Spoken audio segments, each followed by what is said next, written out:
Test. Oh, there we go.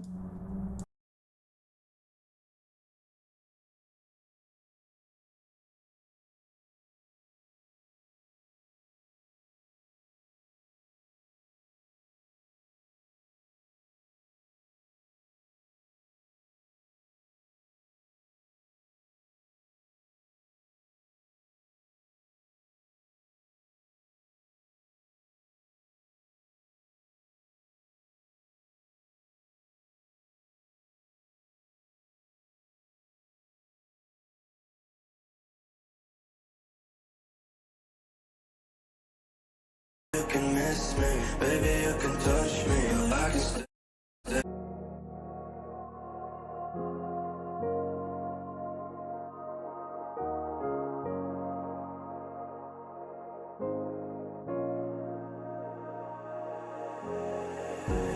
Baby, you can miss me, baby, you can touch me, I can stay because I'm insatiable. Baby, you can miss me, but baby, you can kiss me because I'll never have enough. Yeah. Baby, you can touch me, baby, you can text me, but I can stay because I'm insatiable. Baby, try to bait me, baby, try to hate me, but I can't stay because I'm just. Baby, I'm insatiable. Nothing's ever gonna be enough for me. But yeah, I can't stop looking for something to ease the pain. Yeah, you never knew how I felt when you were around. Got that insatiable appetite. Guess the friends were always right. Yeah, baby, I'm insatiable.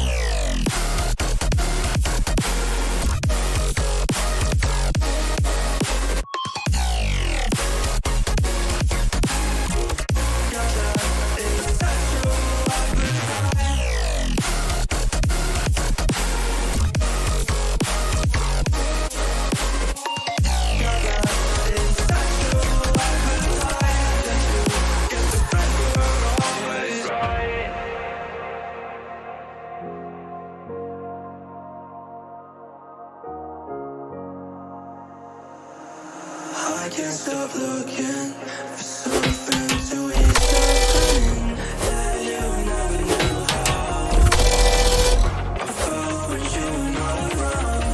Got that insatiable appetite. Guess your friends were always right. Yeah, baby, I'm insatiable.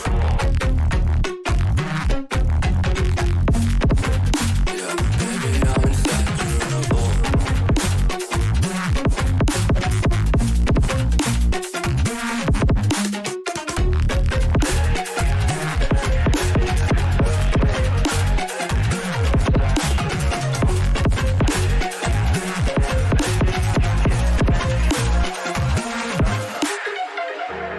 Baby, I'm insatiable.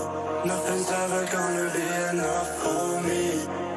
But yeah, I can't stop looking for something to ease the pain. Yeah, you never knew how I felt when you were not around. Got that insatiable appetite. Guess the friends were always right. Yeah, baby, I'm insatiable.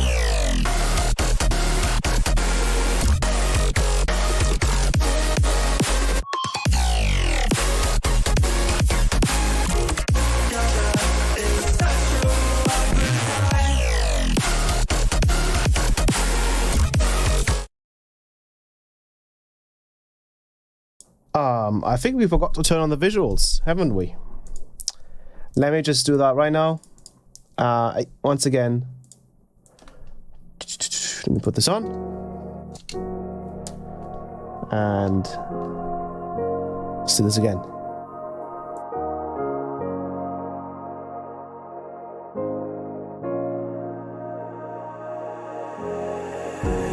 Baby, you can miss me, baby, you can touch me, I can stay because I'm insatiable. Baby, you can miss me, but baby, you can kiss me because I'll never have enough. Yeah, baby, you can touch me, baby, you can text me, I can stay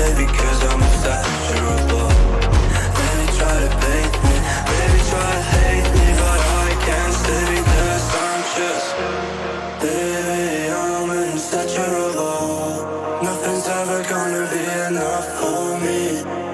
But yeah, I can't stop looking for something to ease the pain. Yeah, you never knew how I felt when you were not around. Got that insatiable appetite that you guess my friends were always right. Yeah, baby, I'm insaturable.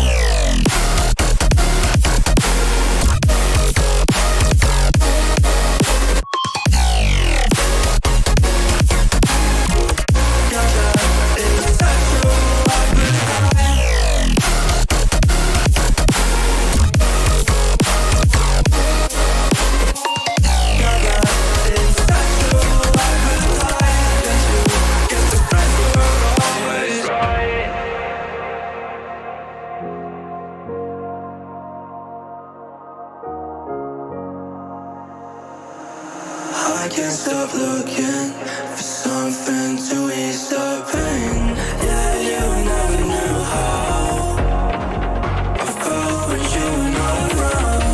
Got that insatiable appetite that you guess your friends were always right.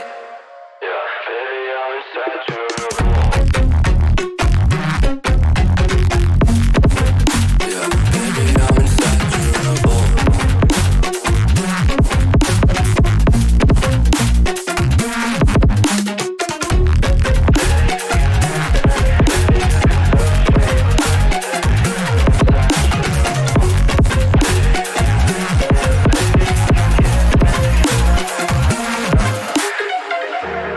Baby, I'm insatiable. Nothing's ever gonna be enough for me. But yeah, I can't stop looking for something to ease the pain. Yeah, you never knew how I felt when you were not around.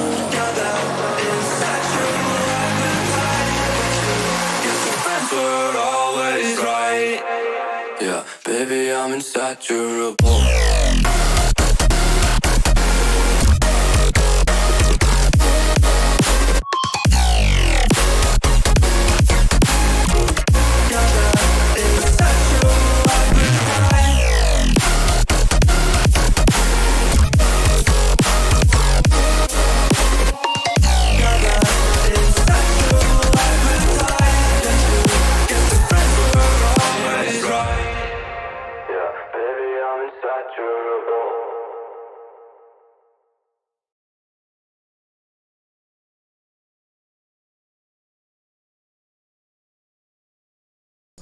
Sweet.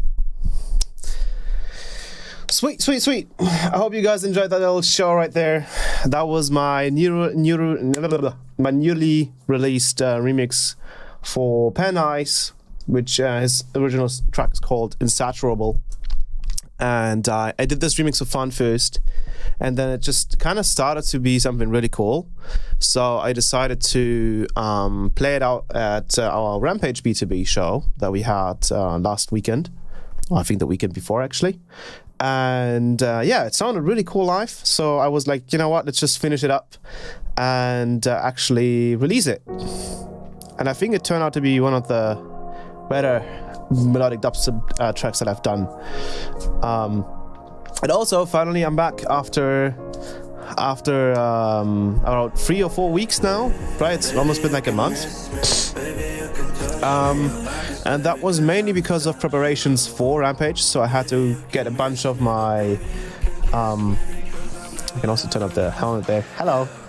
I had to get a bunch of my tracks ready for Rampage, so a bunch of my ideas, because my whole set was, we did it 30-30, so I did 30 minutes, he did 30 minutes, but it was a B2B, of course, so back to back, right?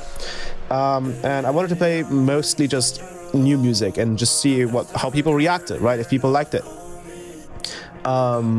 So you can check it out on the Rampage YouTube channel. It's on there. I also uploaded a little short montage on some of the tracks, some of the new tracks, and this was one of them. And I finally released it yesterday, so you can check it out on SoundCloud. It's currently on SoundCloud. It's part of the remix contest that he's holding right now for that track. So it's not fully officially released yet, but you can head over to... Let me quickly check that I can actually do this properly. You can head over to my SoundCloud page. I uploaded it yesterday, so you can listen to it on there. Yeah, hopefully we'll get it released at some point officially, so you can stream it on Spotify and stuff as well. I think he's gonna like it. I think he told me in DMs anyways that he likes it, so hopefully that's gonna happen. I'm pretty proud of this track. I'm just playing it here in Ableton right now. So, with that being said, oops, I got a number 3.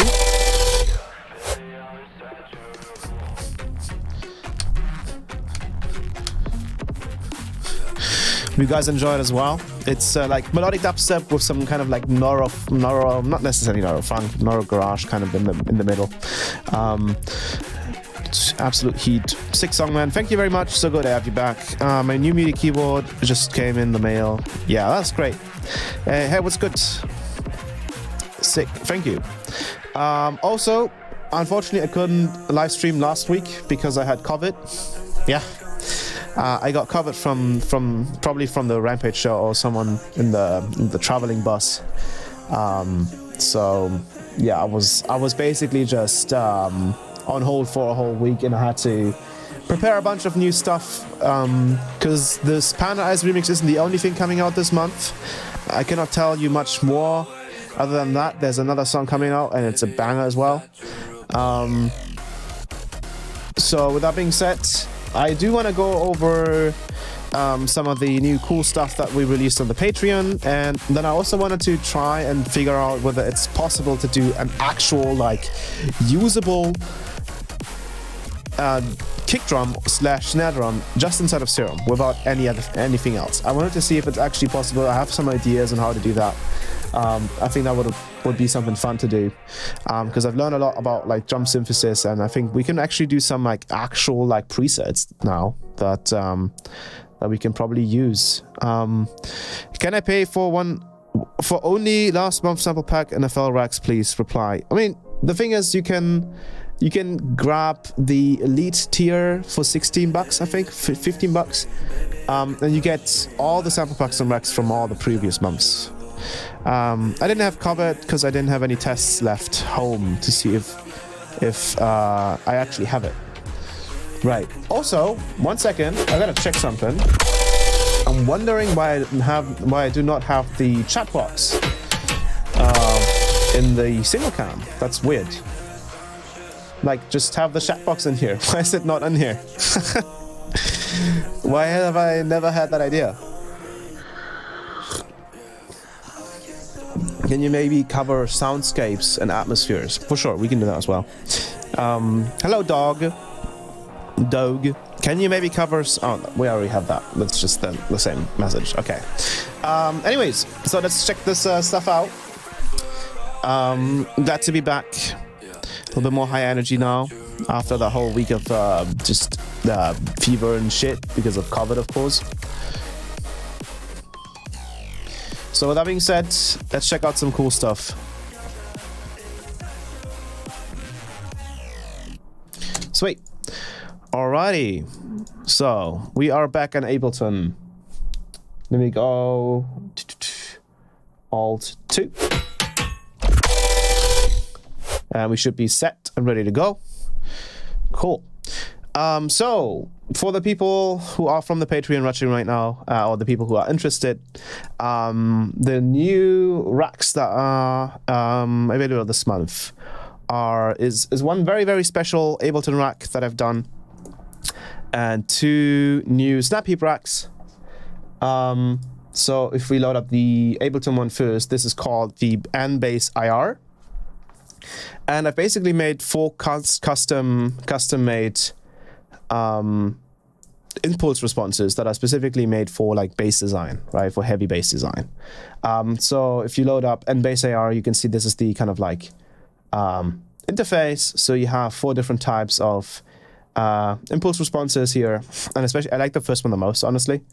And then you have a built-in sub-friendly frequency shifter.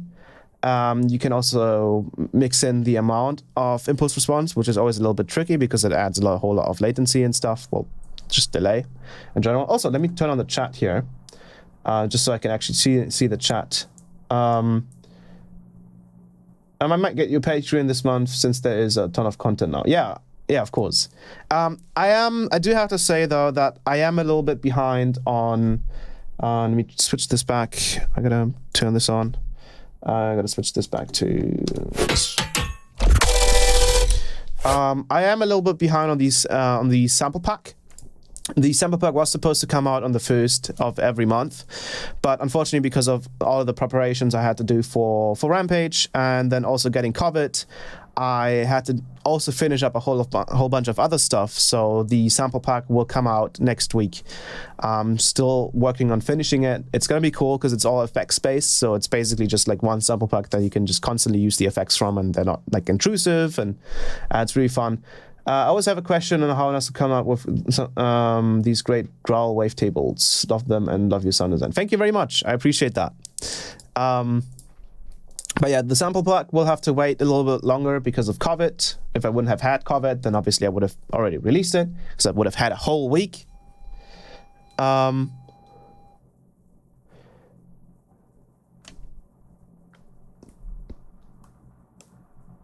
I switch the screen? I haven't switched it, right?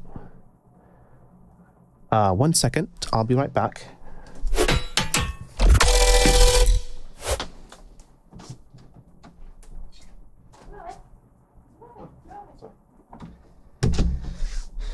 Alright.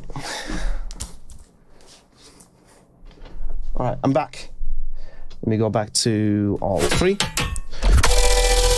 Yeah, so again, the sample pack will have to wait another week, so it'll probably be like it'll be worth the wait, and it's gonna be pretty funny because like I'm gonna have to finish the sample pack for this month and then directly start working on the next one as well. So that's gonna be quite kind of tough. But other than that, the racks have been released. I did work on those. I was able to squeeze that in and probably playtest them as well. And I updated the Snappy racks a bunch. So here they are. This is the Ableton rack, so this is N-Bass AR, and the idea is that you can just use kind of anything and it'll just turn it into a bass. And the built-in sub-friendly frequency shifter here, as you can see, it also has a nice little visualization there of the pitch. And then this is actually built-in LFO, so you can add any kind of movement to the pitch here as well, which is pretty cool. So you can get a lot of variation out of just this one rack, which is pretty interesting. So for example, if we take an extremely simple bass, right? Let's just do like a simple, like, let's load up. Let's actually just do one. Let's make one with, and I'm just gonna be funny. I'm just gonna use operator. Okay. I'm literally just gonna use operator and just literally make it super simple. So I'm gonna use just a triangle and 2 saw waves, 2 FM. And then I'm gonna write down, let's do an E note because I like E. And then I'm just going to loop this section right here. And I want to actually turn this into an audio file in a second. So I'm going to set up the resampling. And we're going to do this super simple. Take the release in here. Oh, I turned off oscillate A for some reason. And then the filter I'm going to put to a bandpass. And we're just going to turn that up. Turn up the envelope here. And all I'm going to use right now is just a simple snap heap. And then inside that snap heap, I'm going to use another snap heap. So I can use empower.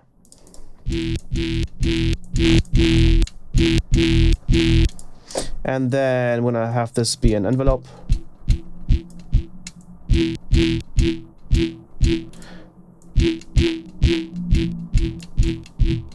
And then we're going to just mess around with the envelope. And then we're going to have to start messing with the FM amounts here. So I'm going to go with something like 6 and 4. So an extremely simple sound like that, for example, and we're just going to add a separate sub. So I'm going to turn off the FM here, turn off the filter. E.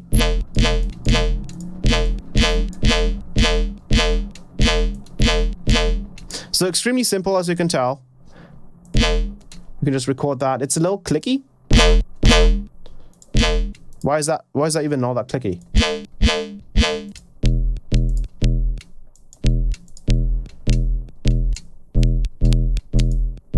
Why are you being clicky? Let's use a filter here. Oh, because this is a triangle, that's why. Switch this to a sine wave. Still clicky. Why are you being clicky, operator? Really weird. But there we go. So now we have a very, very simple bass to work with. I'm just gonna fade it a little bit. So let's say we have a simple bass like this. Let's make this a little bit longer. If you use N-Bass IR on it, this is the sound that we get. So do note that N-Bass IR is using how much is Patreon Entron? So you can have a bunch of actual like proper production live streams on there that cover certain things like mixdowns, bass design, color bass, for example, as well, drum synthesis, snare synthesis, all that kind of stuff, and they're hours long. And you can get access to all of those live streams with the Night Patreon tier for $8 a month, and then you can get the Elite tier, which is $16 a month, I believe. And then you get monthly sample packs and monthly Ableton and Snappy Packs. So that's pretty cool as well. And then if you're interested in lessons, like tutoring sessions, you can get either the Royal or Paladin tiers, but they're usually sold out anyways, so it's really difficult to get them. But yeah, so this is the original bass here, as you can hear. And now we're gonna load up a N-Bass IR. Yeah, man, I'll join. Thank you, I appreciate that. So this is what N-Bass IR does. Again, these are 4 carefully crafted impulse responses. So each one is going to sound quite different. And generally speaking, N-Bass IR is like convolution is usually a mix of time, frequency spectrum, and phase. Right, so you can hear obviously the EQ has kind of changed. It's kind of smeared, and it's a bit longer in its sound. So if we go resample this, you can see this is what it looks like now. So you have a lot more transient information happening there. And then obviously you can mix it in. And you can do this with all of these. And this was quite a pain to do because all of these introduce delay. And then on top of that, you have the pitch. And this is where it gets really fun because we're kind of doing like atonal kind of stuff here anyways.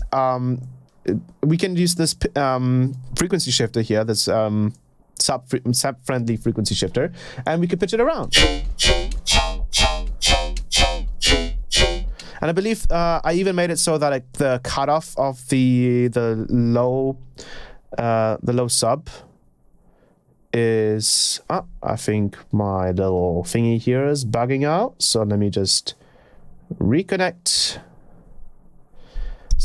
It's not oh, 1 second.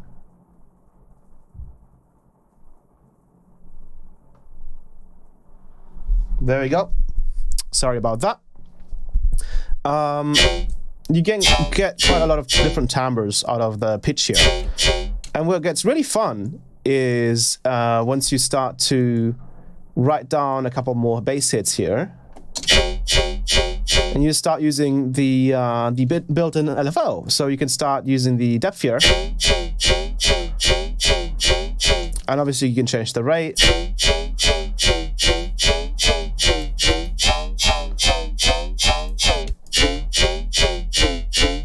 And you can switch it to, for example, like a down motion. So you can do a 1-2.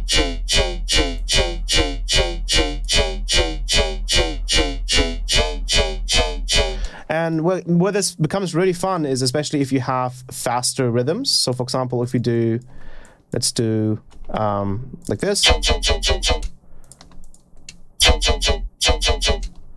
And then we do maybe even faster like that.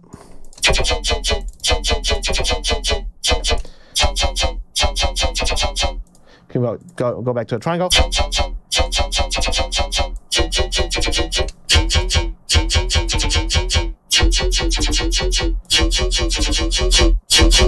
And you also have a soft clipper in here. And let's just listen to the original sound again, just as a little comparison.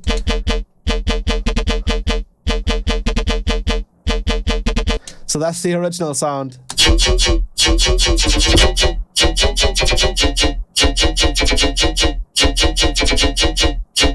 So you can get very, very, very creative with this. And you can obviously also just not use the LFO here, and you can just automate the pitch. So we can do just automate the pitch.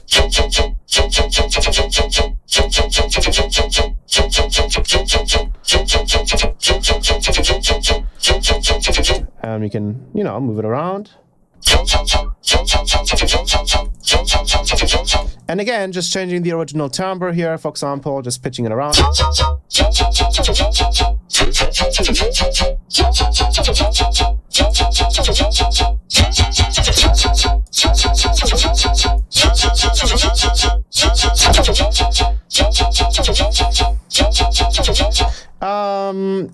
I don't know if he has FL versions of them. Someone remade them in FL. Yeah, so currently there are no FL versions, but I do plan on kind of like porting all of the Ableton racks over to FL at some point. Funnily enough, you know what? Actually, this might not happen simply because we can do all of these Ableton racks inside of Snapheap. And that's actually the next part, which is the 2 Snapheap racks that came out this month, which is an duo delay and tri-delay.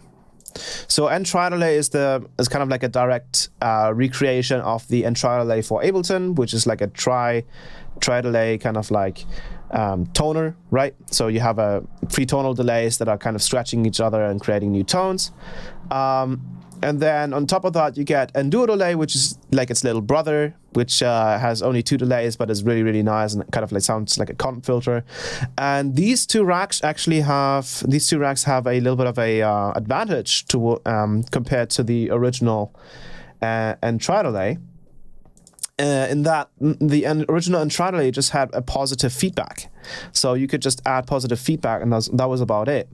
While the duo delay and tri-delay, as you can see here, have a negative and positive feedback. So you can have a more squarified kind of feedback towards the left, which means it only resonates on the odd harmonics, while if you move the feedback towards the right, you resonate on all harmonics.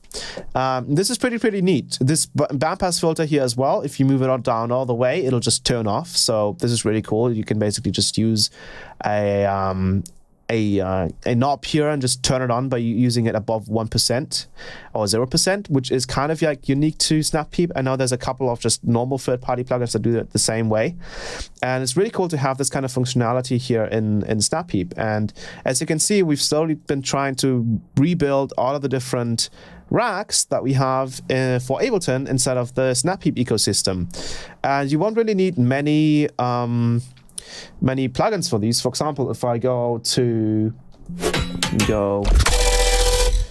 here to the racks, this is the little description here that I have. So you can see that I have a full-on like explanation on how it works, what it does, and what the different knobs do, which is pretty cool. And then on top of that, you have a requirements section. So as it's stated here, some plugins need to be owned, others only need to be installed. So for example, you need to own Snapheap, which is like $30 right now, I think. And then you only have to have Slice EQ and the Kilohertz Essentials installed. The Kilohertz Essentials is 30 free snap-ins that are just free forever, it seems now. And then the Slice EQ is a premium plugin, but you can just have kind of a trial installed that won't work on itself, but it'll work inside of the rack, which is pretty cool. And then we did the same thing for Empower for Snap Heap. We have the same situation here where we have multipass inside of the Snap Heap, which would be a paid plugin, but you don't necessarily have to own it to be able to use it. And then, yeah. And then on top of that, you get NOTT here as well, which is a direct recreation. I was trying to emulate the original Ableton OTT, and it sounds really good. I would highly recommend you guys check it out. But yeah, so as you can see, we're slowly starting to basically port over all of the effects from the Ableton realm over to the Snap Heap realm. And this is obviously pretty OP because this means that we are not bound to any DAW anymore, right? If you just use the Snap Heap ecosystem and you just load up a Snap Heap, you load up another Snap Heap right now, you kind of have to do this, and then just use the interface here, because I highly recommend not using my Snap Heap racks like this, like you load up Snap Heap and then you go here and then you load up the preset. It kind of looks a little, I mean, here in this case with Empower, it's fine, but you know, it's so much waste of space. I would just recommend you load up a Snap Heap and a Snap Heap. So this is a bit paradox, and then you load up the rack, and then you just have the macros that kind of matter, right?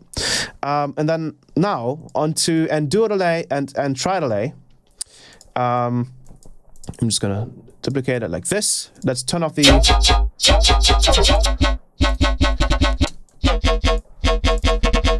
So this is endure delay.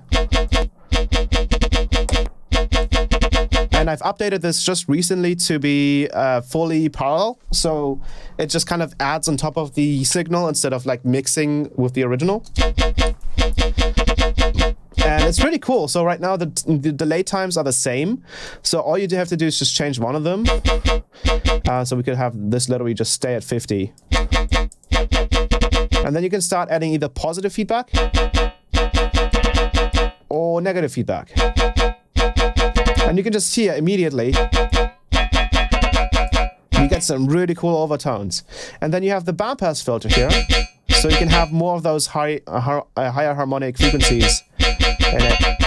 Or you can really filter it down to its component. And I actually had to update these just recently because I had to redo the way the filtering works here, and then now it's kind of like serial, so it's happening in iterations after each delay here. So you have delay 1 happening, then you have that bandpass filter happening, you have delay 2 happening, and then another bandpass filter. So now you kind of get a very, very close sounding effect to the Ableton delay, which kind of has this like bandpass filter built in, I think, after each delay, which sounds really, really cool.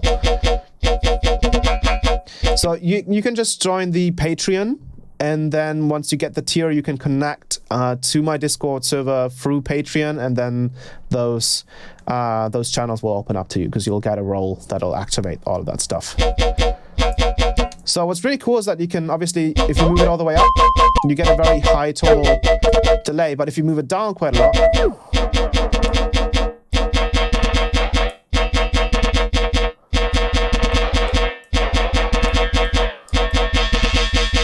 and you can obviously turn off you can turn off the bandpass filter by just having it literally be at 0. I don't always recommend this because, as you can see, you do have like all the frequencies now like layering up, but it can be a cool sound as well. And then you have if you have it just up like this, you're just kind of mixing in a more clean signal of it.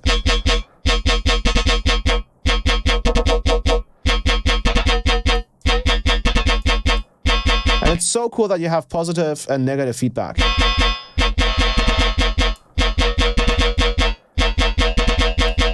And then that's the endure delay, so it's very versatile and easy to use. And then you have try delay. And this one's obviously like the bigger brother that has even more stuff happening. So here you have 3 consecutive delays. You have the same delay plus minus, and you have a delay 1 stereo mode. So this is basically just activating the negative feedback for just the right side. So you have 2 different kinds of feedbacks on the left and right channel. That's why you immediately get stereo. And then you have a sidechain compression feature. This is super handy if you layer this with for example, a snare to just get some really cool overtones. You have an amount knob. Just like in dual delay, you have the same bandpass filter. And then obviously all you have to do is just move 2 of these. And bam, you get some really cool overtones. Sounds like Terror Squad, yeah. And then you can layer in the stereo amount if you want that.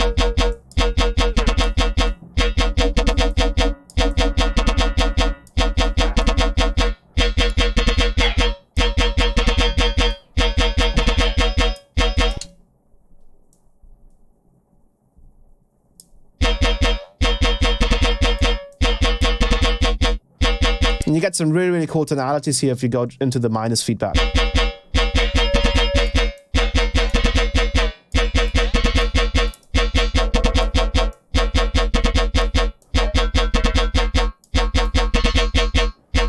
And you can even automate some of these parameters. So for example, you can take an audio follower and maybe automate the filter here and the delay amount.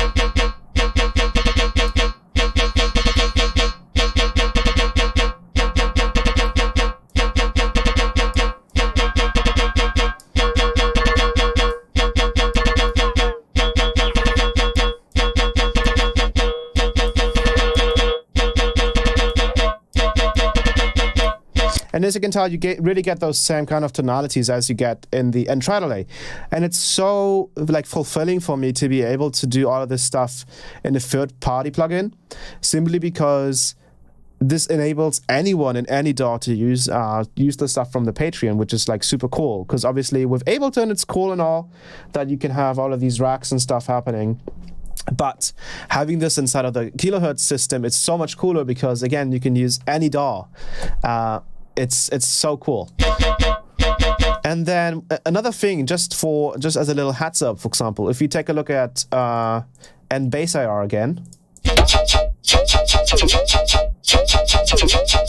this kind of stuff you can just do in Snapheap as well. So for example, you can just load up Convolver, kilohertz Convolver. I think it's like 20 or 30 bucks. It's the I personally find it better than the Ableton hybrid reverb because it's just a lot faster. You can load up the NIR, so it's the way that you have to install this is the same way you have to install and kick generator and snare generator. You'll have 4 different IR audio files, and you can load them into the KHS Convolver, and they work here as well.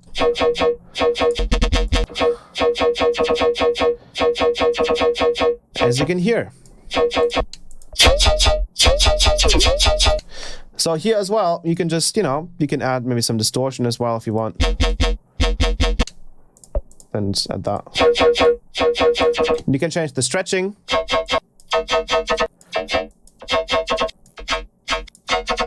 You can make this parallel. So we could, for example, make this parallel and then just add a filter and just keep this up.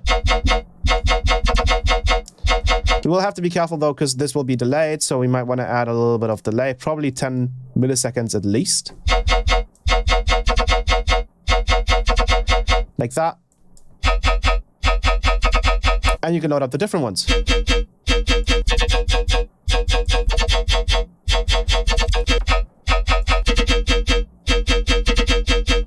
And you can do the same stuff. So we could load up a frequency shifter. We can actually, like, for example, take off the low end here. You can add a frequency shifter.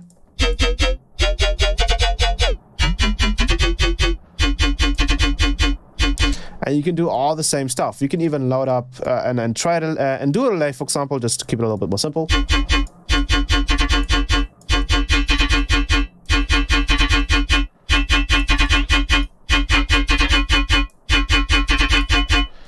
Maybe just sum all of this together into one distortion.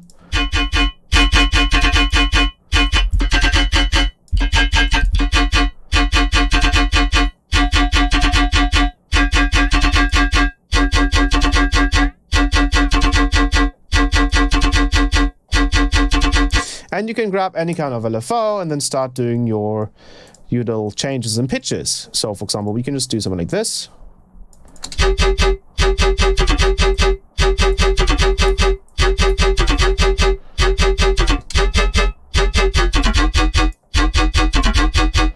And you can use other IRs.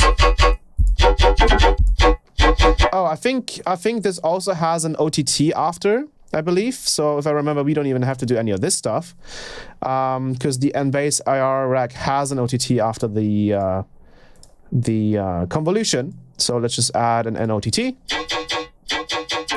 Yeah, there we go. Let's get rid of this filter. So we'll probably do a separate band here, right? And then we'll just have this over here and then...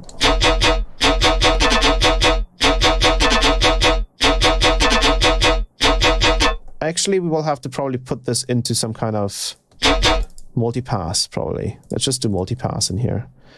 And we'll grab a frequency shifter and just literally just map it from 0 to 100, so we can kind of just literally just not care about that stuff. And then just map this.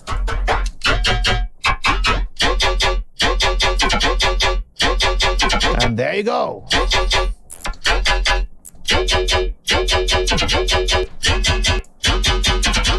Like, it's so cool that you can just have so many different variations.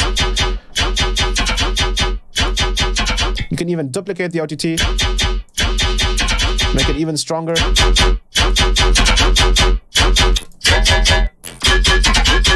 Wow.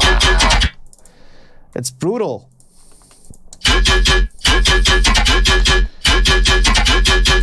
Maybe we can pitch this around.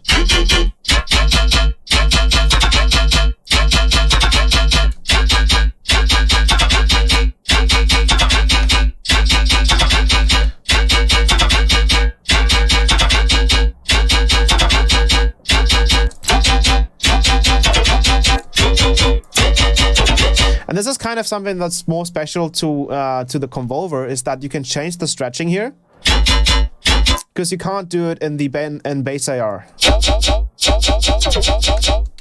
Oh, and here we have the, obviously the automation here is different, so we might...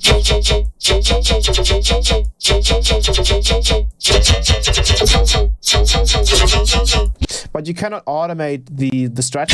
I haven't found a way to automate the stretch either in Hybrid Reverb from Ableton or in the Convolver. But personally speaking, also the Hybrid Reverb is a little buggy right now. So you have to be a little bit careful with using it. I'll probably just recommend like resampling after you throw it on. All right, we get it. Thank you.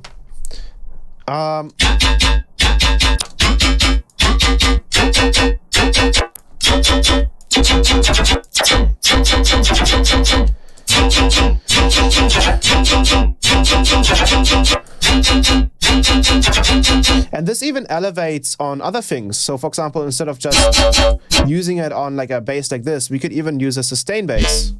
And this is something that I did recently on the latest production live stream. Just literally taking like 3 saw waves and just FMing them together. So for example, I'm gonna just pull this up.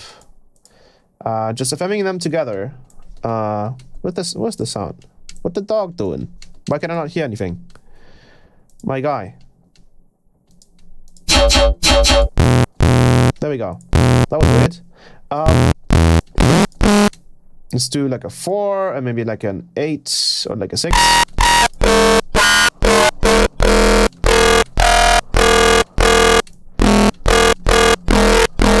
I remember an ambulance driving by in the last stream I was watching as well. Is that a common occurrence? Oh, all the time. It's like a meme here.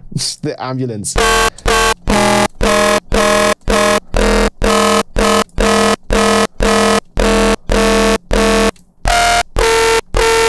So for example, Ableton is a bit loud though. I'll turn it down a little bit. If we just grab this nappy rack and just put it on here, watch this. Yeah, there we go. Now we're talking, right? And now we're getting these basses, and you can just you have the access to this on any DAW now, which is pretty cool. We can go to maybe the envelope. Let's go to MIDI control, pitch bend, and let's do a little bit of a pitch bend.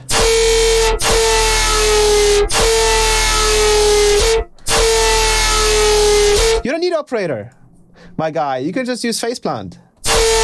Let's just load up faceplant and literally just hit new, analog, analog. That's it. You got it. You got the same stuff happening here. 4, 6, do some FM, bam, do some FM, bam. You got the same stuff happening. You can add an envelope here, and you can apply that to the FM, so you can have a little bit of like a roll-in.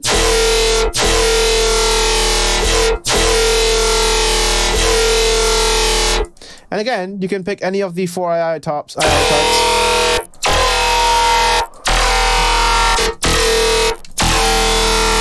You can even go lower with the stretching and get like even crazier. But then it's kind of like low pitched, like low passed. And one thing I noticed as well is you can do some really cool like blurring with convolvers. If you just take a convolver and you load in some pink noise. For example, we can do just normal pink noise. We don't have to have it stereo. And we just make it really short. We'll have to be a little bit careful with the sub though, it seems. Let's make it stereo though. Yeah, we have to be a bit careful with the sub. Just turn up the tone.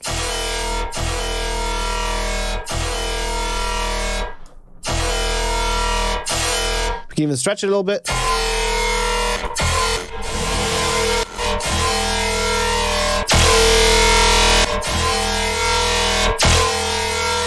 So you can like further kind of blur it, which is really cool, just with white noise. So snap heap running into face plant. Yeah. So this could I could do this. I could save it, call it as conf. I could literally just do that, delete it, and just load it in here, right?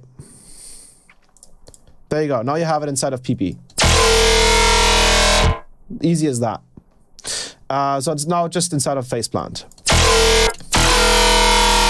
And it gets pretty crazy. Like we can really get a lot of timbres here.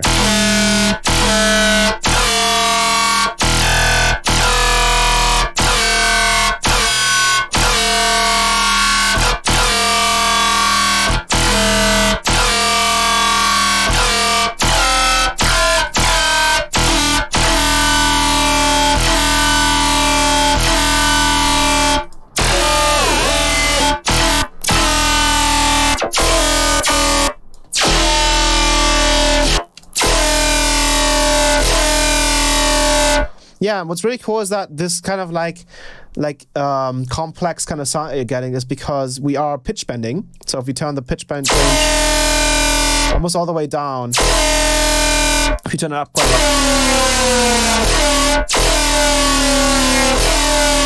lot, this wouldn't sound nearly as spectacular without like convolution.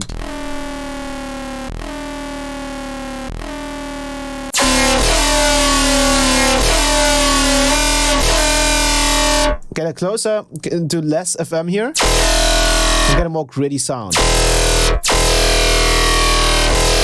Add a formant.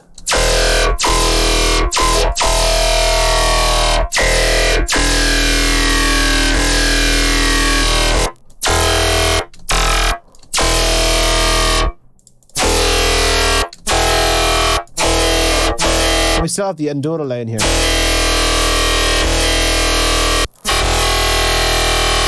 So it can even be very dry, right? So you need...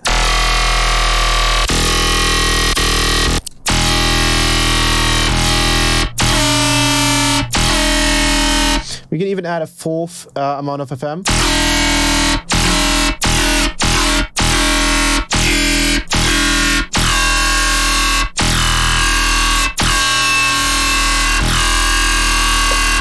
Again, this wouldn't sound as cool if this was a triangle.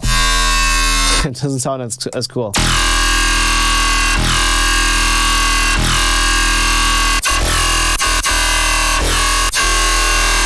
And the way these work is there's like IR number 1 is really good for like bass sounds. 2, 3, and 4 are like better for like sustains as well. But all of these kind of work in different ways. So those are basically, and bass IR does the same thing, right? So if we load up and bass IR, and we just let that run through.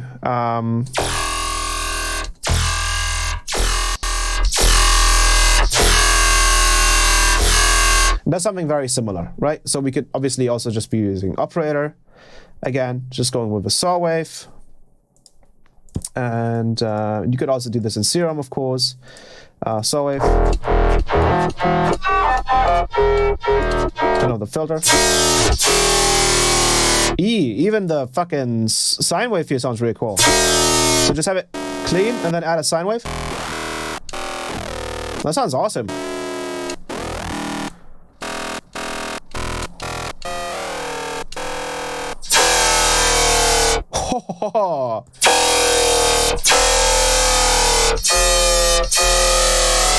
Probably a saw wave should also work though. Oh well, this is even different. So just having like going saw wave, sine wave. Sounds pretty incredible.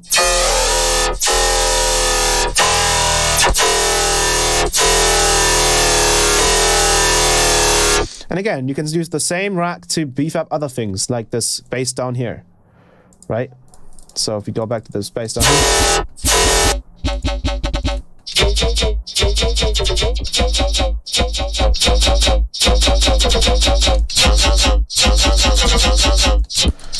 Just automate the pitch.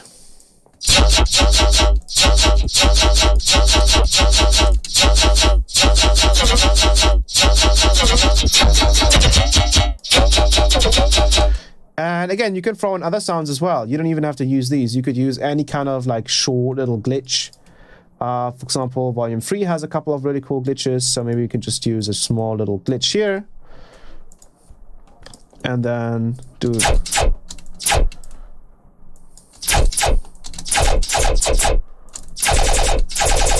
Let's do a triple grid. Something like this maybe. Ba-bum, ba-bum. Bum, ba.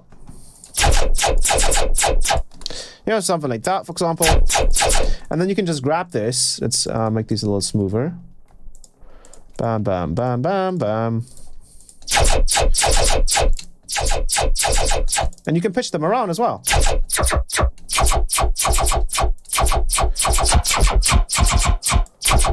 So you can kind of ignore the whole like sub of it, right? You can just like remove the sub of it. And have some kind of sub that's layer on the bottom of it. Ba bum bum bum ba bum bum, like that. Maybe just use an operator in here when I use these two in sub mode.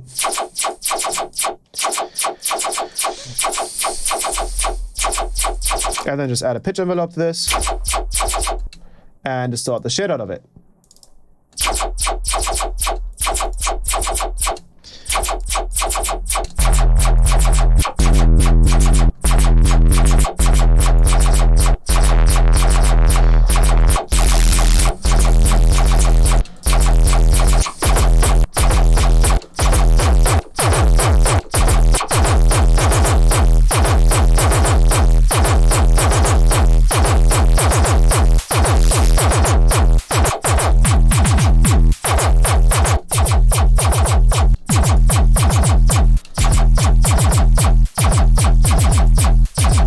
Then maybe delay it a little bit, because obviously the main sound is being delayed as well.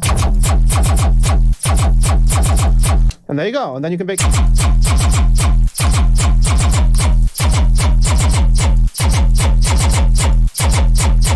Maybe cut out the sub here as well. And then you can just pitch around the original sample.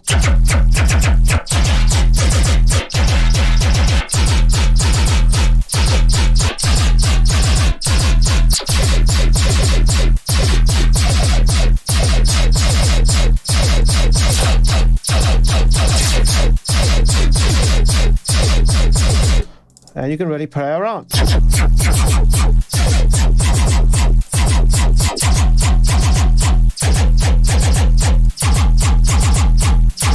Add a little bit of depth.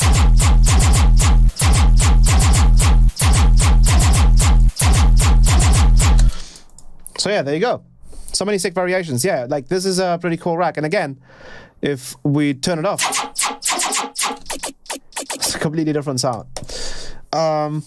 But yeah, that's the racks. So I wanted to at least get that stuff out before my Rampage show with with Panda Ice, and obviously after that I got COVID, so I couldn't really finish the sample pack just yet. But it is coming this month. Don't be worried. But yeah, that's the.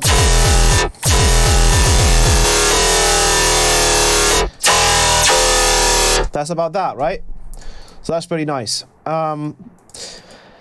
But enough of Faceplant, enough of Snap Heap. I did want to go back to Serum once again, because Serum is obviously gonna have a special place in all of our hearts, and I wanted to try and see if I can challenge myself to actually make a fully functioning snare drum inside of Serum. No post-processing. I wanted to see if it's possible, and to see if we're able to actually do like proper drum presets, because I'm sure there's probably some kind of drum preset in here. I don't know if there are any. I haven't really seen much. Maybe Splice has some kind of. I think I got these at some point just to check them out, but I don't know if VR ever had a try at making some drum samples purely just in Serum without any post-processing, because I would be definitely interested to see if that works. And I have a couple of ideas on how to do it. So we have to be very, very careful about using our oscillators here, how we are going to route everything through the filters and everything. But yeah, let's get started. So obviously, if we load up a simple snare drum, for example, this snare drum, we can see it consists of a couple of things, right? We have the transient here, we have the body, and then we have the tail. And so the question is, how can we synthesize all of these different parts, right? So the tail should be pretty simple to do. That can just be a pink noise with some filtering on it. The body is just a simple sine wave that's being driven. And then the transient is the difficult part, because usually the transient would need some form of filtering. Because transients, you can't just use some white noise transient and call it a day, because it doesn't have any sort of dynamics in the short range that it actually exists, right? So for example, you can see that this transient here is around 6 milliseconds long, and it actually looks like it has more high frequency content in the beginning and then slowly fades down to lower frequency content.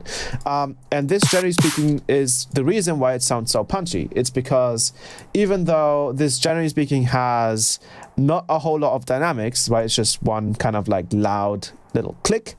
It still has dynamic in the frequency spectrum, because it still has some kind of dynamic happening inside of the frequency spectrum, because obviously just fading out a transient like this isn't going to necessarily make it punchy.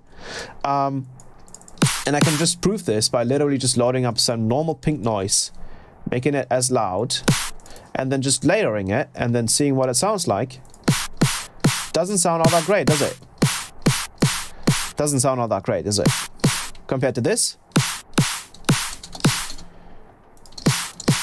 it just sounds like it's ruining the snare, right? So we need to figure out a way on how to do this kind of transient inside of Serum without the filter, and that's kind of the difficult part. Is there any other way we can do filtering inside of this oscillator without, even with a warp mode? I don't think there's any warp mode in here that specifically does filtering. The only thing that I could think of is this quantize mode that I'm not sure if it sounds like a filter, like a low pass filter is kind of all we need, or like a band pass filter. So we'll have to figure out on how to do that. So I'm gonna write down a simple C3 note. And the first thing we should do is go to global and turn off the oscillator tracking. So we just have individual controls here.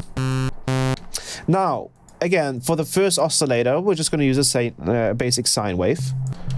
And we're probably just gonna load up a little EQ8 here so we can see kind of where we're at. So we are at around 130 hertz, which is totally fine. Maybe I want to go a little lower than that. We should probably just use the coarse pitch here. And the first thing we should do is probably set up the whole envelope for the body, right? Because we're going to tackle the transient in a minute. The body is the most easy part out of all of these things. We don't really have a time signature for the LFO. So we kind of have to guess how long it is. One thing that we could do is we could obviously constantly resample and then just check out how long our individual parts are. So let's just do that. I'm going to use LFO1 here on envelope mode, and I'm going to use that on the level. And obviously we don't want the body to play the whole time, so we just kind of want it to fade in and then fade back out. So check that out. That's, as you can see, way too long, so that's what I'm talking about. We have to kind of be careful on how long the timings here are. Let's put it to 1/8, and that is looking a little bit better. Let's maybe move it a little bit shorter towards this direction here, and maybe just give it a little curve. Give this a little curve as well. And that's looking pretty good. It does look like it's a little low in pitch, so we just fix it by just pitching it up a little bit, and then we're going to hold Alt and copy over the LFO to LFO2. And we're going to move this envelope all the way there, and we're just going to create a little like pitch envelope like this, and we'll just put that on the coarse pitch. And now we can create little pitch automation. And that's looking really good. Now we have a nice little body, a little bit of punch to it, right? Next up, obviously having the face random down all the way, so it's always the same, doesn't change. If we have this all the way up, it'll just change the position of the sine wave there, and we don't want that. Came back to Serum. Yes, we are trying to do a full-on, full-sounding snare inside of Serum, because I think it's possible. It's just a little bit tricky. Next up, we need the tail, because I think this is the other easy part to do. So we can grab a simple pink noise stereo. You can just generate this. I think even Serum has a pink noise here, ARP pink, but I believe it's mono. So I'm going to use this pink noise stereo. It's just like a big offset to the left and right ear. So two different pink noises playing on the left and right ear. And then here we kind of go with the same principle. We use LFO3 in here, or we could use the envelope, which is probably easier to do in this case. So all I'm going to do is I'm going to just move this up to around 100 milliseconds, probably less, like 60, around there. And I'm going to move this down like this, and I'm going to turn up the release a little bit. And then I'm going to add this envelope to the level. And now you can hear, yeah, that's definitely too much. Bring it a little closer. Like that. That sounds pretty fine. And let's actually copy this over to envelope 3. Like that. And then let's make this one a whole lot shorter, because we're going to use that for the EQ. Cool.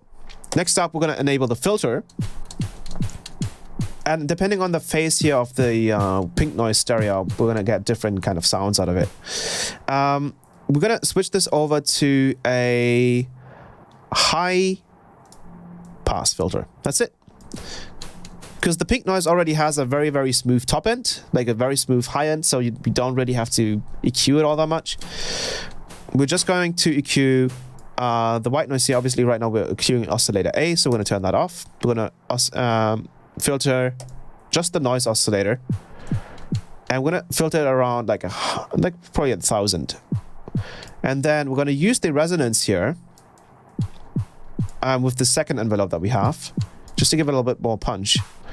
And let's turn up the drive here. And there you go. That sounds pretty cool. Now, we're almost there. We're almost there, right? Now we need to make the transient. And my idea for the transient was, of course, if we use an oscillator, we have a static sound, right? We have a repeating sound. And my question was, what if we just load up a pink noise stereo, or like a pink noise, normal pink noise? If we load this into the oscillator and we try to use some kind of mode to make it look decent. For example, let's do FFT 256. This looks pretty decent. It has a weird end there. For some reason, this is quite consistently weird. Let's try 1024. Looks a little bit more random. Let's try FFT 2048, and that one looks to have the most detail. So let's turn off the oscillator A and noise oscillator and just listen to the pink noise.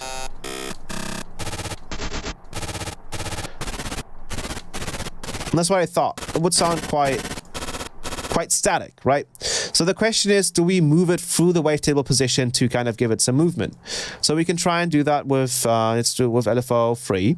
So we're gonna move through the wavetable, just like this.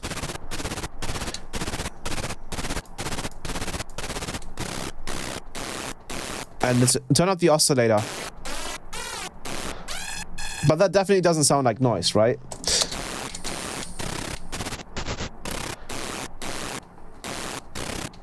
So let's load up the pink noise maybe at FFT 256. Just sounds like lower.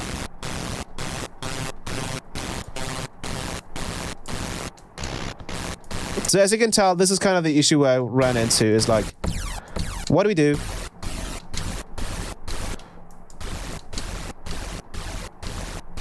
To make the sound not like crap. Maybe you can just use unison. But unison kind of sounds like crap as well. We could turn up the range and try to make it sound like noise that way.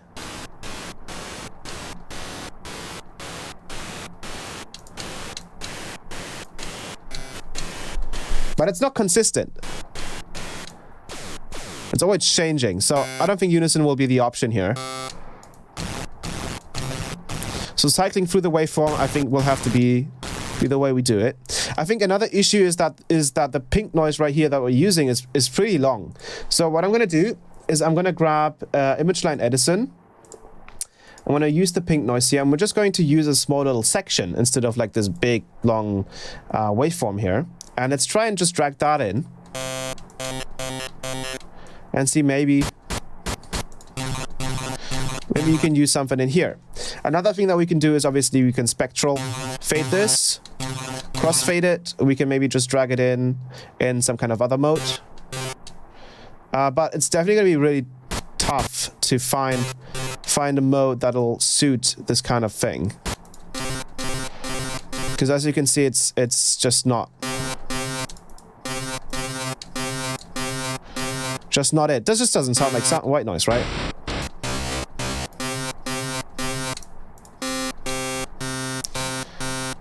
It repeats too much, so the question is,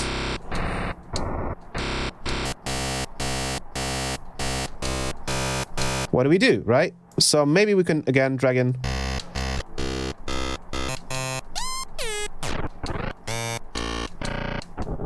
Another thing that we could try is we can type an E0 in here, and maybe that'll give us something usable.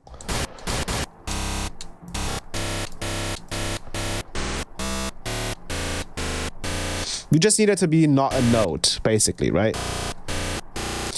So maybe we can change the position of the coarse pitch here. Maybe you can use the chaos modulator. Put it to sample and hold. It doesn't quite... I think now it's re-triggering. So now we have all of these free... Yeah, now it's re-triggering. So now it sounds a little bit more like noise, right? As you can hear right there. Let's turn on the bipolar modulation.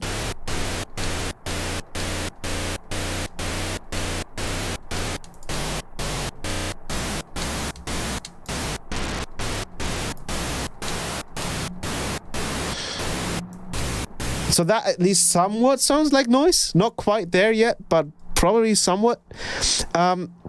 Let's try one of these warp modes to see if we can find one that sounds like a filter. So maybe I was thinking again of quantize.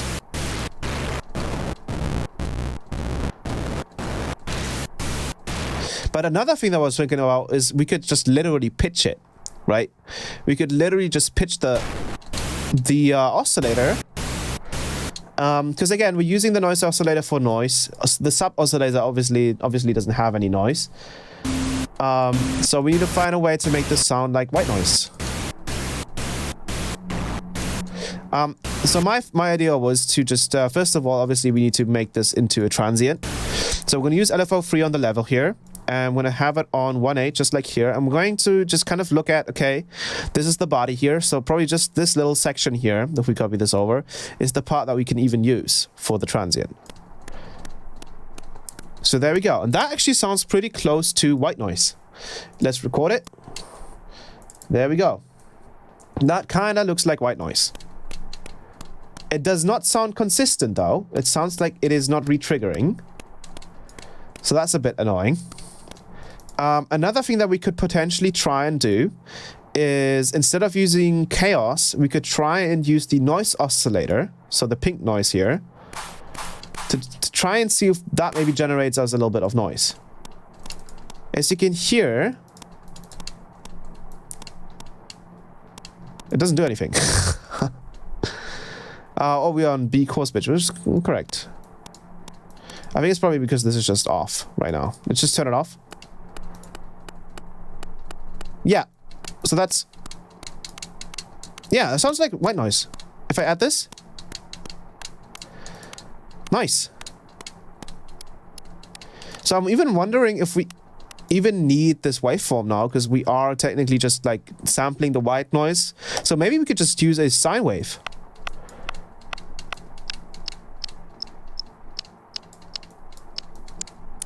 Okay. Yeah, this looks interesting. Look at this. So we are currently changing the coarse pitch. We should probably put the type to bipolar now. Let's turn this up even further. This already has some kind of pitch envelope to it. I wonder why. That's so weird.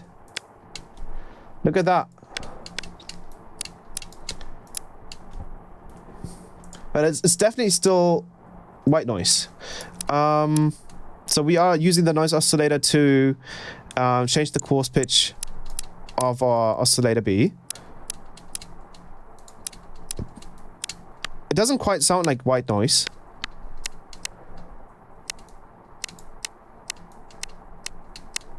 Maybe a square wave will sound more like it.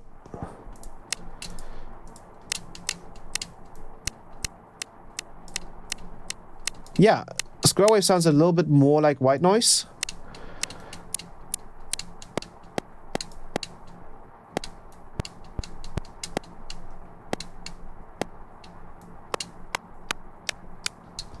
This kind of sounds like white noise, you're right.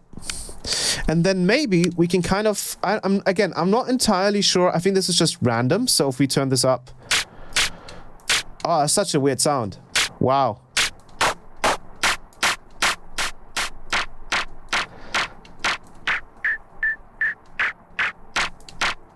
Again, if we use something like chaos... Oh, God. We're making some really weird sounds here.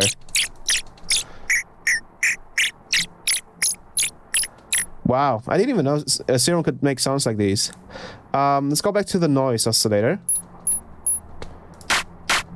Yeah, it actually sounds kind of like white noise now.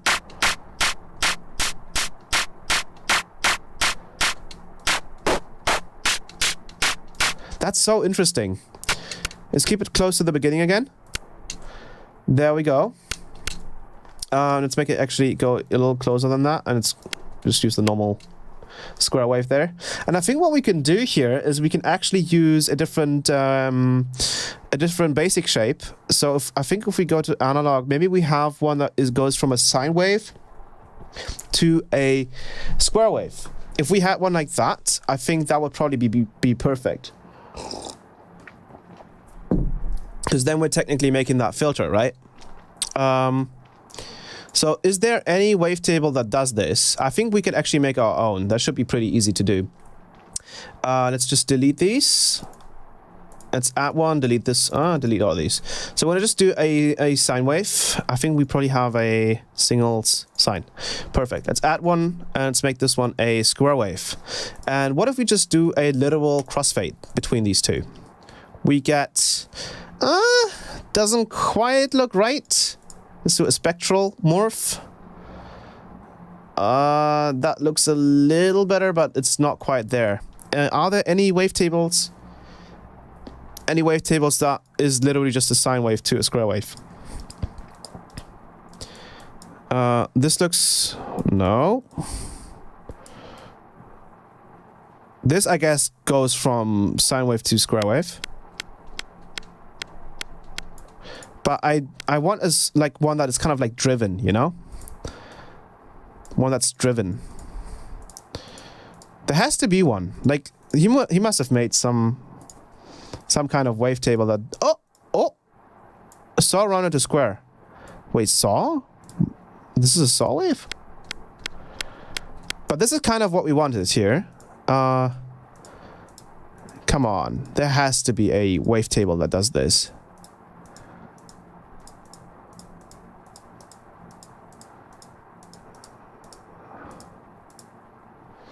Use a PP wavetable. Yeah, we could just use a PP wavetable, but I'm really just trying to stay inside of Serum right now.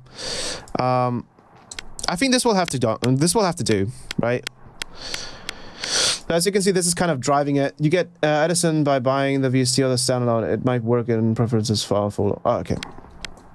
So now we basically kind of have a filter, right? So we have this almost with almost no harmonics here, upper harmonics, and then we have the pure square wave. So if we take a look at the actual output here, let's go to the first wavetable position. Yeah, you can see it's kind of like filtered. So that's perfect. That means that we can use the fourth LFO here. So we can just copy this over. And we can just turn this down. And we can now use this as our little like filter envelope. And we can probably also use this maybe on the pitch, because it sounds like it might need it. And then we pitch it down a little bit.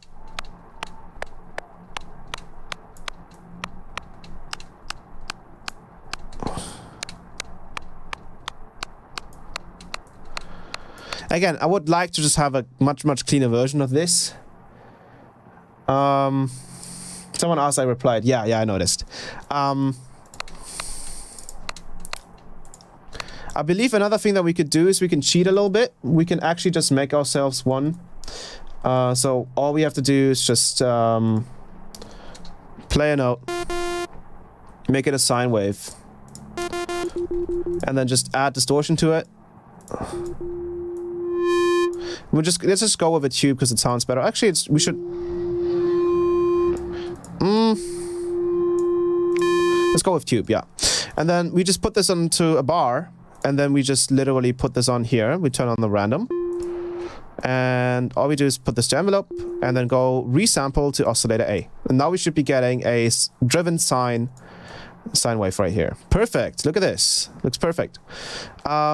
Let's go ahead and go to add, remove, sort. No, morph. Go to morph spectral zero fundamental phase, I believe. And then it'll kind of have everything stick to the middle. We can also undo this and try the other one. Zero all phases. Yeah, there we go. That's the one. Cool. But obviously the sine wave in the beginning is too quiet, so let's go to normalize each. And now we have a really clean wavetable that goes from a sine wave to like a distorted sine wave. Funnily enough, we could probably even go and do this whole process again, maybe? Just with a little less distortion. Let's go resample to oscillator A. And then we should... that doesn't quite look right. Let's just undo that. Wait, is there an undo button in Serum? Oh no, there's no undo button in Serum, is there? Fuck. I think I fucked up. I might be able to do just an undo in here. Yeah, perfect. Cool. So normalize each, and there we go. Now we can just go to export. I mean, this is still not enough. You know what? Let's do it like this. Let's make it our... I think there was another one that was a little stronger.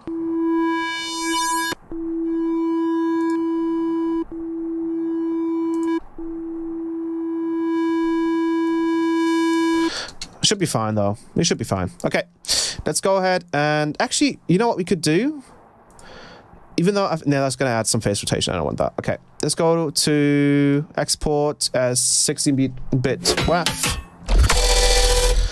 And let's put it to documents, Xfer, Serum presets, tables, user, and I'm going to call this sine to square, or almost square, I guess. And now we should be able to go back to our snare patch and literally just go rescan folders on disk, go to user, and sine to square. And now we should just have like a sine wave going over to the square wave. Perfect. Nice. So now we have that sound that we wanted. And we're using the pink noise here to generate the white noise from the sine wave, which is a pretty smart move. I didn't even think that was possible. So now we have a nice, really nice transient. We have the body, and we have the white noise. Perfect. And now we can add some distortion. Maybe some soft clipping. Oh, sweet Jesus. Let's add some compression to this. With some release, probably less release actually, less attack here, more ratio.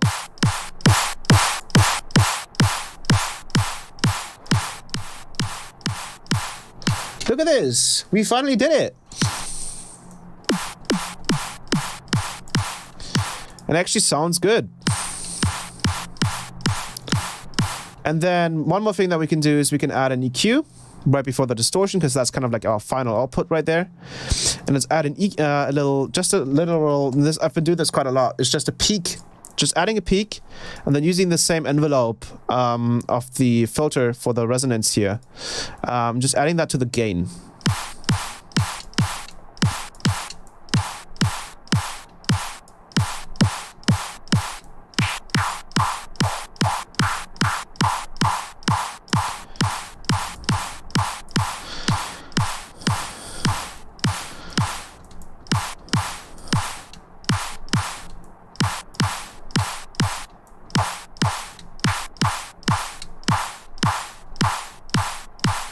Just adds a bit more slap to the...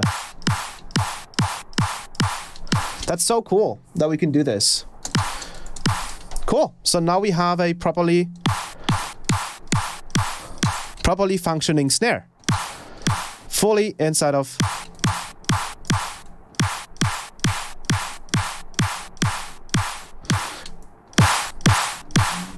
inside of Serum. We can record it. Let's resample it.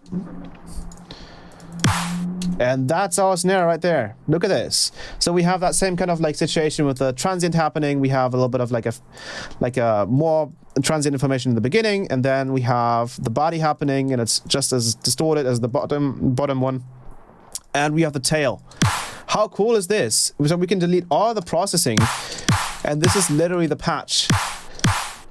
Right? That is so cool. I love that. And we can probably change the phasing position here. Obviously, we can change the phase of the tail, but we can also change the white noise of the oscillator B.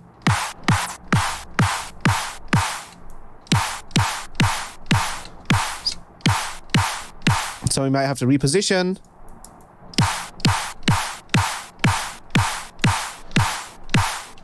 Serum snare, yes, exactly, and then we can.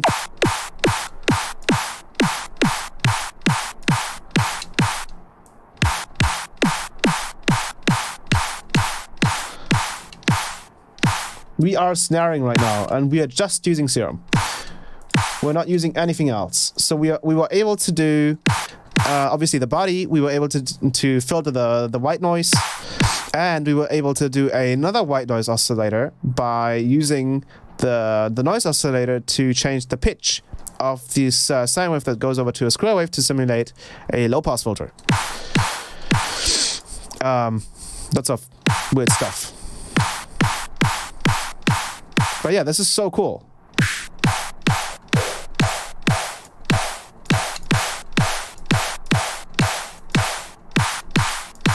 So now you could start like to, obviously you can make this snare body. You could even turn on the multiband compression. But I don't usually think it sounds all that great on snares. You can pitch this up. And then use less pitch bending.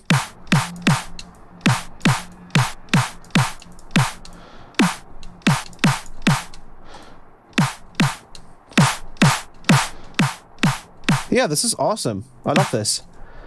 So you can just do any, obviously the transient does look a little messy, like it's too perfect. So that might sound weird.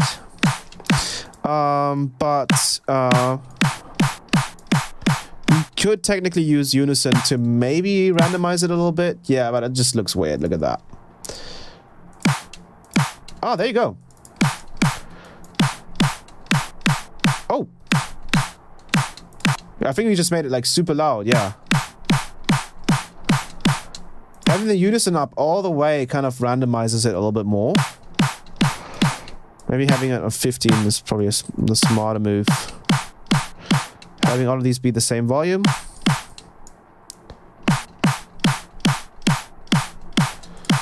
Yeah, look at that. That looks a lot nicer now.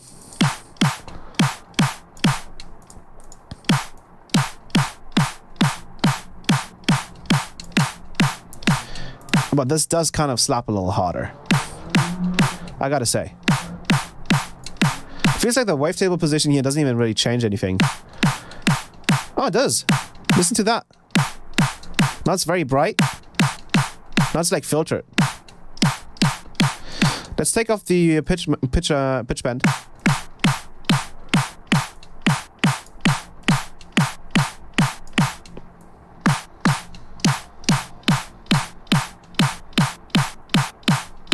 Yeah, but the pitch envelope, it feels like this is even more important than just this, right?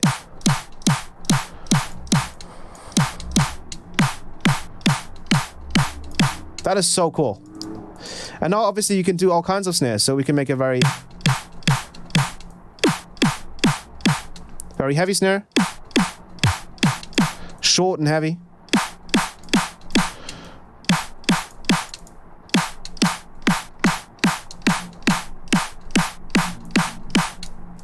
Let's get this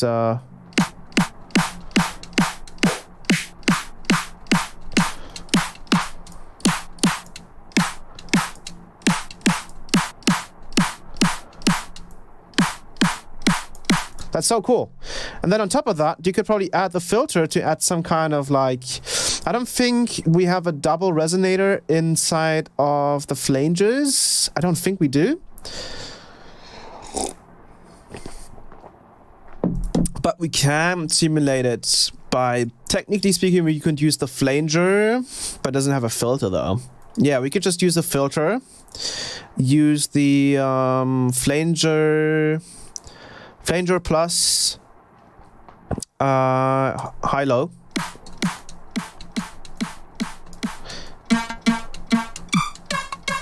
And then we should be able to just add the delay right after.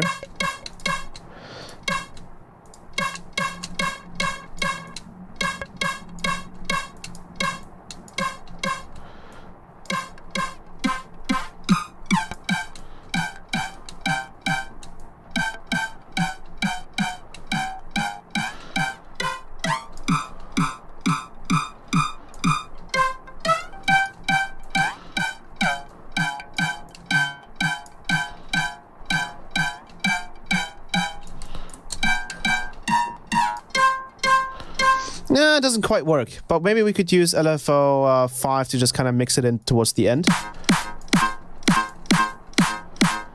Nah, let's just keep it out. This is fine. Basic flat. Just could delete these. We could add some reverb.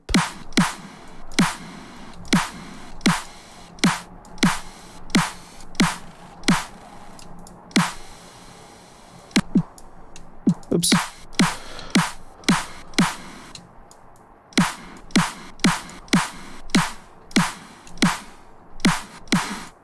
So we could add this maybe like the same way that we added the tail. Maybe just try.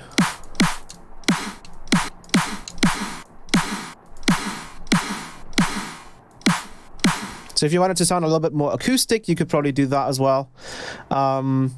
Anything else isn't really all that necessary. But yeah, this sounds awesome. So it's basically just taking the second sine wave oscillator here and then just modulating the oscillator, the coarse pitch of it, with the pink noise to generate another white noise like oscillator. And then just applying some pitch envelope, which will then end up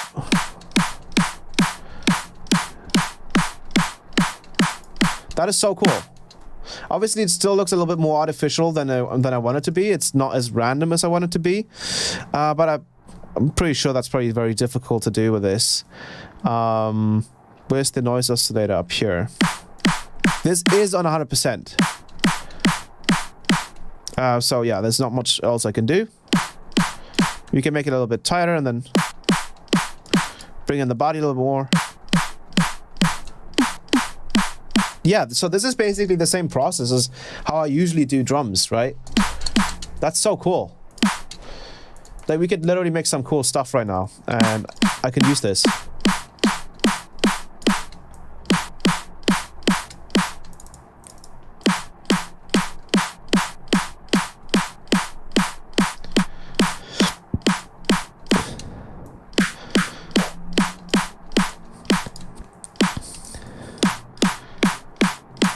Just like that. Looks perfect. Maybe we can make the body a little bit shorter or longer. We can also mess around with the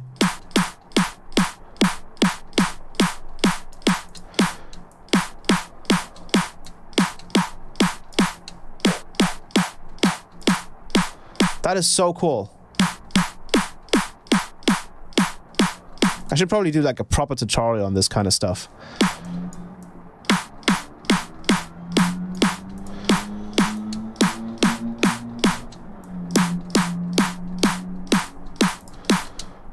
There you go. That's a nice looking snare. Actually looks pretty random now as well. Oh, that's so cool.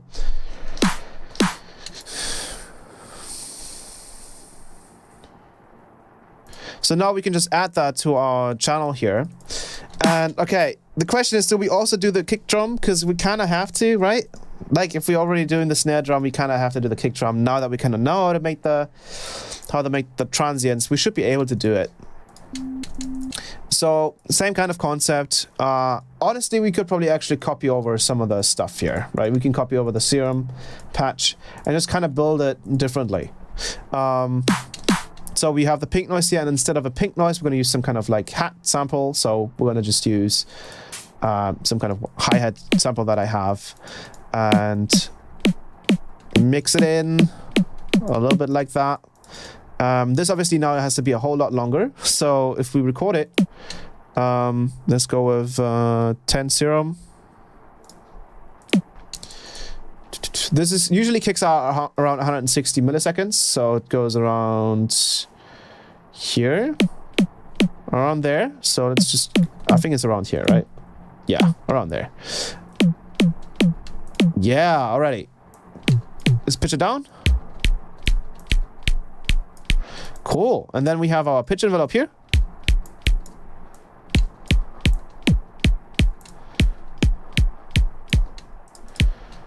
Cool. Look at that. We're already shaping it. Let's add another pitch point right there. Nice. Now we are now using a hi-hat to create our transient from. So that's a little bit worrying. We'll have to figure out how to do that. Let's...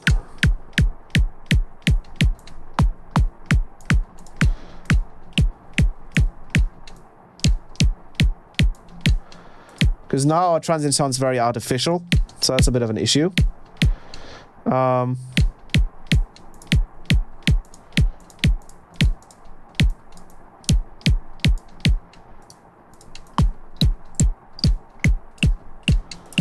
Sounds like it's not quite working. It's not quite doing anything to our body here. Oh yeah, look, it's not really moving it all that much. The noise oscillator is not quite doing anything. Oh, because the phase is not all the way. Oh, I'm stupid. Okay, there we go. Now it's doing something. We also have to turn this down. Take a look at the transient. Still not quite doing anything. This is also because we might have to move the hi-hat a little bit.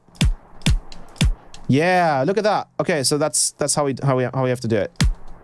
We have to move the transient a little bit and the hi-hat a little bit, because if we take a look at the hi-hat here, it actually has a little bit of a fade in. So we kind of have to hit a louder spot here to be able to use to actually modulate it properly. Now we're getting an actual transient. Look at that. That looks awesome. Cool. And now we can just... Yeah, listen to that. Oh, that's cool. Oh, bro, this is crazy. Okay. And it sounds really convincing as well. Wow. I'm amazed. I am amazed.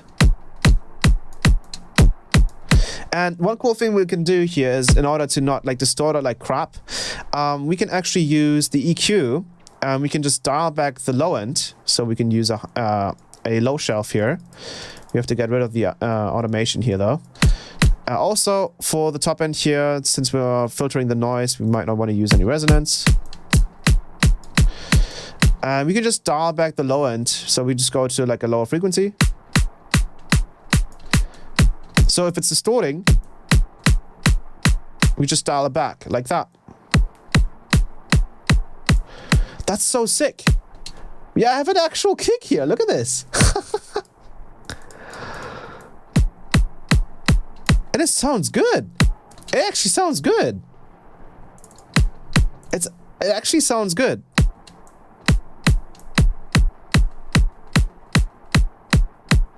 Oh, we could obviously also dial this back, so we could add a point here. And if we push everything, we could just dial this back. But I like doing it more with an EQ. We can also add a little bit of a notch here towards the 300 Hertz area to add a little bit more space in between the transient and the body. Just like that. Let's distort it a little less.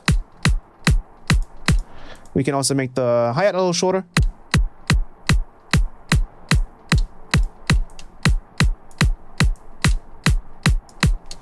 Make sure it doesn't quite have the attack.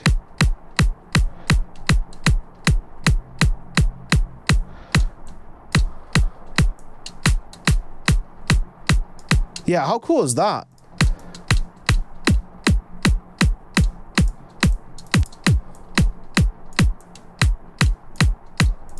Man, that's so sick.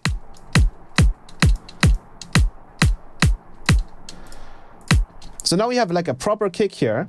The transient is quite heavy, so we might want to make sure that the transient is not overblown. So we can just turn that down a little bit. Why is it not turning down? Is it because of the... It's probably because of the compressor. Yeah.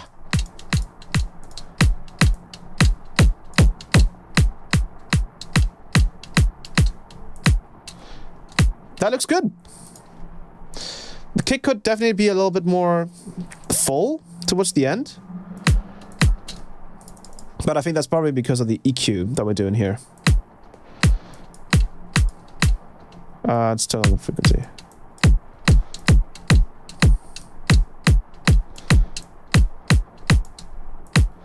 Yeah, that's it.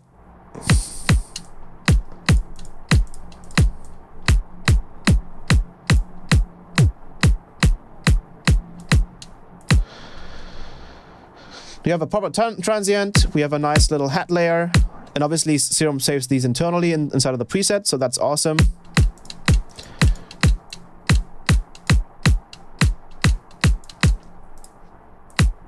Cool. And now we can use this kick as well. So as you can see, this kick is pretty short as well, so we only really need it to be this long. And let's take a look at the...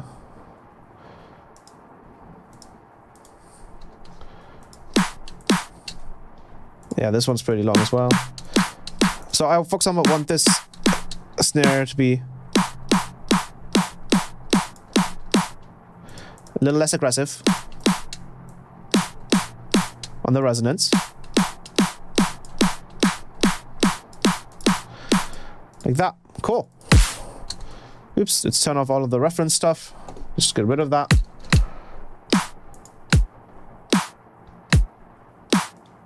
And it perfectly re-triggers. We are clipping a little bit, so you can see we're clipping by 1 decibel. Why is that? We should not be clipping.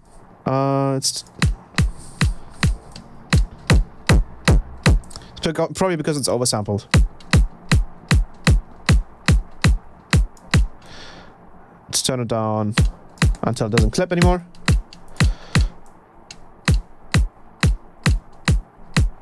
Go, check the snare. One's clipping as well.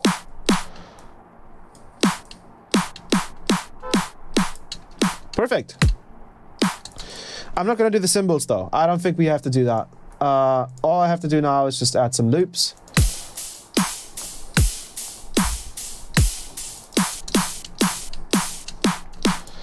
I do want a little bit more high-end on this.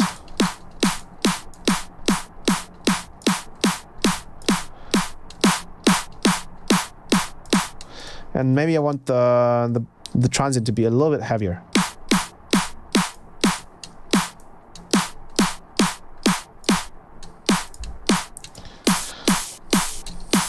And now we're clipping again a little bit. Cool. Grab a kickstart. Throw that on there. Let's add 2 hats. So I'm going to add this hat and this hat.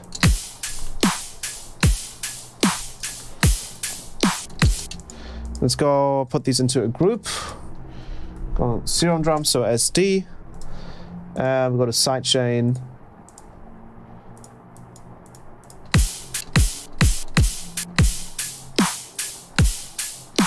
And now I want to make these a little bit tighter, so I'm actually just going to use another kickstart here.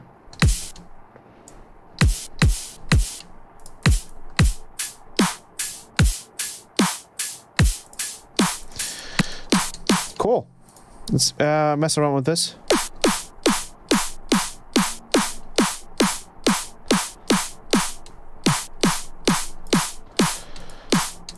Is this the... that's the top end of this. Yeah, let's tame this a little bit.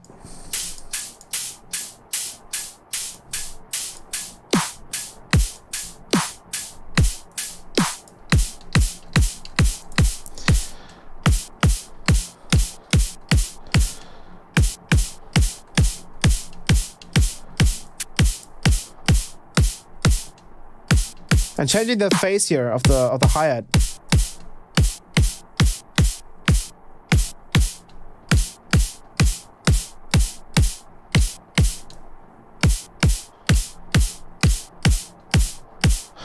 Also changes the transient quite a bit.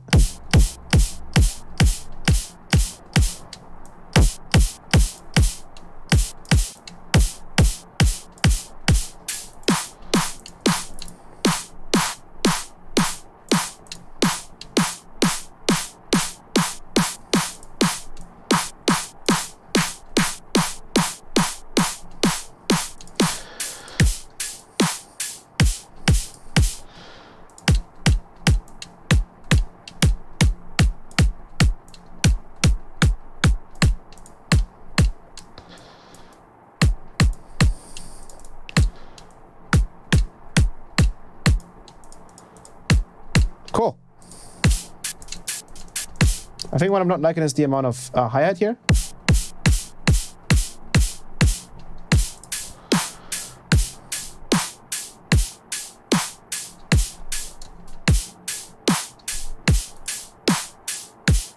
Oh, something weird happened. Do you hear that?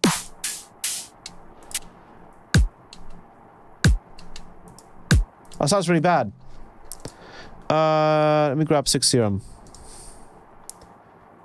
Oh, my camera's lagging again. 1 second. Need to restart it twice. That's dumb. Right. And there we go. I wasn't meaning a limiter percent. I can hear outside traffic, lol. I have to rewatch this. This is great.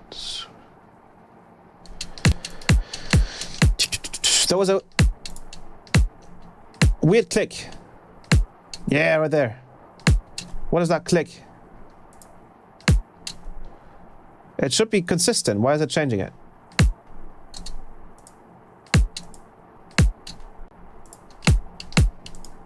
I think we have to just play it here.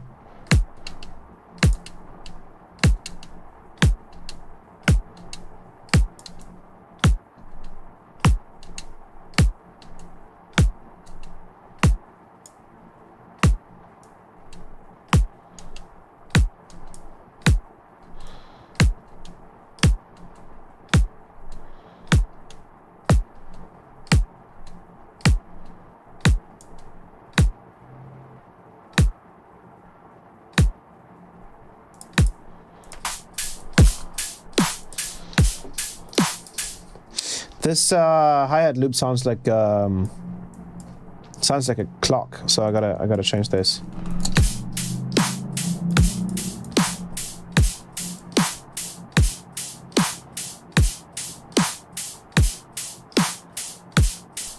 Sounds really weird, right? You can hear there's some really weird stuff happening. OMG, it's OTT. Oh. Where's that click coming from? That's so annoying. Stop. I thought you were consistent, Serum. Where is you coming from? The random is all the way down, so that can't be it. Oh, wow. Look at that. If I change the oscillator setting to 1x, that sounds so much worse.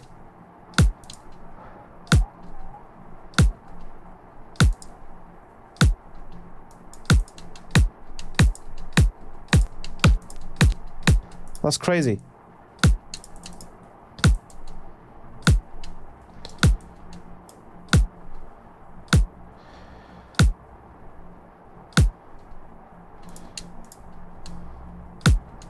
What happens if I enable MPE? Yeah, it just sounds different, right? It just sounds different when I play it from over here. Why is that? Envelope, envelope, envelope, envelope. All of this stuff is on envelope.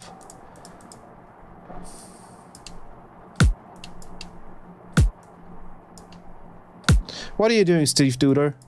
What are you doing?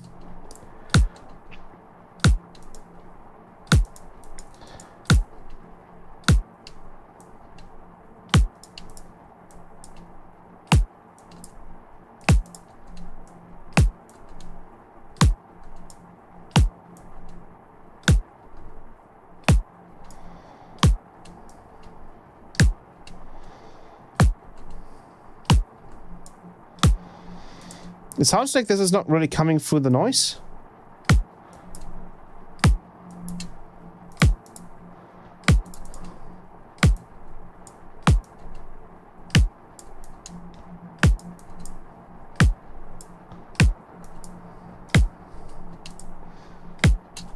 It sounds kind of fine.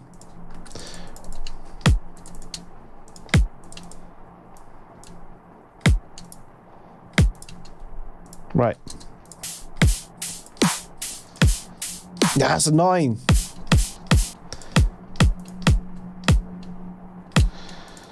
That's really annoying. Might as well just resample it. Is it fine if I resample it? Should be fine, right? Should be fine. That should be fine.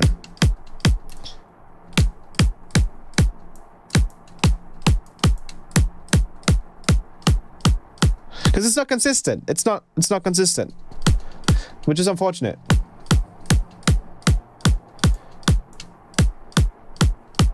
The snare seems to be consistent. This just doesn't seem to be consistent. I don't think it's the EQ though.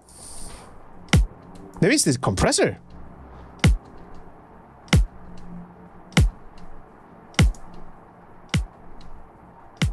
Could it be the compressor?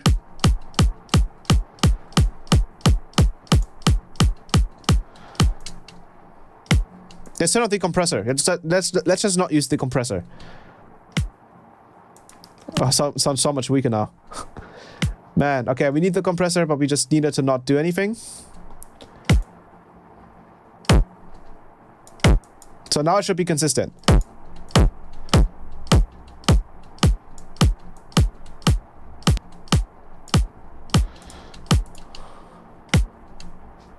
Yeah?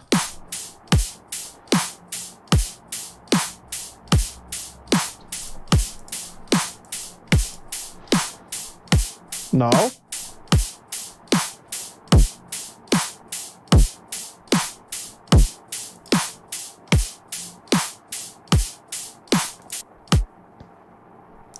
I can prove that this is not the same thing. Watch this.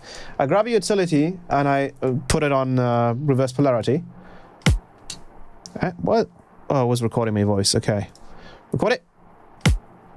Now play it. See? I'm telling you. Something is off. And it just seems to be the transient that's causing issues. Maybe there's some kind of... Is it consistently the same thing though? Oh, that's weird. Look at that. It's consistently the same thing. But when we play it over here, it's different. Steve Duda, I might have found a little bug here, my guy. Yeah, that's doo-doo. I mean, technically speaking, chaos should be re-triggering, so we could still try doing chaos instead of the noise oscillator. I don't know. Oh, that's definitely not the same. That's not the same.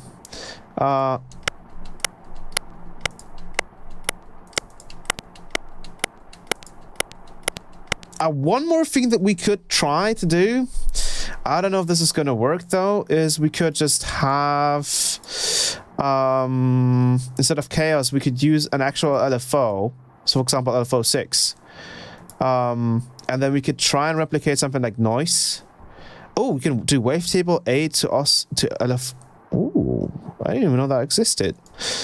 Miscellaneous. A bit crazy. How about that? Chalice. Dome. I mean, we could... Can't we put this to like 0 and then just like... Is there like a drawing mode? That has to be like a drawing mode. Let's do it like 16 grid. Yeah, then we just... This is like kind of like resampled noise, right? Can we type in like 32? Is that possible? No. Okay. And then what we could do... It's still different. 1 second. Oh wait, no, it's obviously the... Now it should be the same, right? If we record it and if we play it, yeah, now it's absolutely the same. So what if we do... What do you mean anchors? Oh wait, anchors. You're right. Anchors. No, that's doing something else. We just need big differences in... Oh, we can also do some smoothing, so that could probably help. Yeah, there's no way of doing that. Anyway, so we have this. Even though we could... Look at this. Wait, we could do... Oh, look, we could be a little cheeky. Let's move this over here.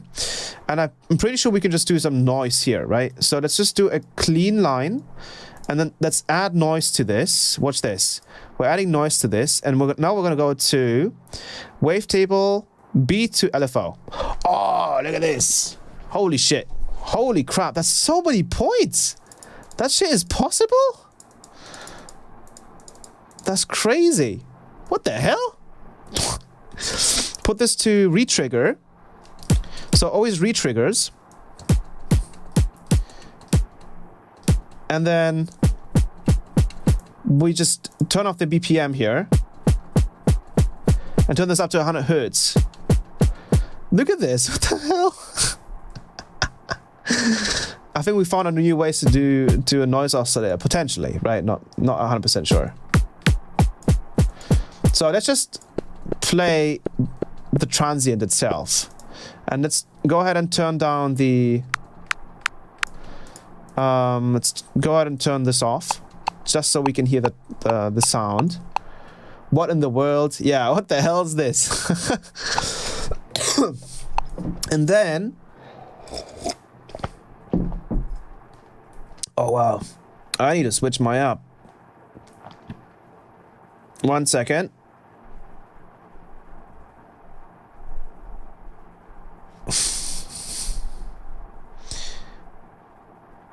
I need to contact the guy who made this app so he can fix the shit.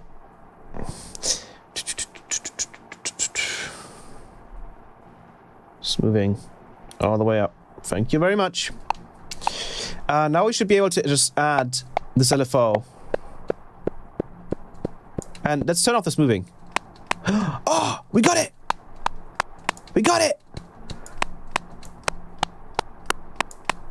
It sounds like noise. Let's play it. Oh, well, it's like resampled noise.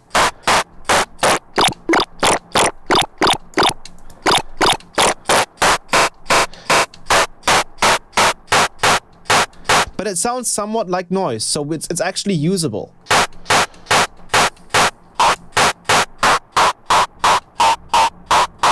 It almost sounds like a hardstyle kick. What? Is that how they do hardstyle kicks?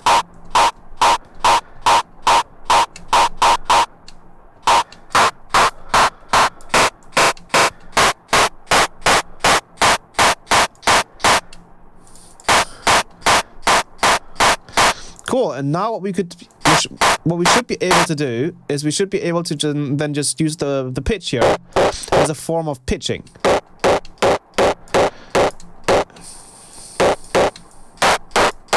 I make this obviously super short. Yeah, now we have a transient. And we could probably just go ahead and change the rate here a little bit just to get different types. Oh my god, this is crazy. Ah, this is so sick. So hopefully now the kick drum is actually consistent.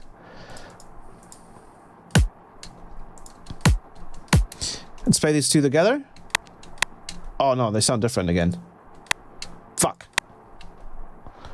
Why is it still different? We have it on retrigger, don't we? We have it on trigger. Let's put it on BPM. Let's see if maybe that fixes it. Let's record it here. Yeah, look at that. So as soon as we move it,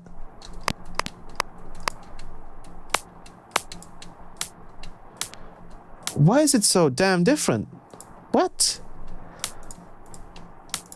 What is going on? Is it the EQ that's not consistent? It could be the EQ. Oh. Oh, wait. No, it's not.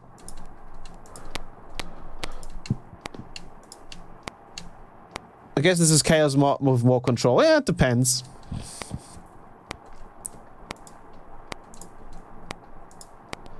It's just not consistent, you know? That's a bit annoying. I guess we'll have to resample. I don't think there's any other way. Either way, this sounds like a much better way to do noise. Put it to... Yeah, this is much better. Then we can record it. We can see our transient is super nice and random. And let's go ahead and record both the... Let's go to resample. That should be easier. And let's go ahead and just record this. So...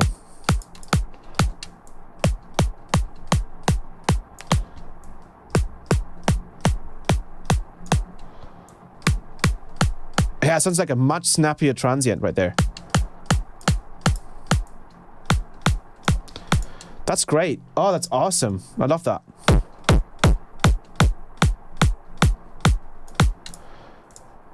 What a great kick. Sounds awesome. Let's turn this up a little bit.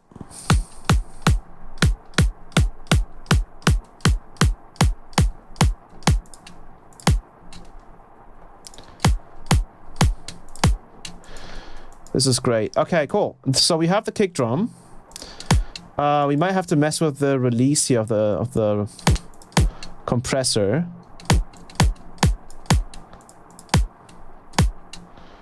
Get something a little bit cleaner.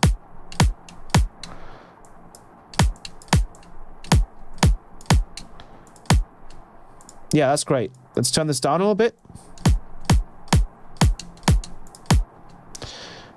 Great, awesome. And then let's also do the snare. That one's pretty clean already. And we're gonna just do the same thing here. So instead of using the noise oscillator, we're gonna go with LFO 6 or LFO 5. I think we're using here for. We're not even using LFO 5 or anything else. So it should be fine. Again, we go to a different wavetable position. We draw a straight line, and then we just add noise. Like this. Then we resample that from wavetable B. We do have this little section here at the end. I think we'll just have to like add more randomness to it. Oh, we could actually move some of these, right? Yeah, we could. So we can maybe just move some of these. You're likely not going to hear this change anyway, so it's whatever. But yeah, there we go. And then we put this to envelope, not trigger, and then turn this up.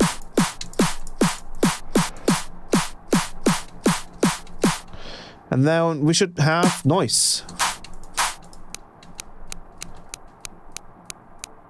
Yeah. Sounds like white noise. And then all we do is we turn this down. Quite significantly. How much do we have here? Oh, because we're using white noise already. Okay, let's just switch it to a sine wave.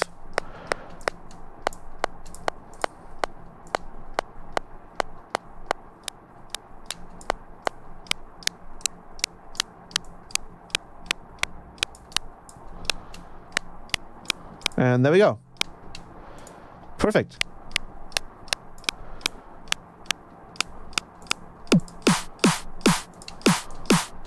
Got it? Yeah, that looks like a proper transient. Maybe a little less high end.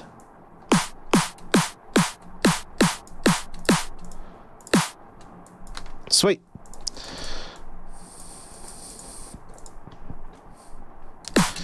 The transient does look like it's a little louder than everything else, so we might be able to just actually push it into the saturator here a little bit.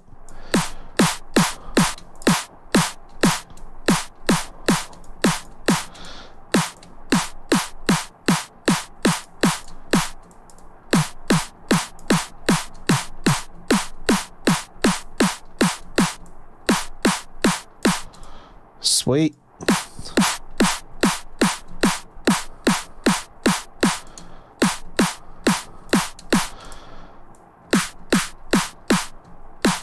We can now just change the position of the pink noise.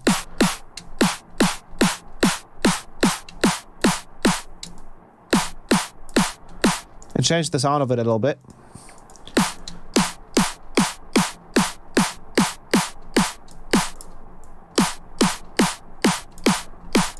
Yeah, this is great.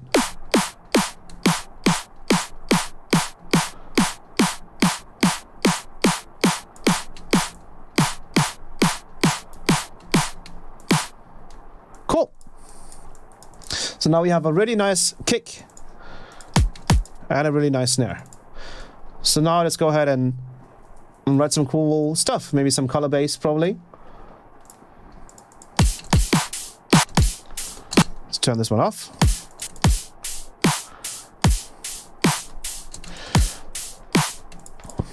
And I want to try and do some cool, like, I'm thinking about doing some, like,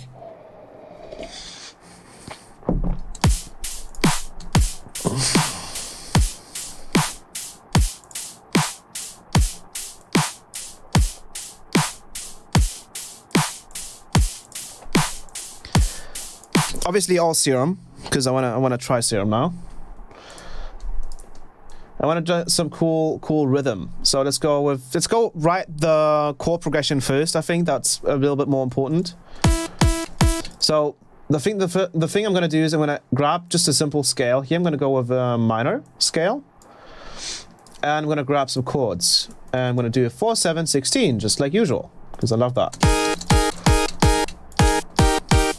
And let's go ahead and go to the scale function.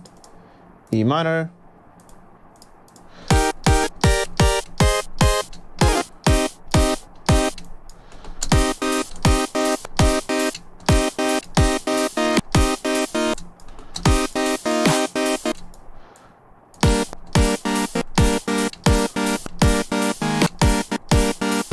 Hey, are we on the right? Oh, we haven't even picked the right one.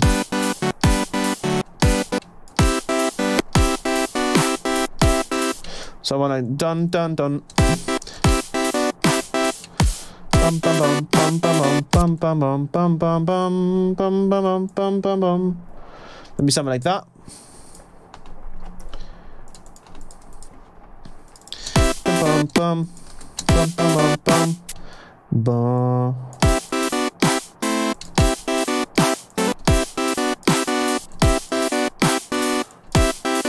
Bum ba dum. Bum bum ba-dum bum ba-dum bum bum ba-dum bum ba-dum bum ba-dum bum ba-dum bum ba-dum bum bum ba-dum.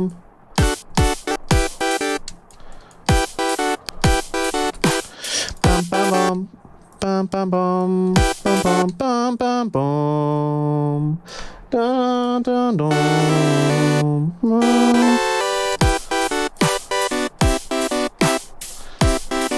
And then I want to do a bum bum bum bum dum dum.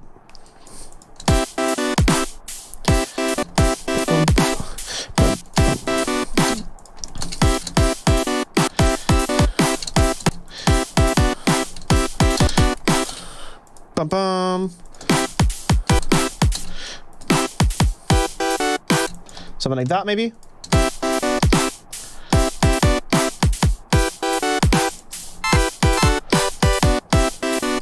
Yeah, the kick drum sounds really cool on this. I like the way the hi-hat is layered here. And then let's grab a kickstart. Oh, this is gonna sound really sick in a minute. Go with SD.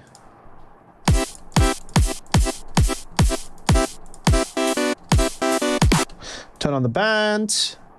Go with some low end. Around there. Duplicate it. Turn off the band. Oh, turn off the listening. And then I want some kind of sound that is not a chord. That goes... Dun, dun, dun, dun.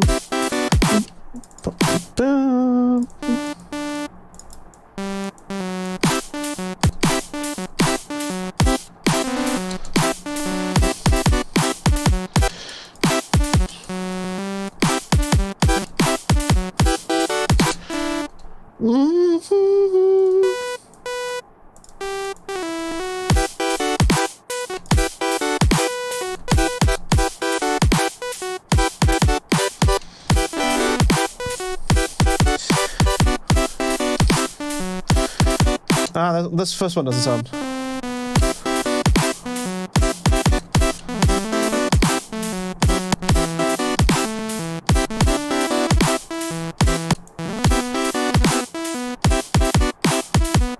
And then maybe here changes.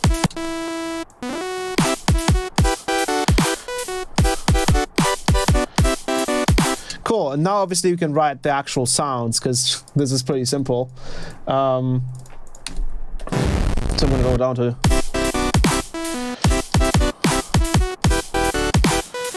And I think I'm gonna go with a different sub this time around. I'm gonna pick a sine wave here, but I'm gonna add the second harmonic to just give it a little bit more of that like saw wavy kind of sound.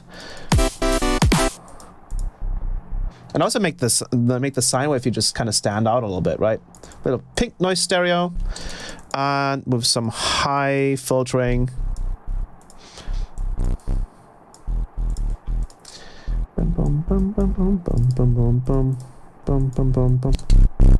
Also, 1 second, I gotta save this project because if this crashes, I'm gonna be mad. Don't crash on me, Ableton 2022. Because there's some sauce in this process and this project. I mean, some sauce, fucks.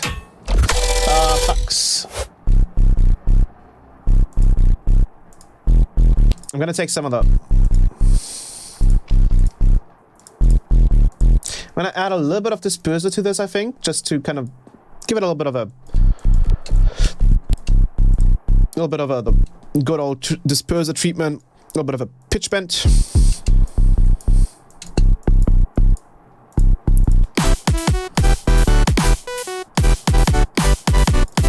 Let's also make these a little longer. So I'm gonna hit legato here and I'm just gonna take the long notes and just make them shorter.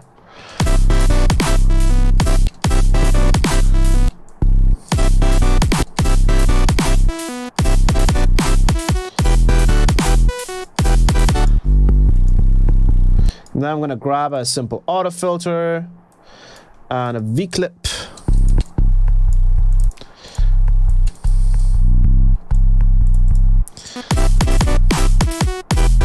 My camera. Oh. Man, this fucking app is just crashing me all the time. What is going on? It does not like me anymore. Okay. Thank you for telling me. Should be fixed now.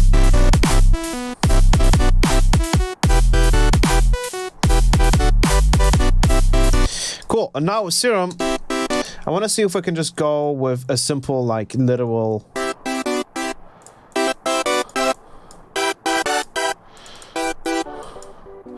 I think we're gonna have to go with like a.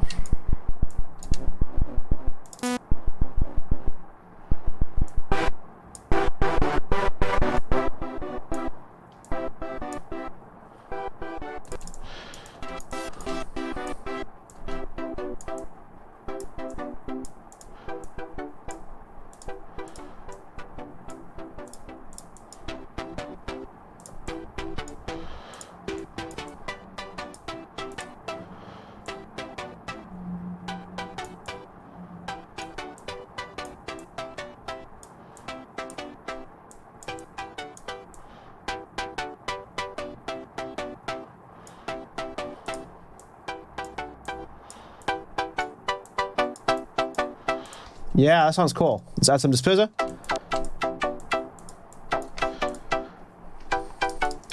Let's add the regular and power rack.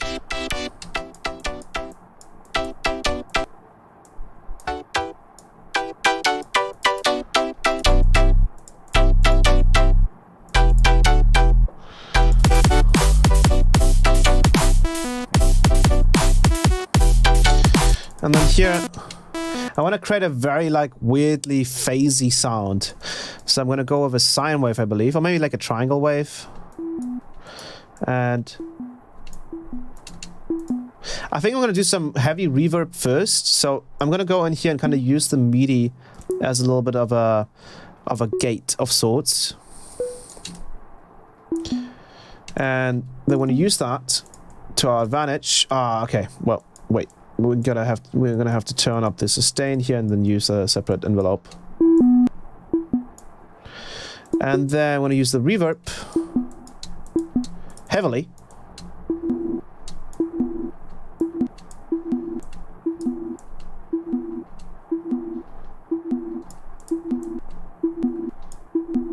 Not sure why it's clicking like that. And then I want to use a heavy phaser. Maybe static. Doesn't quite work. Let's distort it.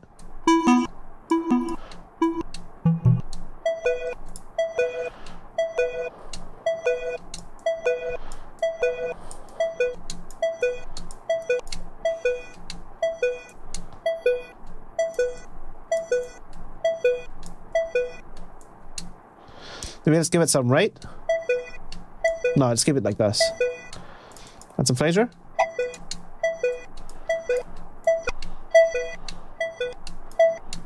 That one doesn't quite help. Let's add a simple OTT to this, as it's all gated and we shouldn't have an issue.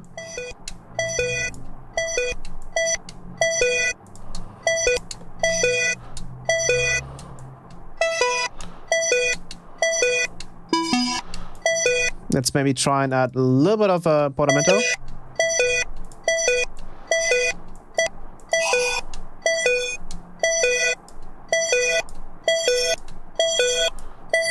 We can also try just heavily kind of cutting it.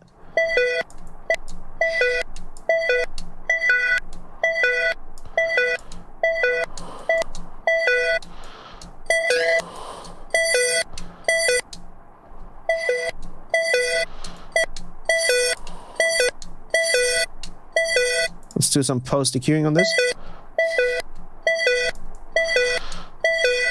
Let's add some kind of like a little miscellaneous attack. I like the glass ones here.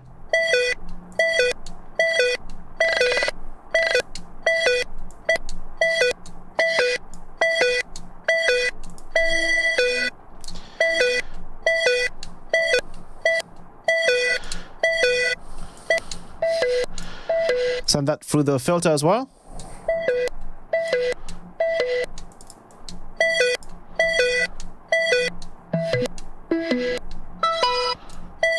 And now let's try and throw a vocoder on it and see if we can kind of make it watery.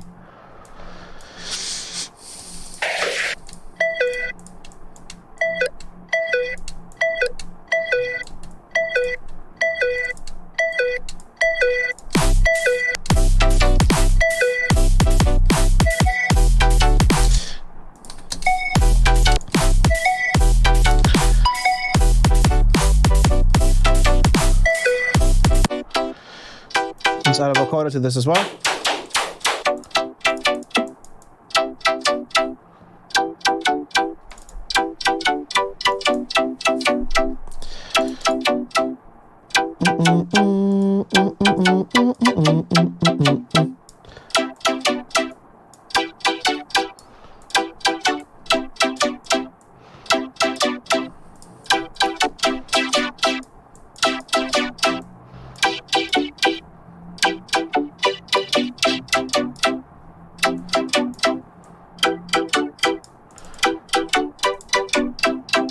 I want to add a delay to this.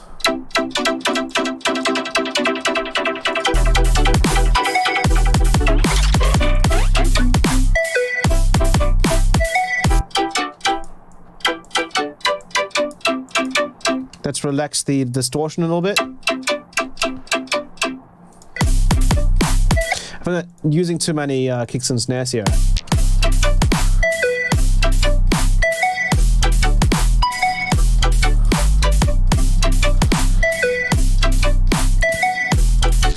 Let's also use like a main lead on this, because right now we don't really have much support here. Let's open this up a little bit further.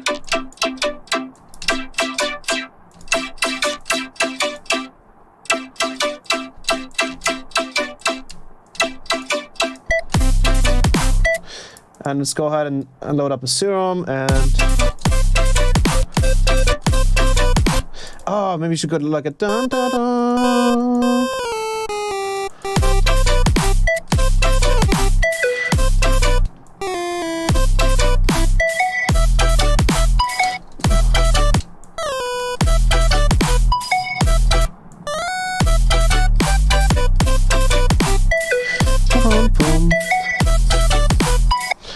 Maybe you should actually go with like an open sound, honestly, like...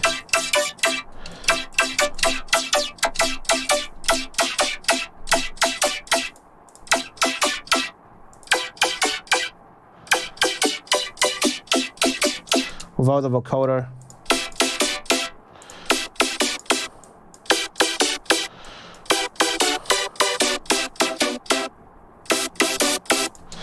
With some pitch envelope on this.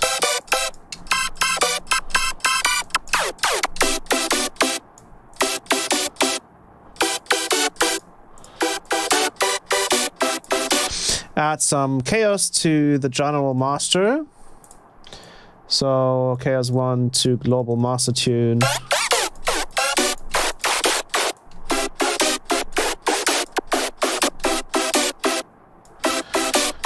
Let's get rid of the disperser here.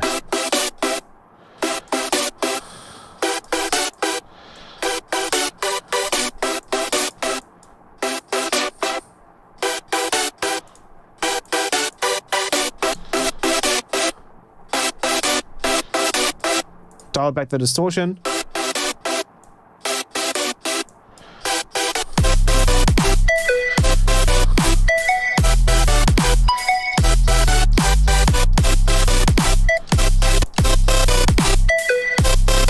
We gotta make sure that we don't have any low end on these layers. Usually with supersaws, I would probably use like the noisy method. But we could also try and use... where's the envelopes happening here? Add some pink noise stereo to this.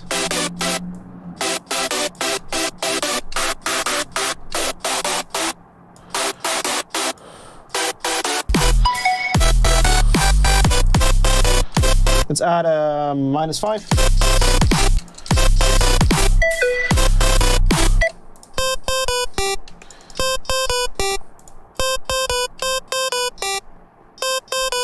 And now let's go with a sine wave.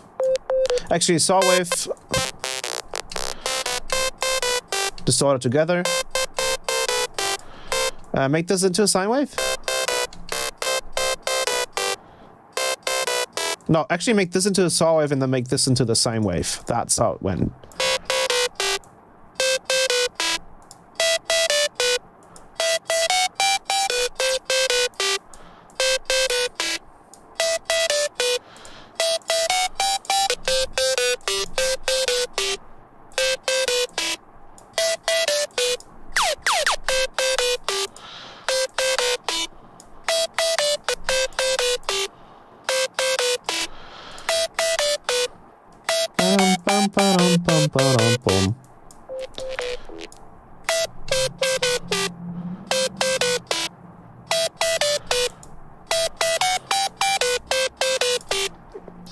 And now we could add some all-pass filter to this, just to kind of like smear it a little bit.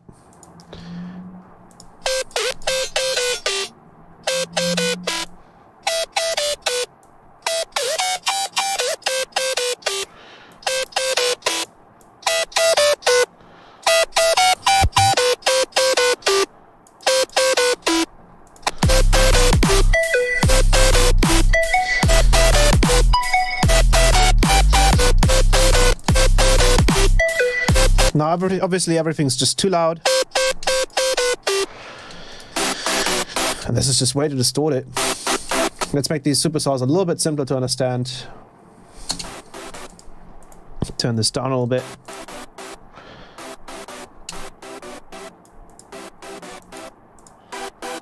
Ah, it was the distortion that was causing it.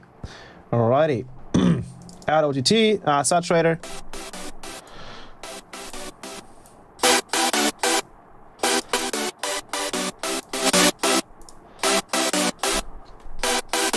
Let me try an octave lower as well.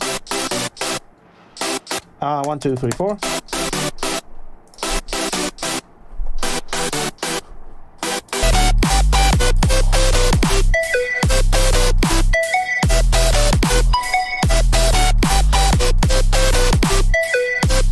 Now the sub is playing longer notes than everything else, so we might as well hit legato here as well.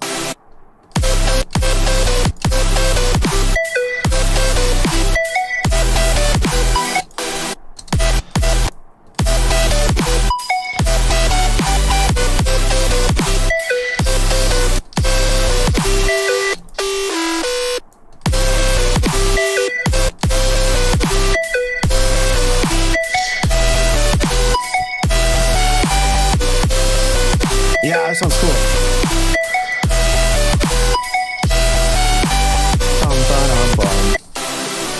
And now let's make everything a little bit shorter.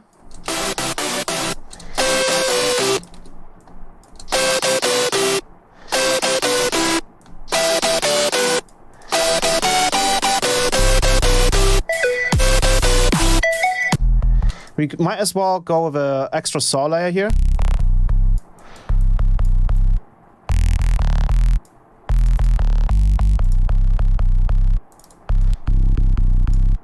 Oh, it's a very gritty sub.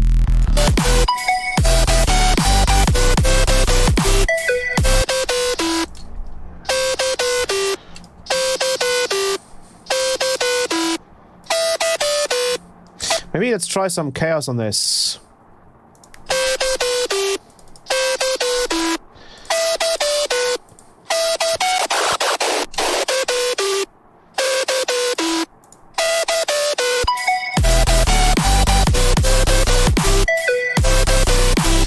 Try an octave higher.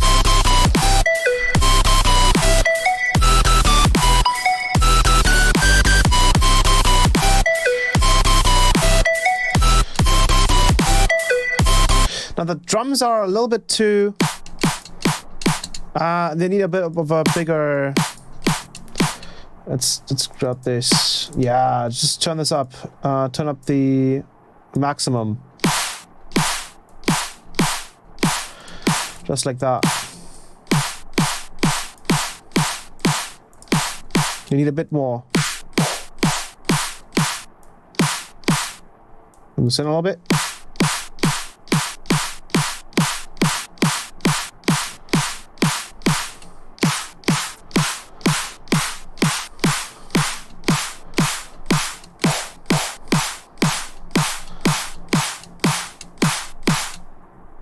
Let's add a bit more punch to this.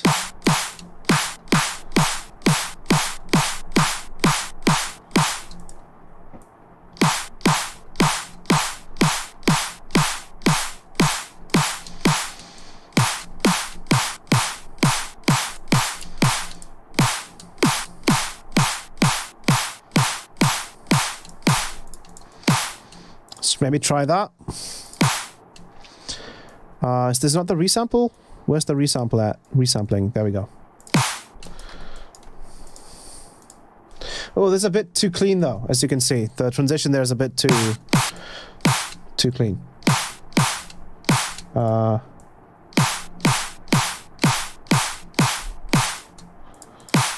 To be a bit smoother like that.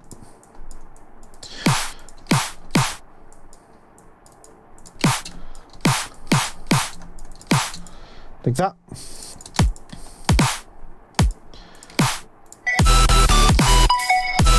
I think this screech is a little too high.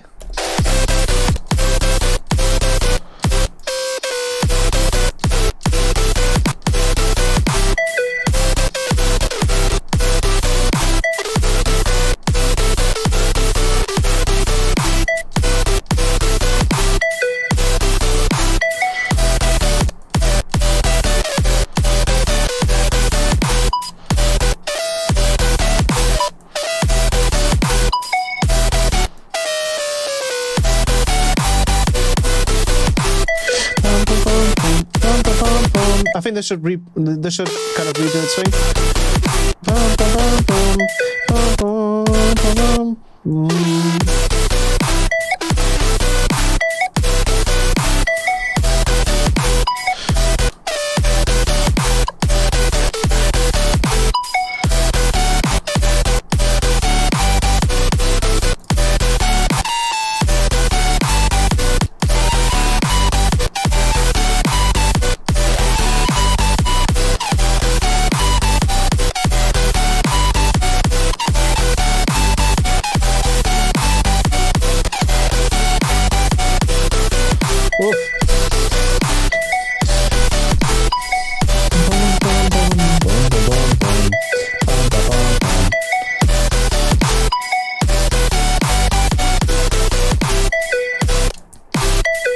And then maybe here we can do some really cool, like, kind of like color bassy kind of in between bass. We should probably play the bass notes though. Where's the bass note?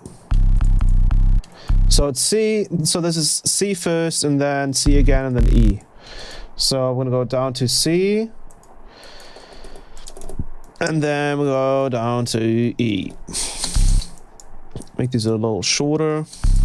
And then I want this to be like a whoop wow, whoop wow, whoop wow, whoop wow, whoop wow. So we do like a simple triangle. We'll try this little trick here. Saw wave, saw wave. Push this up 3. Turn this down. Put it on FM. Turn this down. Turn this up.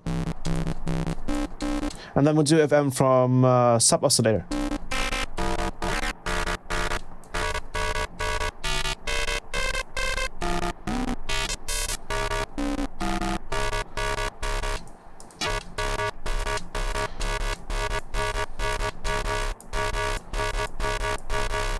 And then let's do BPM.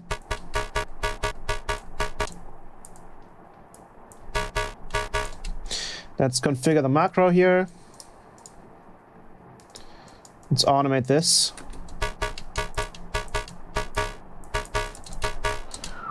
That should be it.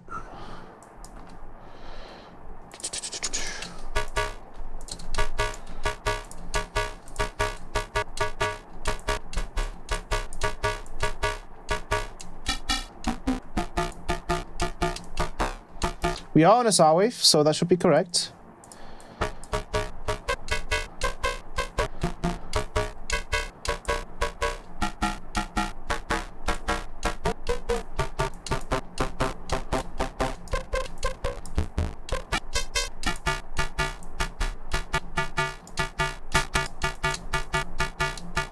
Let's use a high notch filter. There we go. Obviously, we don't have a separate sub now, so we might as well do a simple serum and then switch this over to a separate sub. All we do, and this is super simple, we just use an envelope follower from our main serum and then use the utility on the second serum, and then we just map it like that and then put it to 50, so we don't even have to care about the You don't have to care about the processing there.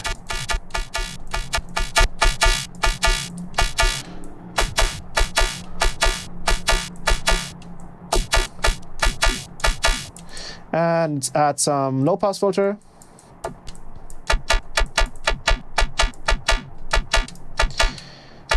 Hello, Xim. Hope you're doing well. We made some really cool drums today in Serum. Just Serum, by the way. So we did this snare sound here. So we are using oscillator A as the body. We're using oscillator B as the transient. And we actually have a little snippet here that's just white noise. And we convert that to the LFO. So you have this option here, right here, wavetable B to LFO. So you get this just like random LFO, and you can make it super fast. So, and then you can put it on the coarse pitch, and if it's a sine wave, then it's just basically noise. So you can generate a transient in here and pitch it up and down to get that like kind of, you know, my camera keeps doing this crap. Holy shit. Sorry about that. And then we have the white noise there, and as you can see, we have some processing, and this is literally just Serum. So we could go, you know, do all, and we did the same thing for the kick up here. So the kick is using the same transient technique, body, top layer, just Serum. So you have the kick here,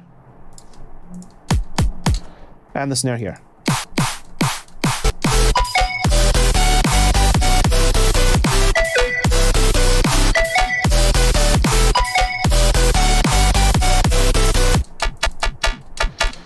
Now this sound,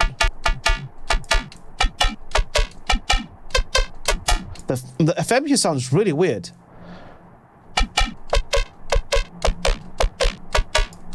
Like really weird. Very interesting.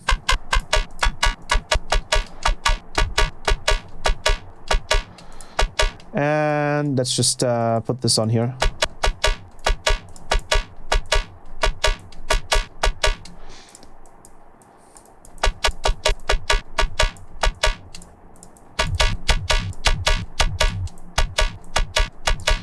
Let's add some really cool flanging comp filter HL6 plus.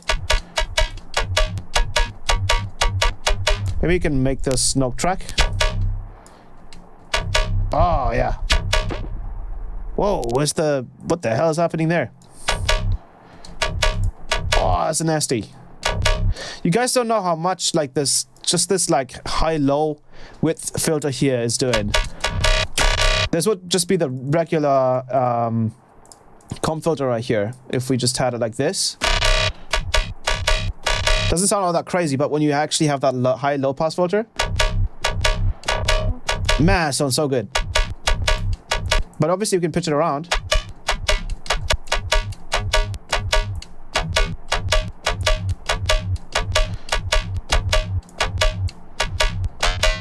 You can even open this. Oh, it sounds so good. Let's just clean this up a little bit. Probably at the end, I think we can use the distortion. And then with a post, just high pass. Just to clean it up at the end.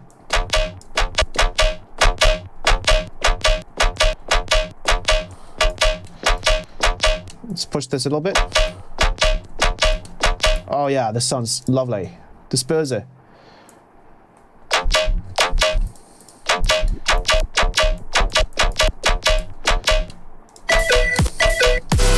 Now, it's not in key fully, so we are going to use retune.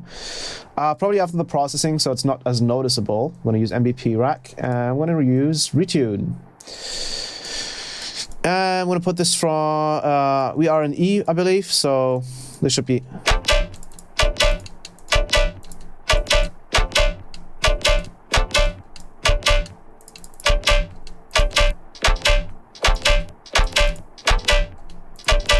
Let's listen to that first.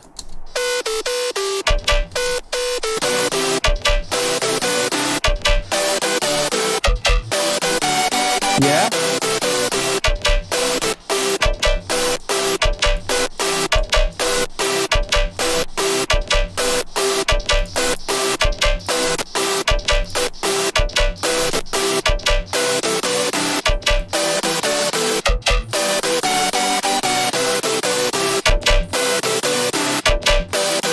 stereo on this yet, so let's just add some hyperdimension, maybe with some retriggering, and let's add some dimension expander as well.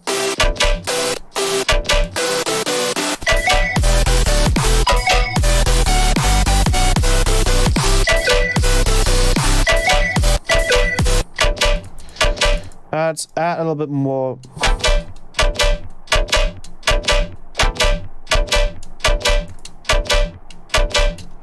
Sure.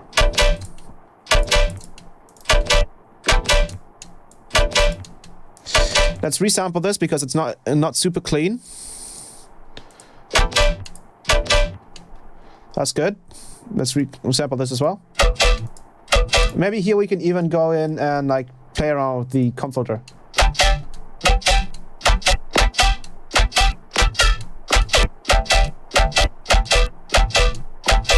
Oh yeah. And you can see how much smearing it's causing there, so that's why I'm resampling it. So I can clean it back up again. Move this over here. I can even...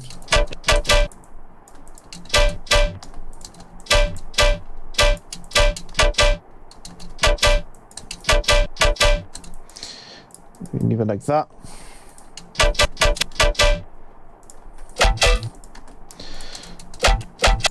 I like the first one. The second one, not so much.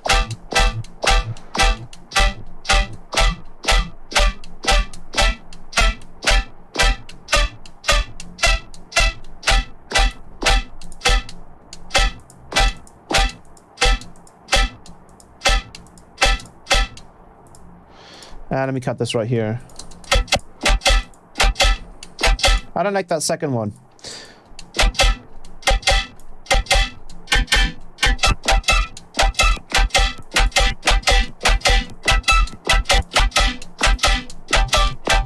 Ooh. That's a bit better.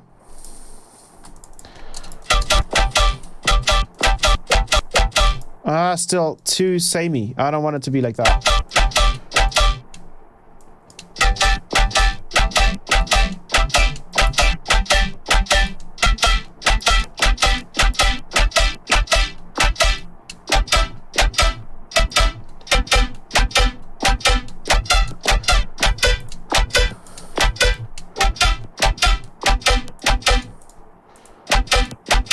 Yeah, that's good. That's it right there. Is this automation still working? Yeah, it is. Okay. And then we just grab this first part here. Yeah, that's it.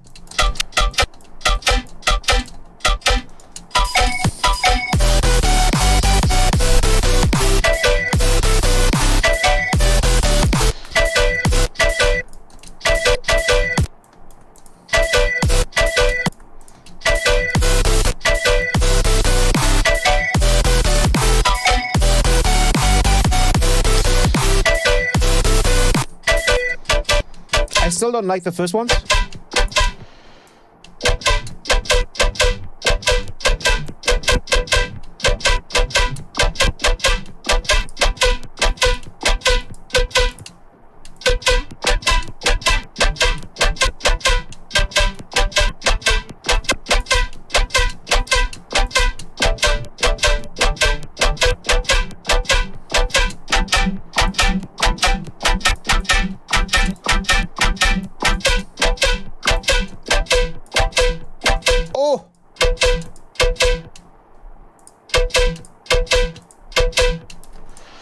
That's it right there.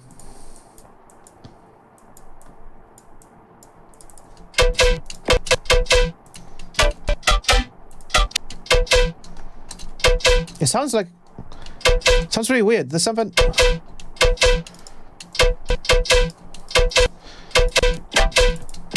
Is it? Oh, it's probably because it's clipping a little bit because it's so loud.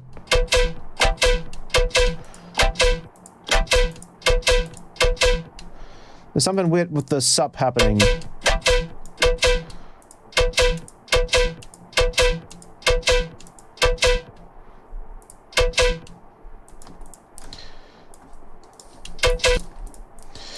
So we cut it at around -2.7, so we can just probably boost this like 3 decibels.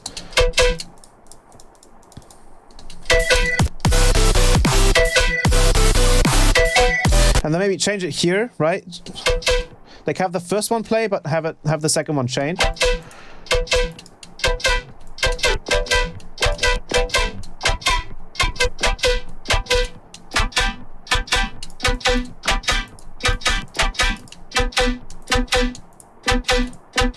Oh.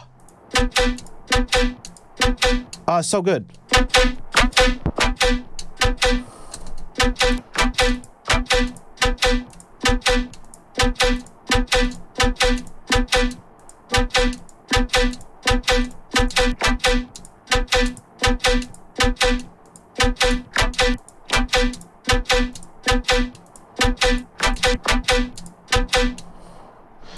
Like that.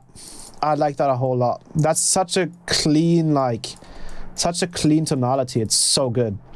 Holy crap.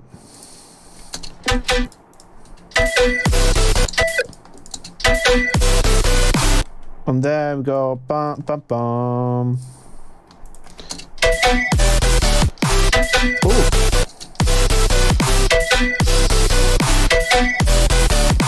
Actually.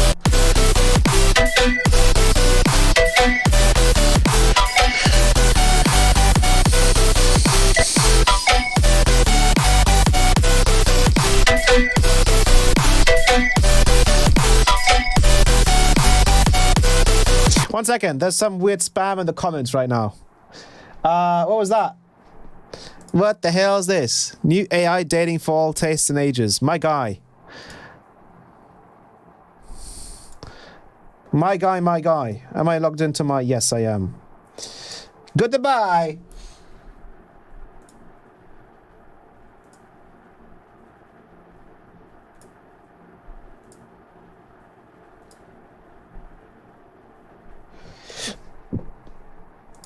You need a chat mod here. Yeah, I kind of do.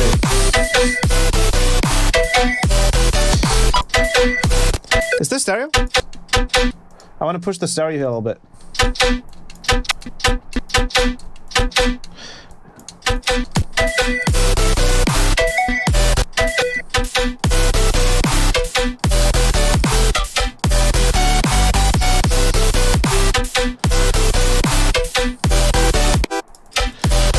Now, the magic trick is VC160. Where are you at, my guy? Here you are.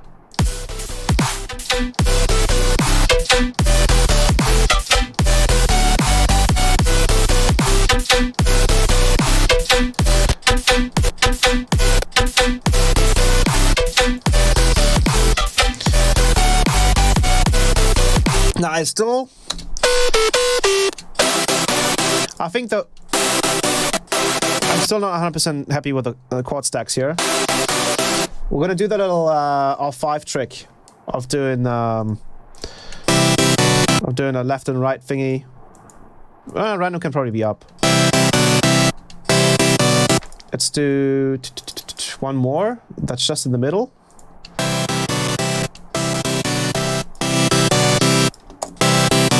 And then we just do a very, very simple chaos.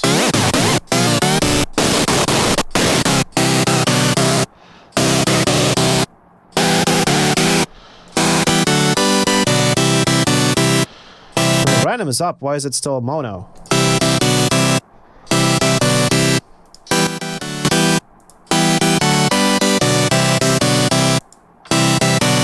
What? Okay. Chaos 1, mod source, chaos 2. Ah, there we go.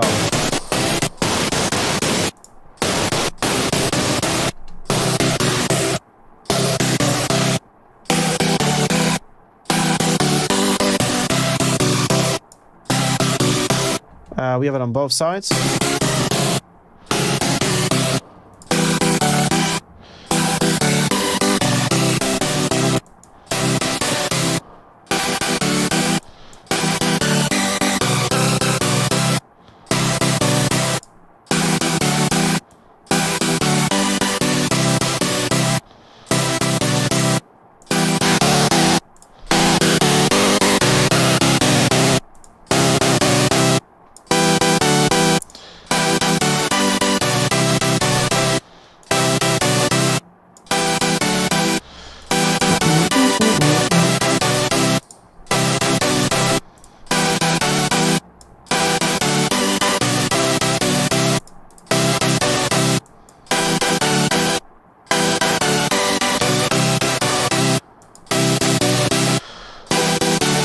wait, the phase random is all the way off. Why was... Was that on purpose?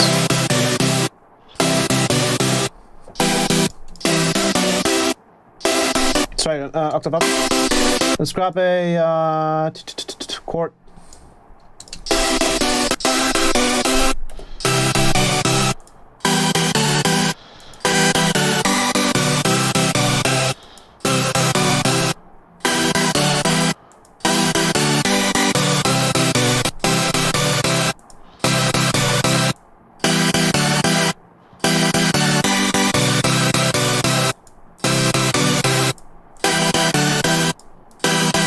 Honestly, I think I'm doing something wrong here. Am I doing something wrong? Because it just doesn't sound the same way. I'm going to cheat a little bit. I'm going to just use wavetable because it's a lot easier.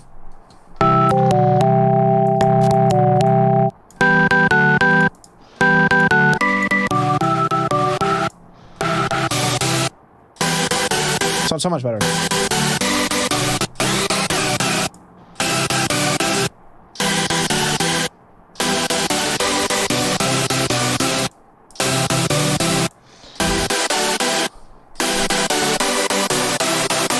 Just as good though.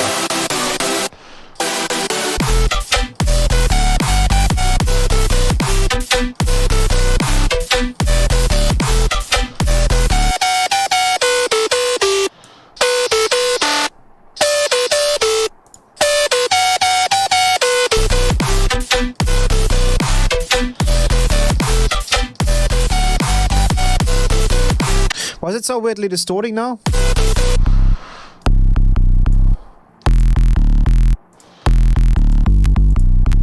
I need more.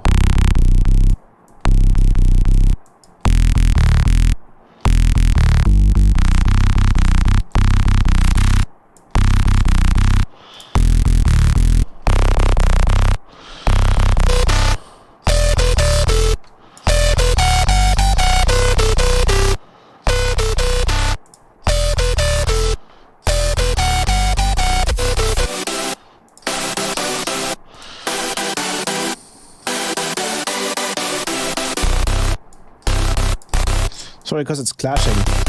Let's grab a V-clip then.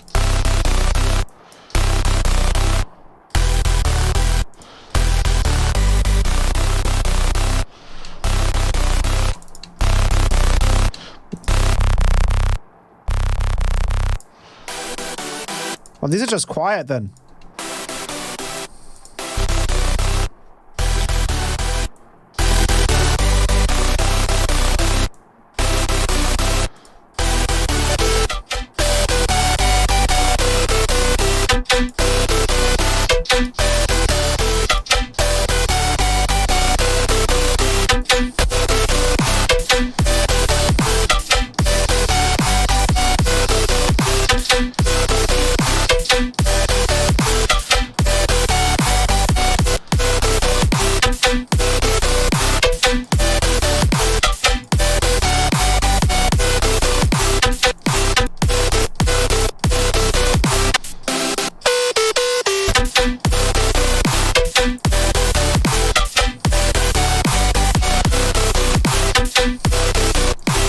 And then maybe here we can add a little delay.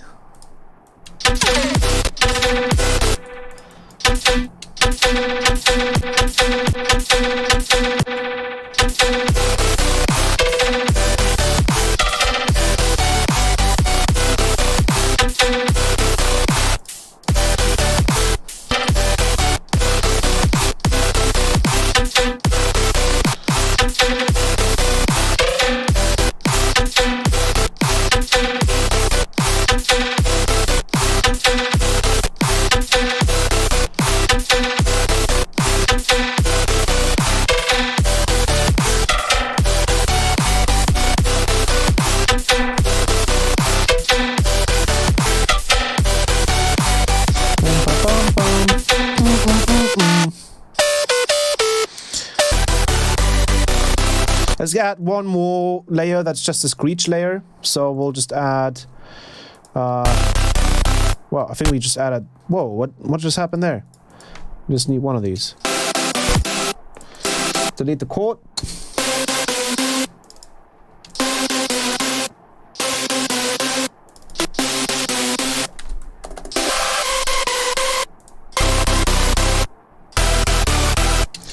And now we could just write new little top notes.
It sounds like everything here is way too loud compared to the drums and stuff.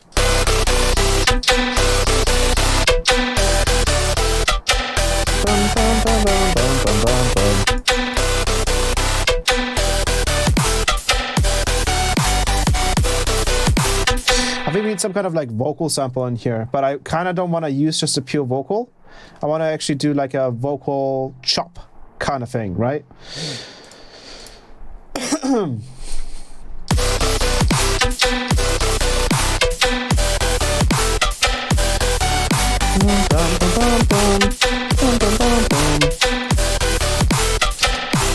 I think we can improve the drums a little bit. We can add a little bit more.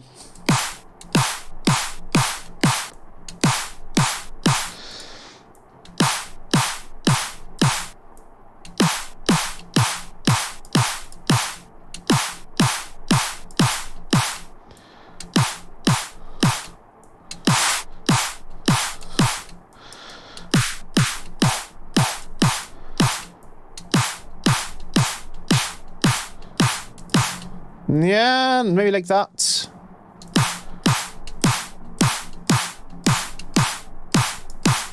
More like that, probably. Maybe less body. See, it's just figuring out how to do this stuff. Where's the resampling channel? Here we go. That's a much better fitting snare. Let's go back to the kick drum as well and maybe figure out what to do there. I think the kick drum sounds fine though, but I do want to see if I can maybe push a little bit more of the high end. You don't really want to mess with that though.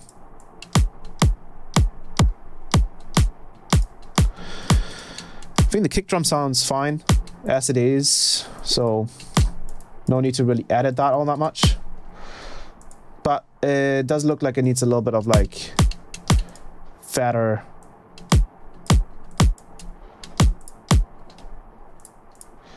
Like this is taking away some of the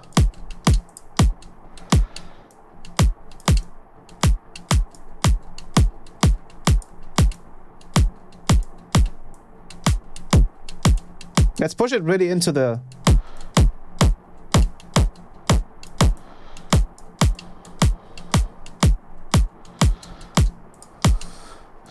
turned on the high end a little bit.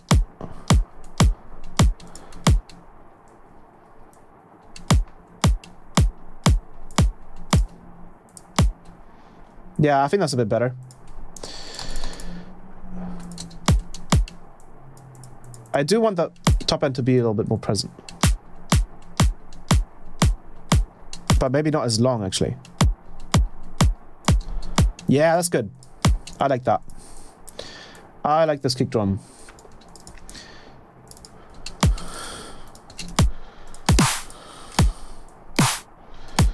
Which one is the... Is this the new one that we recorded?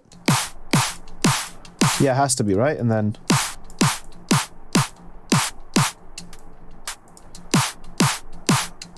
I just want to add one more. Is that even possible? I mean, we have. We don't really need the high-end boost. Do we? Not really, right? Let's add this.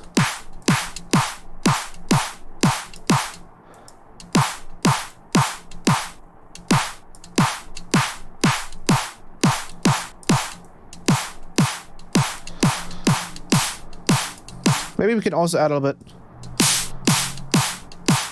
That's good. I like that. I think it's too much high end though. Like we just added too much here. Because it takes away from the transient when we do that.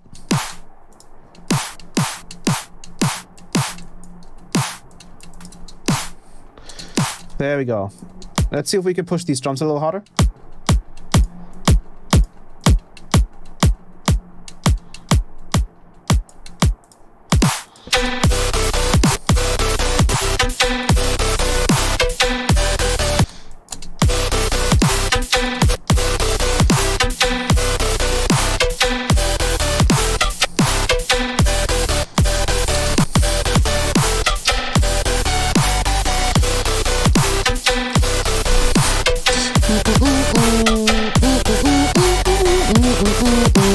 I think here we need to, you know what we're gonna do? We're gonna make things easy for us, like hella easy, okay?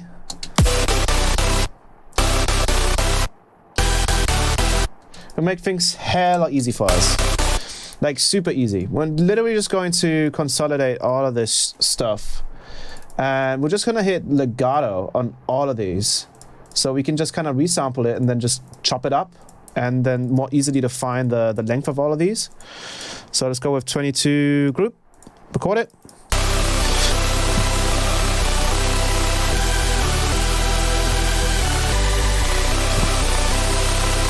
And it's the same thing. So now we can actually just go ahead and like literally cut this up.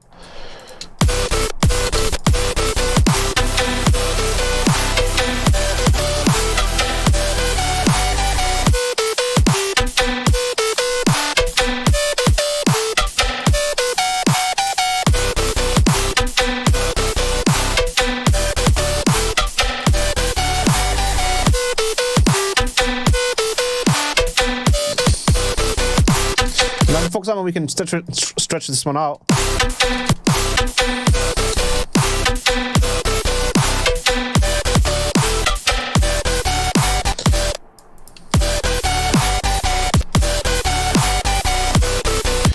We have this one.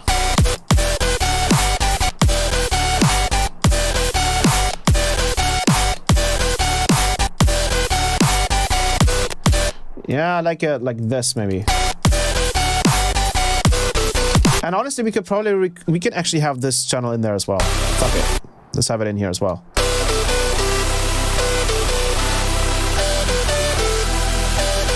Now, actually, I might want to like write some other... Ooh, what we could do though, is we could probably have all of these just be a little longer. And we can literally just use like an envelope follower on here, so we can perfectly cut it, and we can probably just use the map, just the out gain here of the end power, and just push it.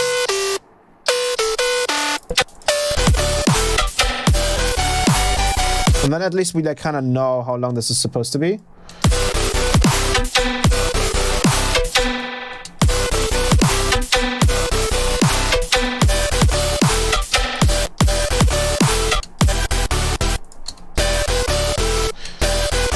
Doing it though.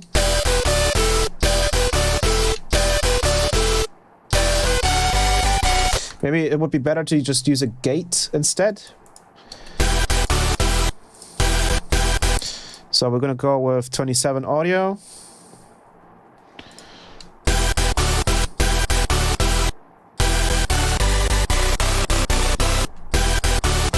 Oh, now it's the volume is off.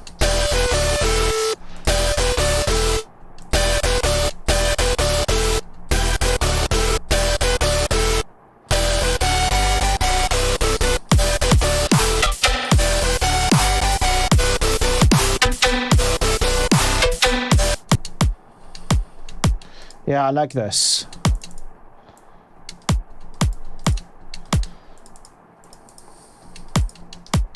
Oh, he's back. What the hell? Remove.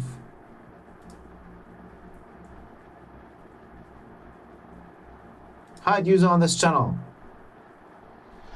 You guys should not be able to see anything of this guy anymore, hopefully.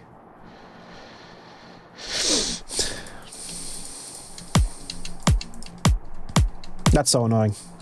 Sorry about that. Most fucking random place to advertise that kind of stuff as well.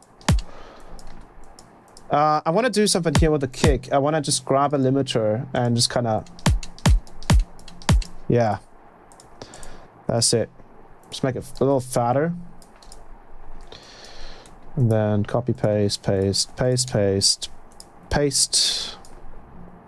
Cut all this bullshit out. Oh, we recorded some weird stuff down here.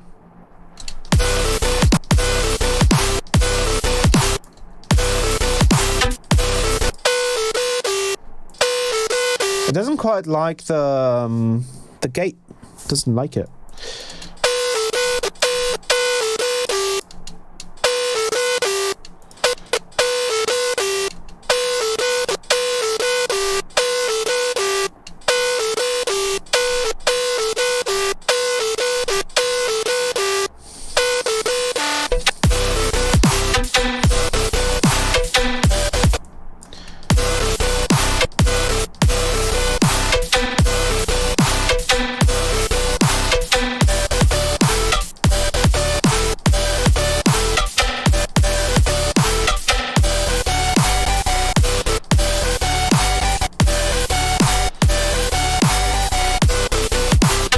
Yeah, I like it more when it's like more sustained like that. Let's push it.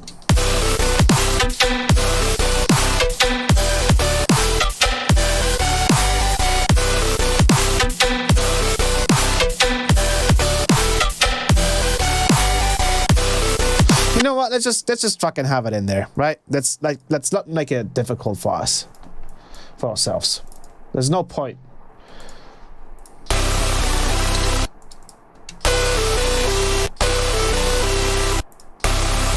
No. Ah, this still has the gate on it.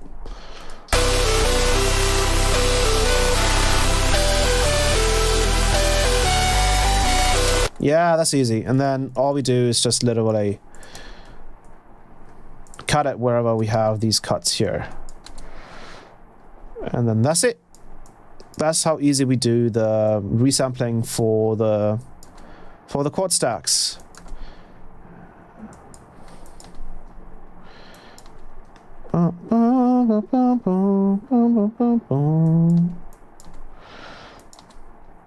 And then we'll probably come up with another melody.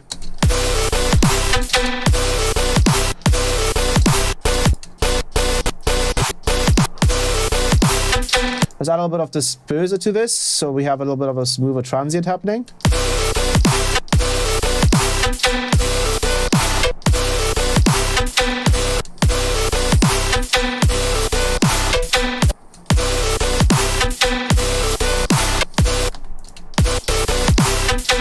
You could also have some kind of bass in between here, potentially, like bam, bam, ba, bum, ba, bam, boom, like something like that.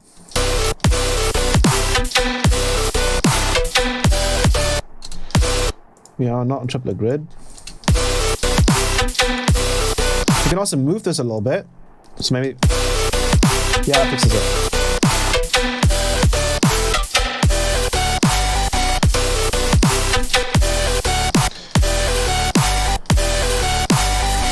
Yeah, that's cool.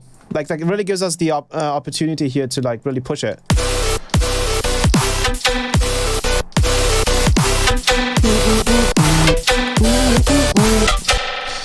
And then maybe we can literally just take this this bass right here. And let's just try it, right? Put it in Complex Pro, make it shorter.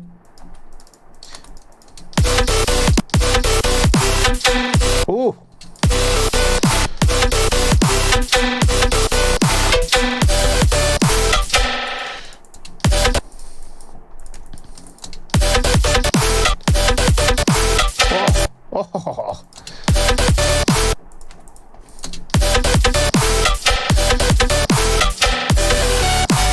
maybe this one.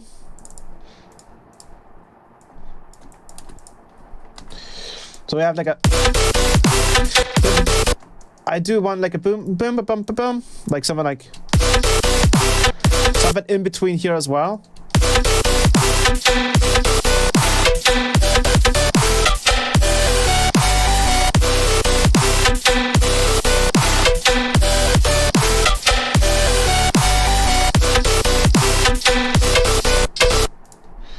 This short as well. I love Complex Pro.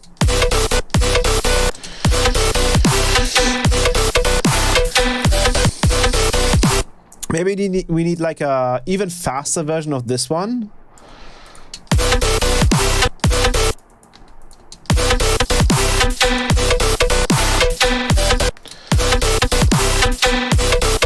Oh, that's sick. Maybe even like double. Oof.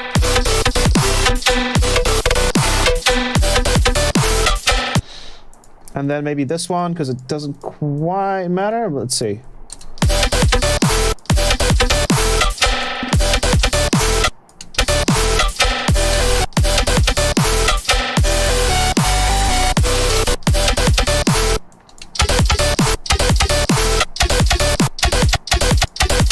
Luckily, all of these are already like tuned, right? Because of retune, so we can actually repitch them and they still sound in key.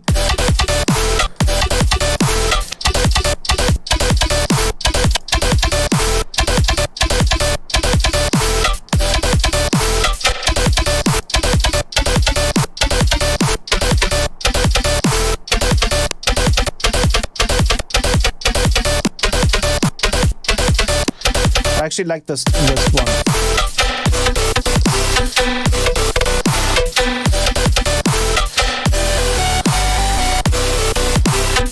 And then I want something new for the melody.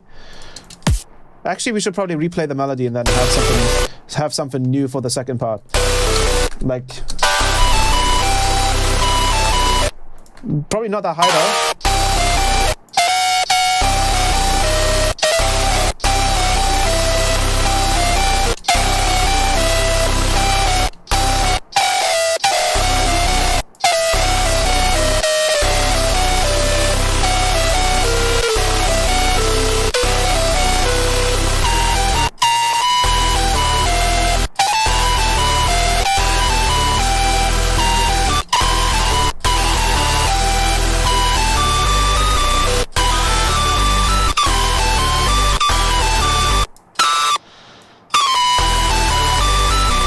Ooh, yes.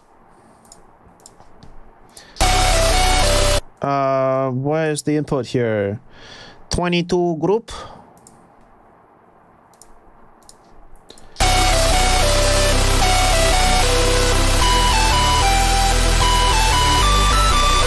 Yes. That as the second part will probably be pretty cool. And then let's copy this over. Bam, bam. Cut this out as well. And let's see if we can also like fit in like a vocal chop thingy. Should be possible, right? There we go. Easy as that.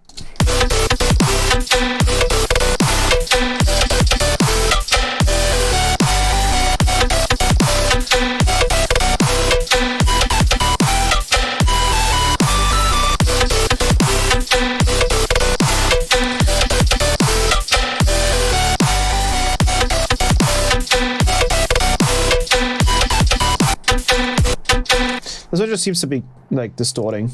Oh,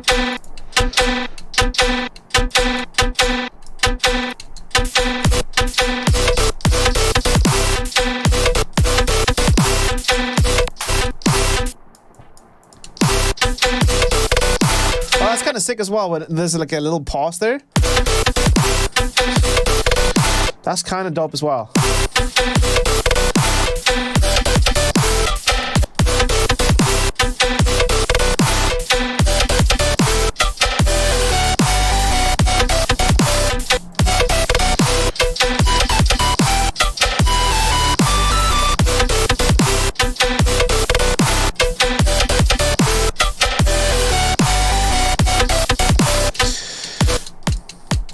edit the kick a little bit here.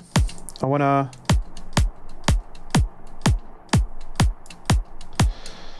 maybe pitch it up a little bit.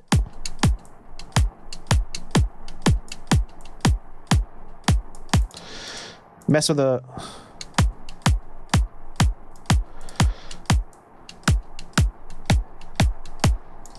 right there. That's what I wanted. Again, just a little just limiter, just to push it. Cut it. Fade it out a little bit. Copy, paste it. Copy, paste. And then one more time, paste.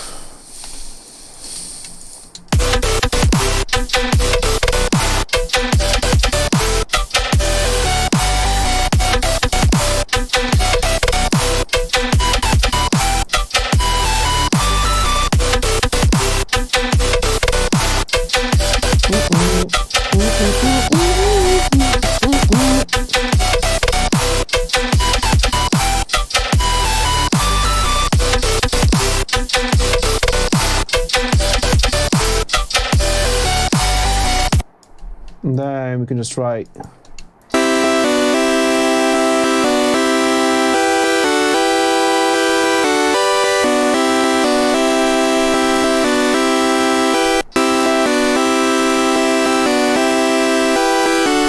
just want to get a little bit of harmonic context.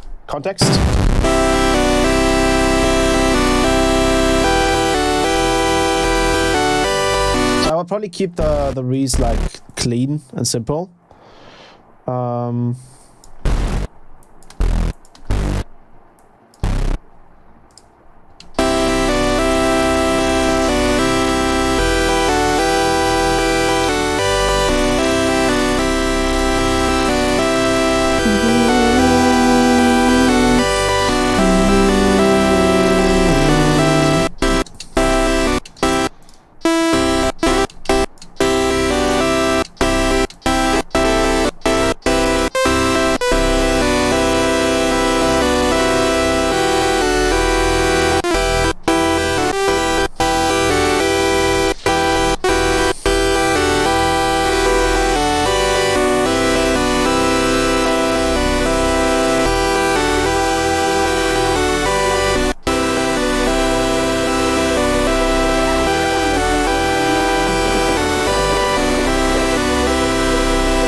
And then we have the drop.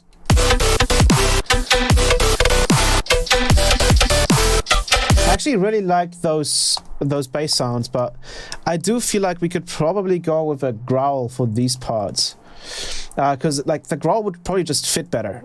I like the FM kind of sounds like in betweens there, but I do feel like we should have like an actual like growl in these in between parts here. I feel like that would just fit better. So I'm gonna move this over. But boom. Yeah, like that. Move this over as well, and have this one shorter. And then we're just gonna make this into like a bass growl kind of thing, right? So we're also obviously gonna be using Serum. And we're just going to throw out most of the stuff here and then just use one of the N-wave tables. I want to use bend plus minus. Delete the NBP rack. Delete the comp filter here.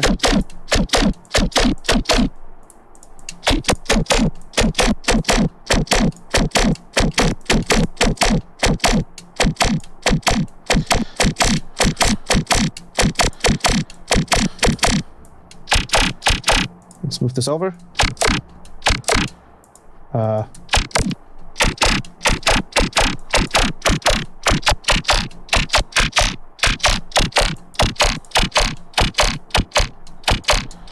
There we go. So the spell is already on. Let's add Invoco.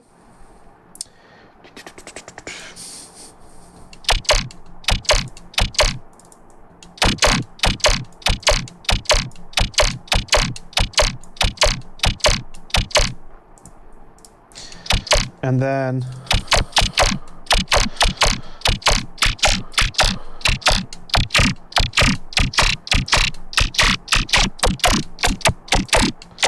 let's add a phaser in here as well.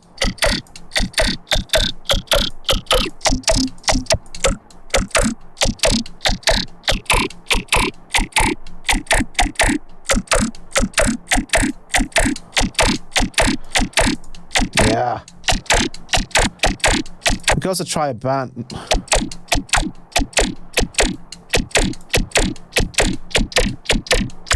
We can also try one of the wave, growl wave tables.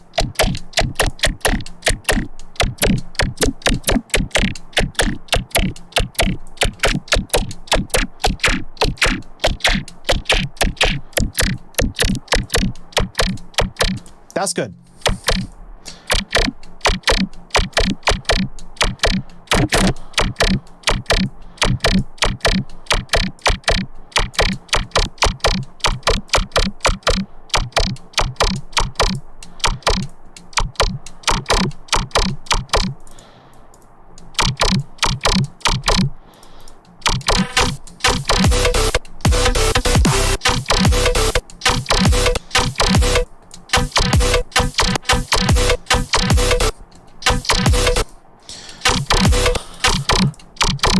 Let's resample this so it's a lot easier to work with. 38 instrument.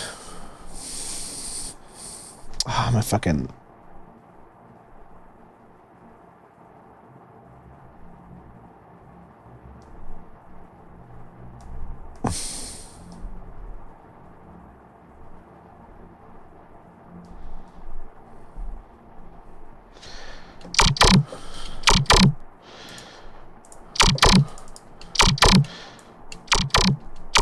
There's some annoying frequencies somewhere. I think we can probably get rid of them by just using the...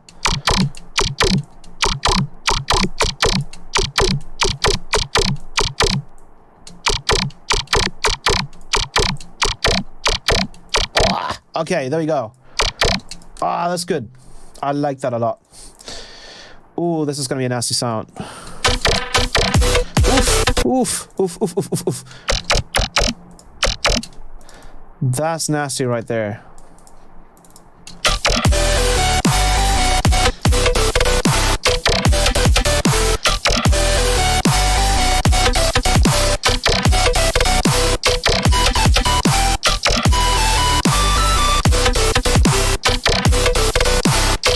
Let me change it here.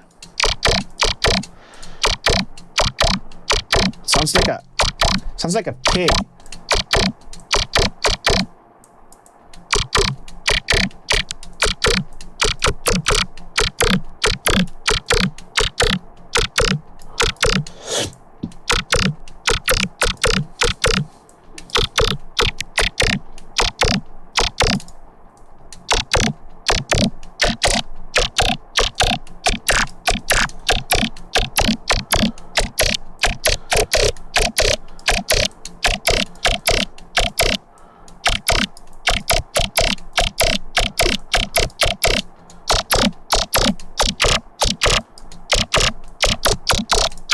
Oh! Oh yeah, that's it.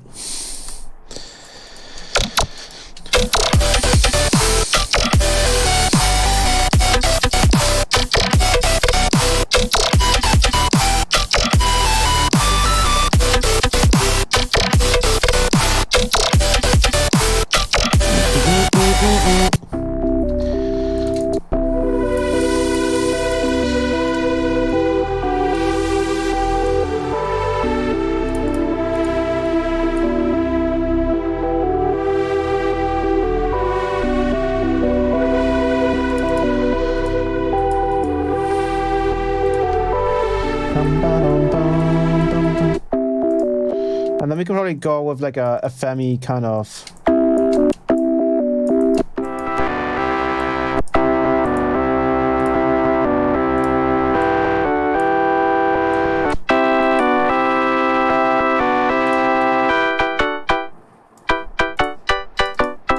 Add a delay and just give it that rhythm.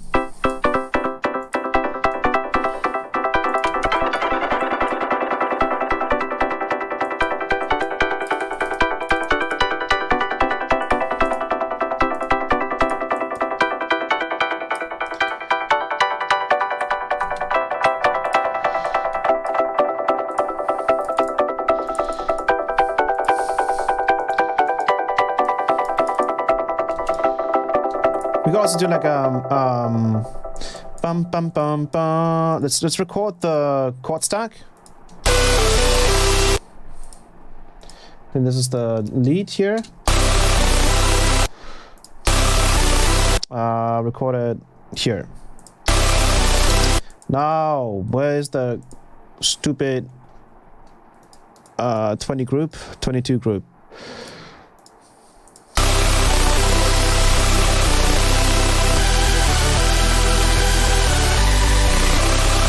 And then what I want to do is like I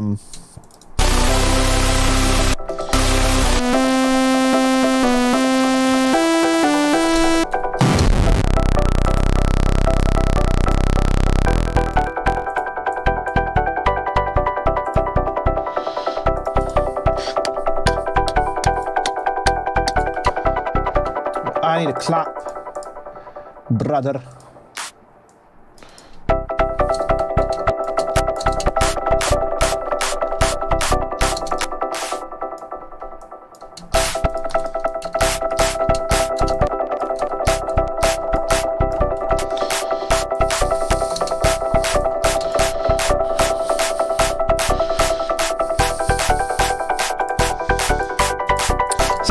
To follow the same envelope, and I think what we can do is we can probably cheat a little bit here. We can use an envelope MIDI, and we might be able to just literally on off this with it. So we just do just silence this. Actually, we could just add another fucking, there we go. That should make it easier. Sorry for the ear rape. This is at way too high of a volume. And now we can actually just like go ahead and make these shorter.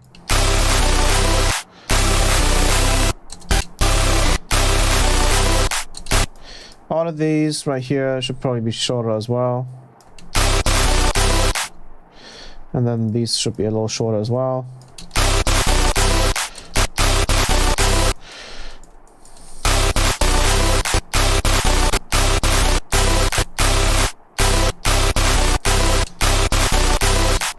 It feels like this one should...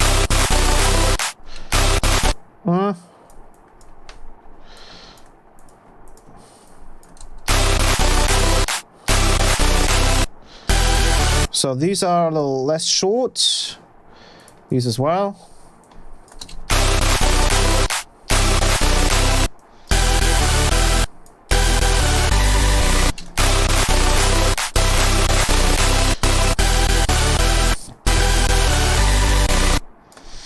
And then that just repeats. Cool. I don't know if this is too much. If this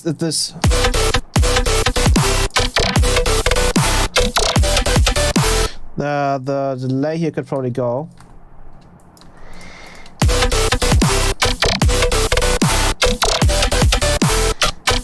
Which one comes better?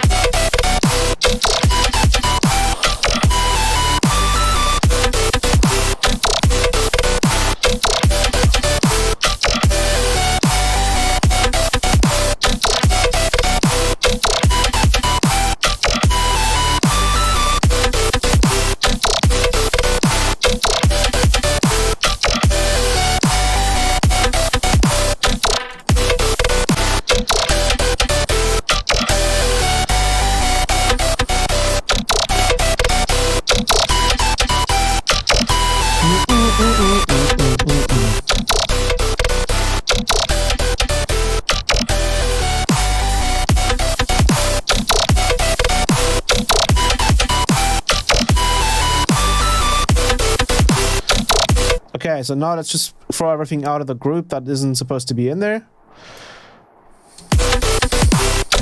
So this is all like melodic stuff here that doesn't even belong there.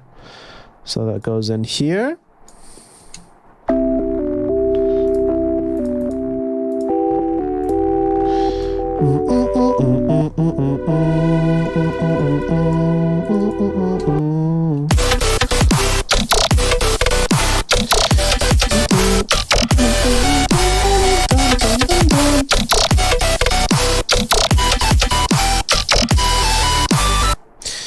Open up Splice.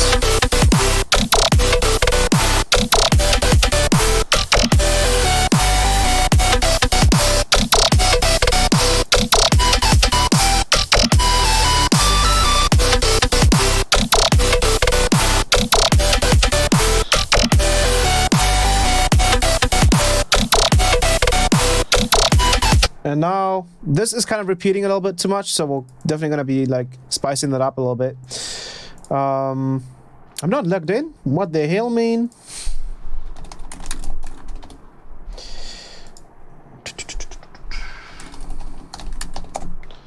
No idea if that's my correct. Ah, okay, that's my correct password. Sweet. Maybe you have some new vocals to work with. Maybe there's some new vocals out there. Genres. I need instruments. Vocals. I need. Let me take you to my galaxy. Higher, tiger, lighter. I like I that. don't wanna, wanna need you, but I can't stop loving you.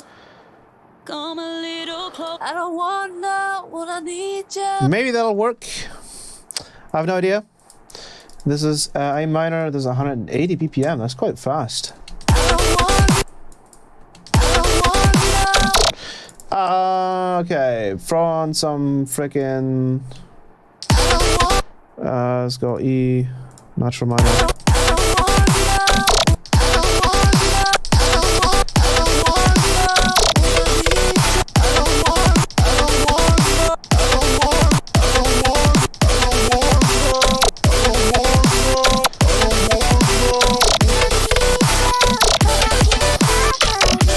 Oh, sounds a little.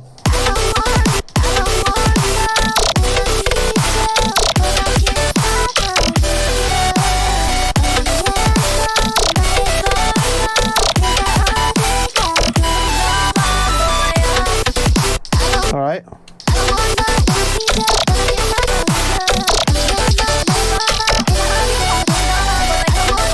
It's kind of cool.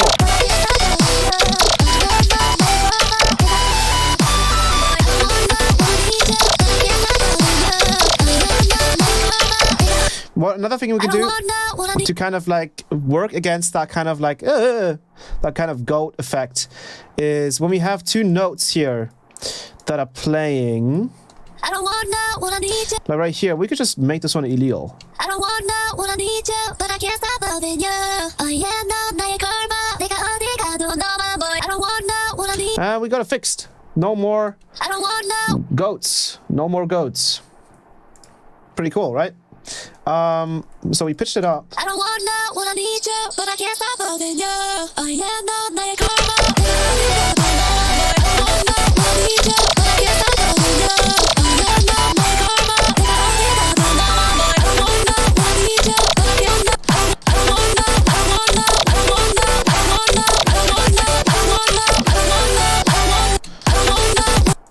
So maybe we'll have to like start figuring out how to write all of this stuff. We do have in-between basses, so maybe we want to only go with the in-between stuff as well here. I don't know. We'll figure this out. Put this over here maybe.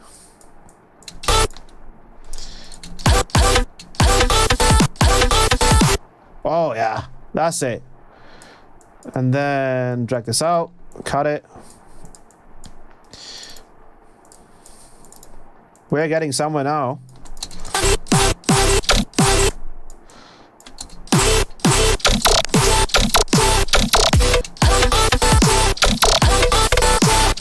And then I want a cool little da-da-da.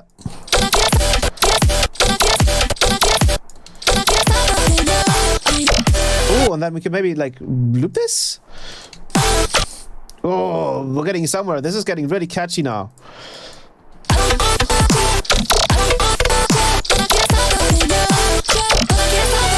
Ah, we messed this up.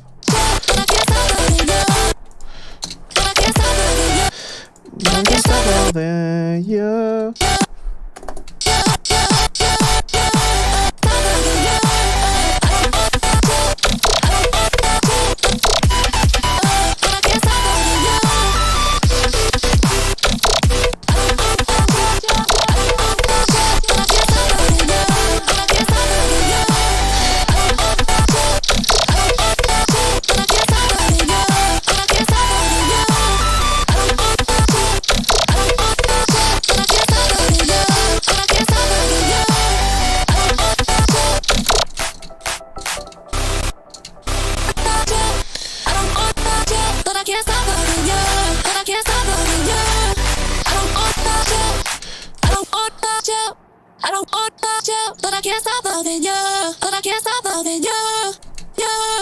Sounds a little dirty. Maybe we need to switch the. But I can't stop loving you. But I can't stop loving you. But I can't stop loving you. But I can't stop loving you. I don't want you.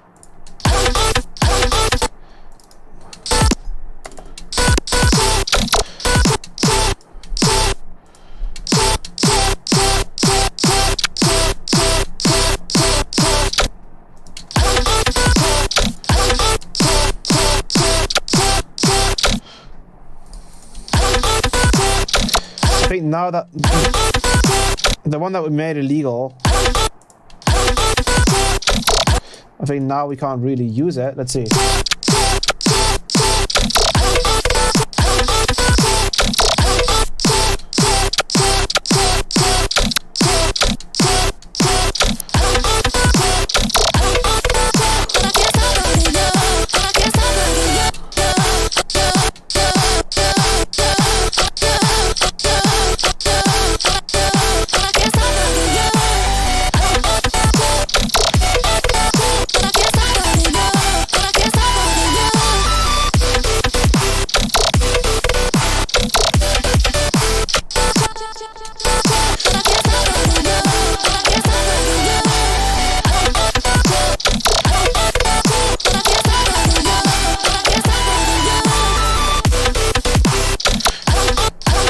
This one needs to be a little bit different.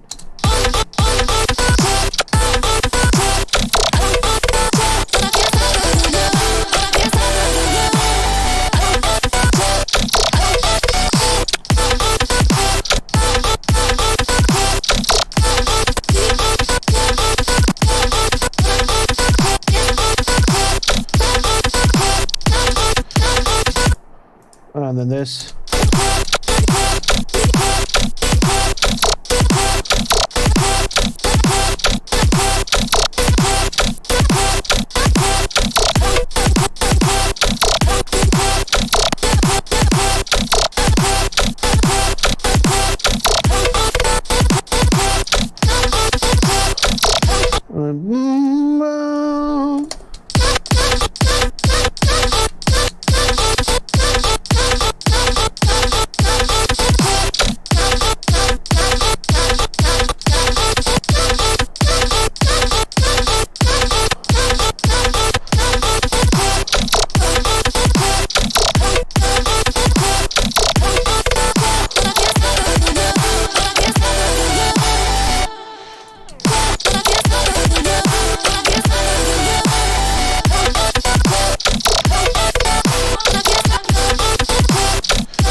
Maybe repeat it.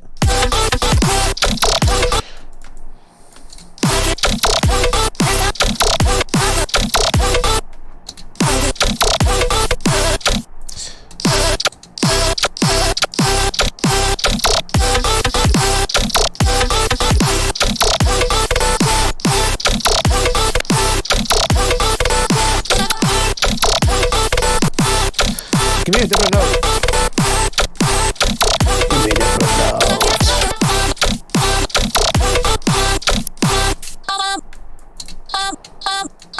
Give me a different note.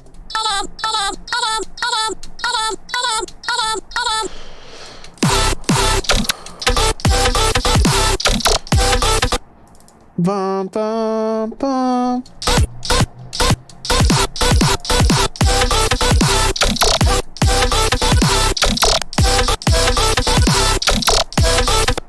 Bum, bum, bum, bum.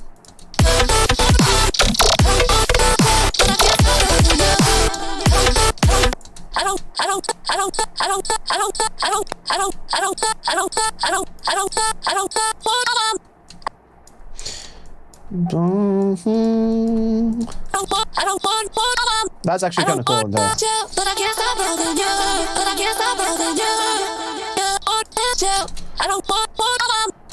This is not cool though.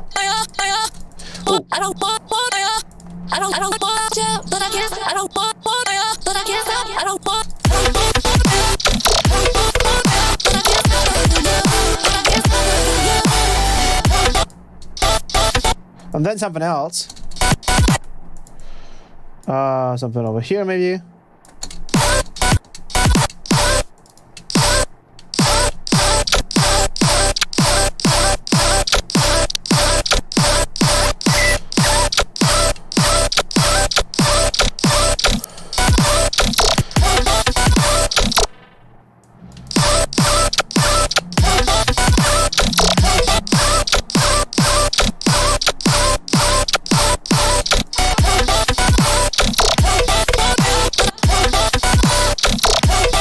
That's cool as well. Dun, dun, dun, dun. Dun, dun.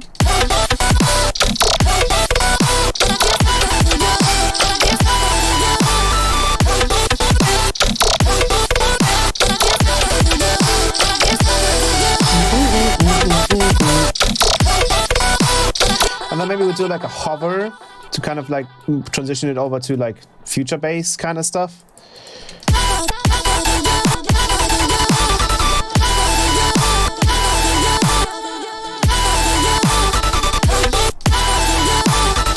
Oh, and then we changed the tempo on the last beat.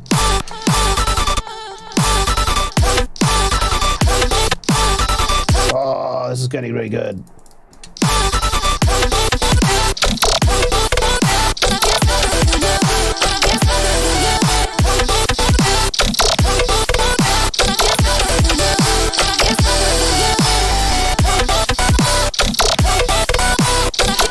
Bum, bum, bum.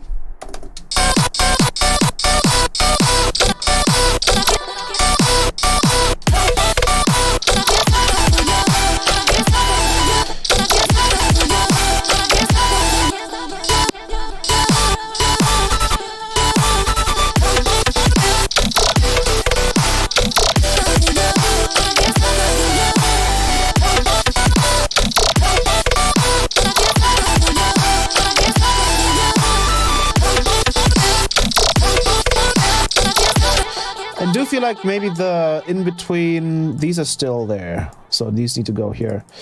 Maybe there's a little bit too much still. Too much like ditchiness.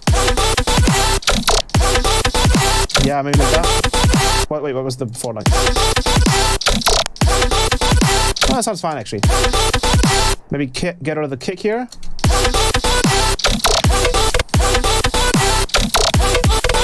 Oh yeah, we got it there, right there.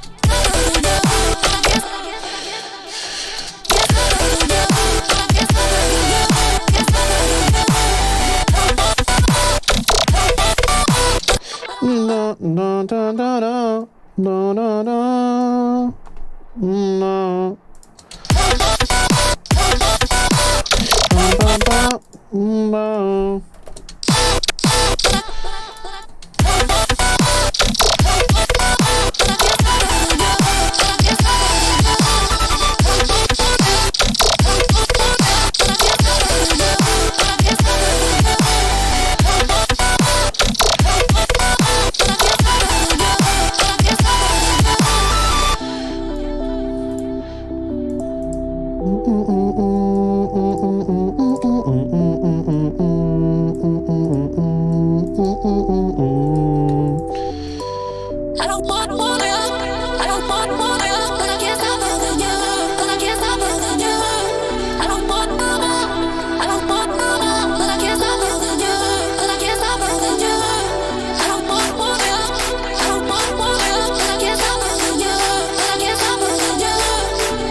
bum bum bum bum bum bum.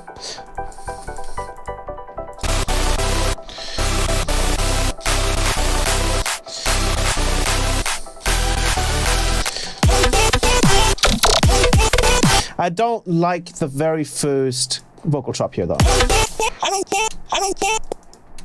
I think this has to go down. Oh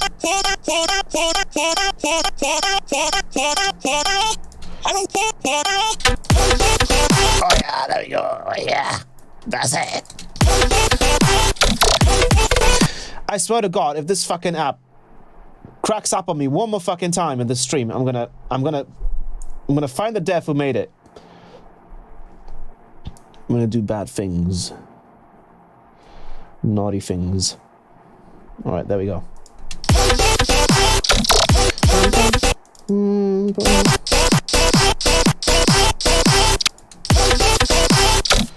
And now that we like disabled this one specific,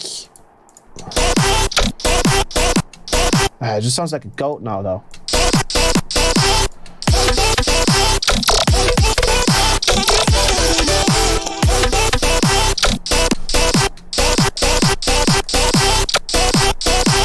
Like that.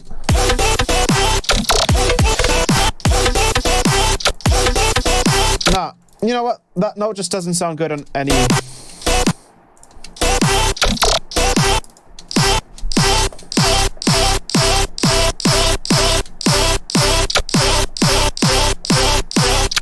But it is kind of an like, important note. So, where is it? Right here.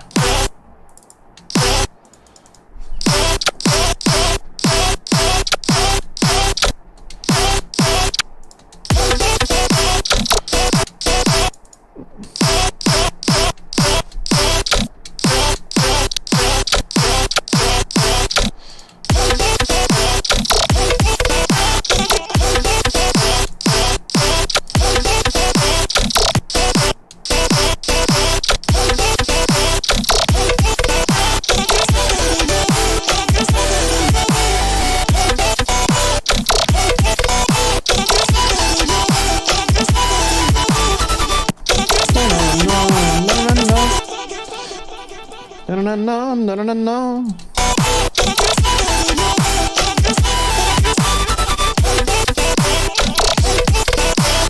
I don't know if I actually like the.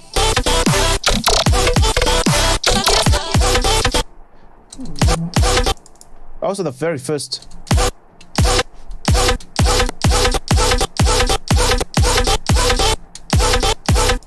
I don't like that.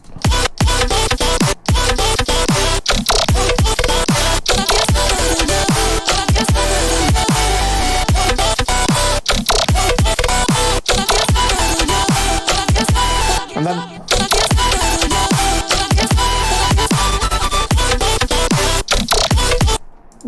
no. No.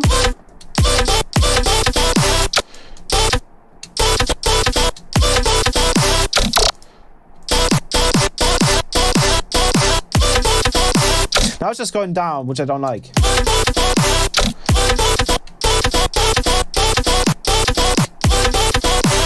Bum, bum, bum, boom.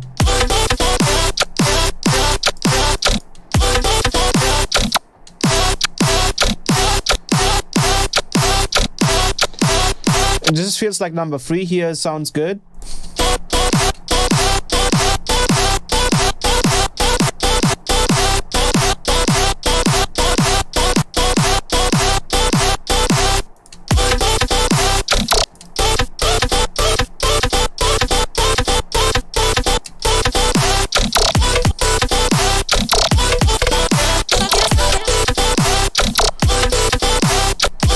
We're just using the same vocal sample there too many times.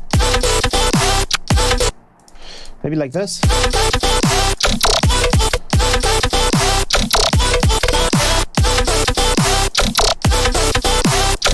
Yeah, I like it a little bit more.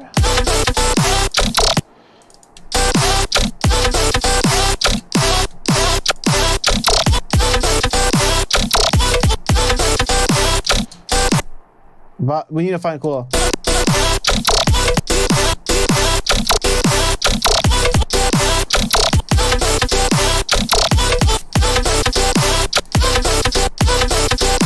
Yeah, that's cool.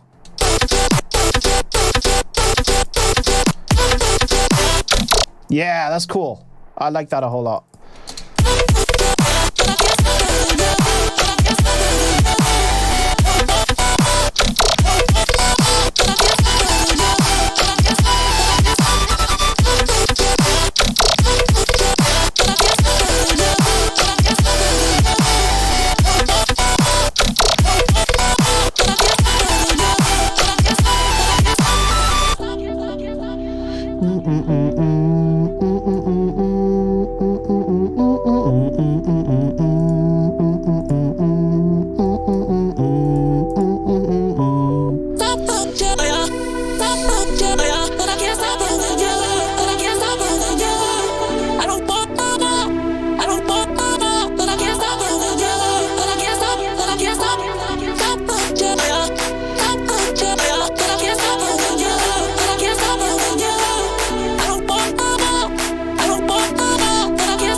And then we need like a big kind of trance kind of lead here, because that's the only thing that kind of works with that. And then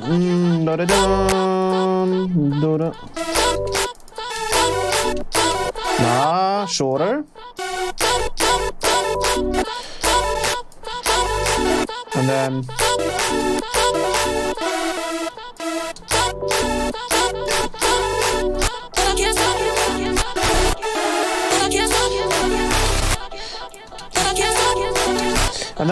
now we need to like come up with a really cool melody.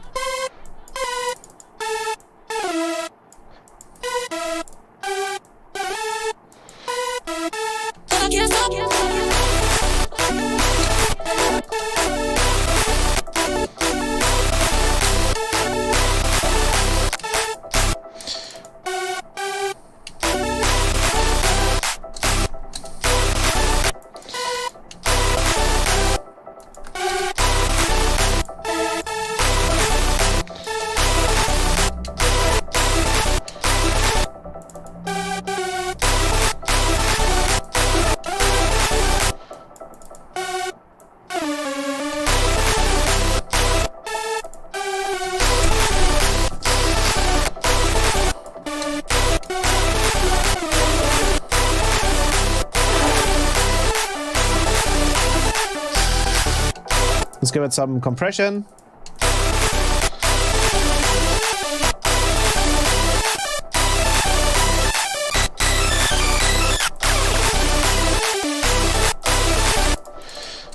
And now we have to just find interesting notes.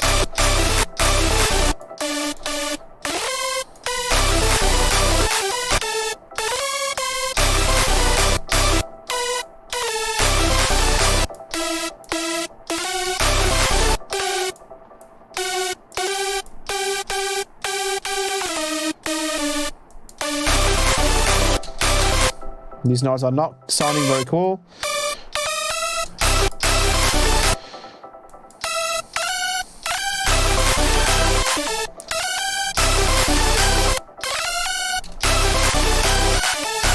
Oh yeah, that's cooler.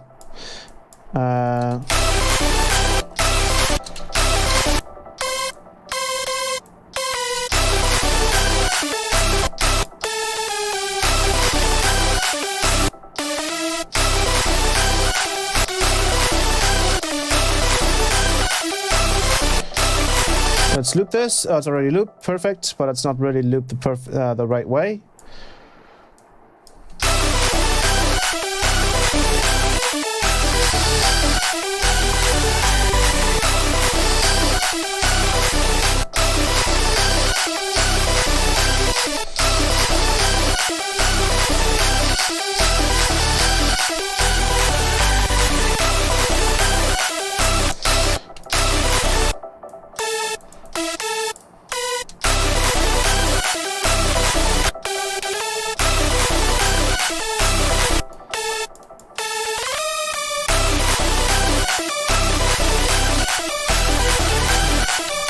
Then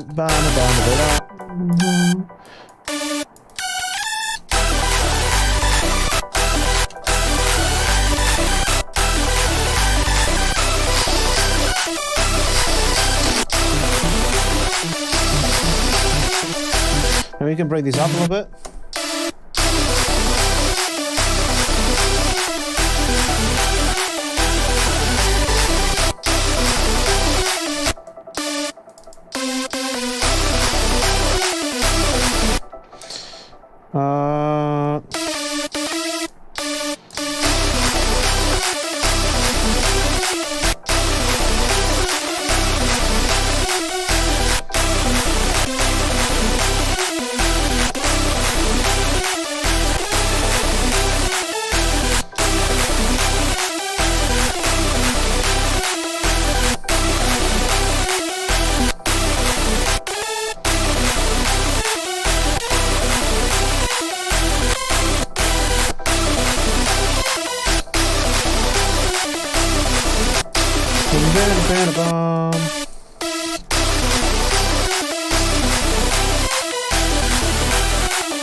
I actually do like it the way it was before.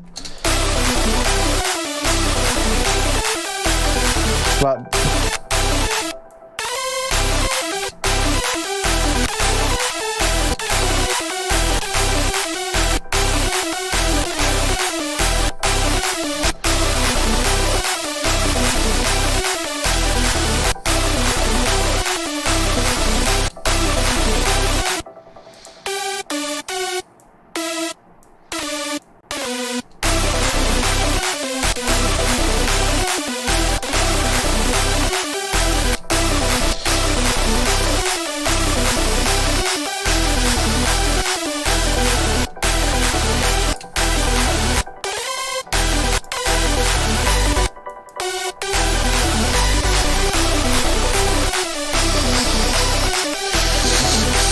and then we kind of have like a little like build up kind of thing.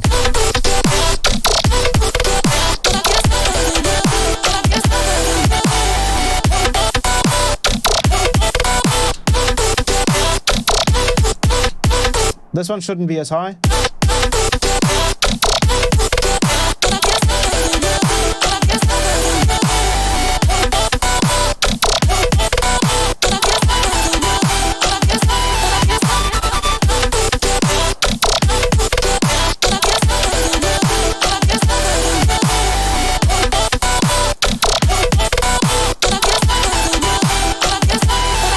And then maybe here.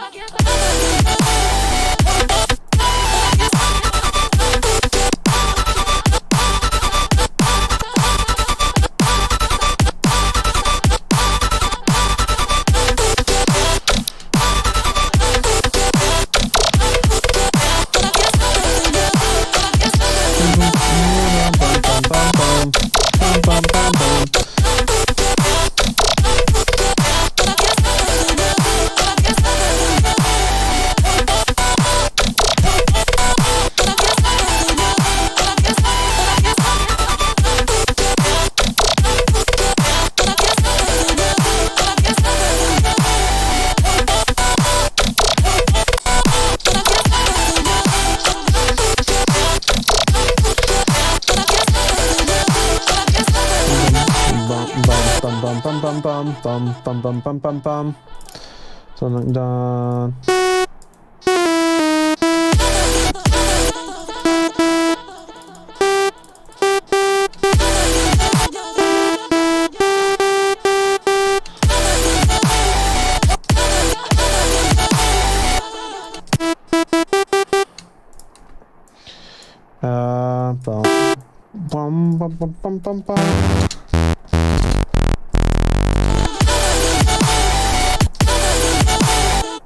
Bum.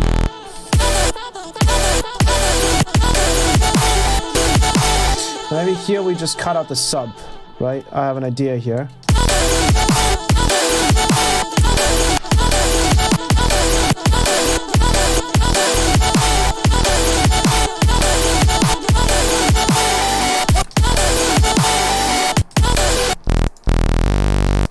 I want to add like a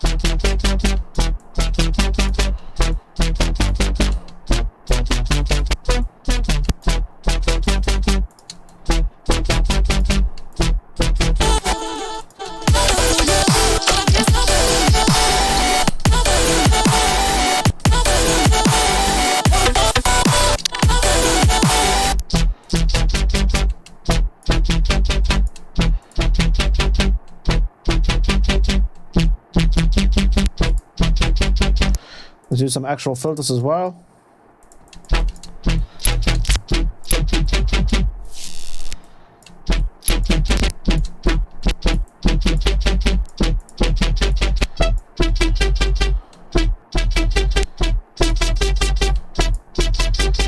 Actually, we should probably do maybe a resonance here. So let's go with a comp filter.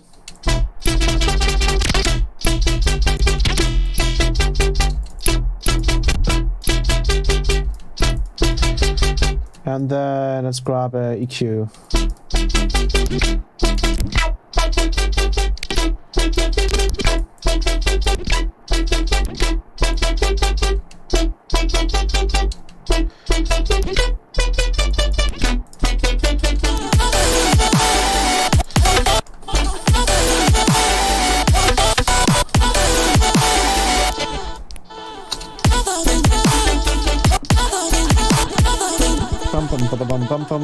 Maybe something like that.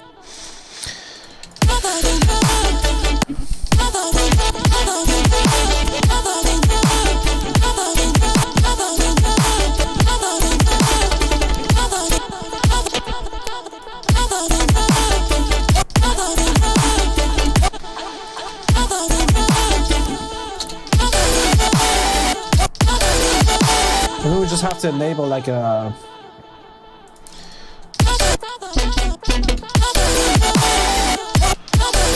get rid of this. I need an LFO tool. Where's my LFO tool?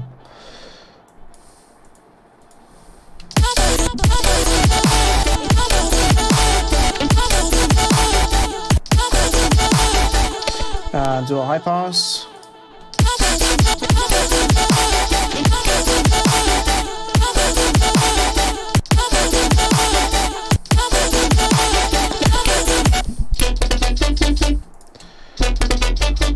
Probably actually take this off.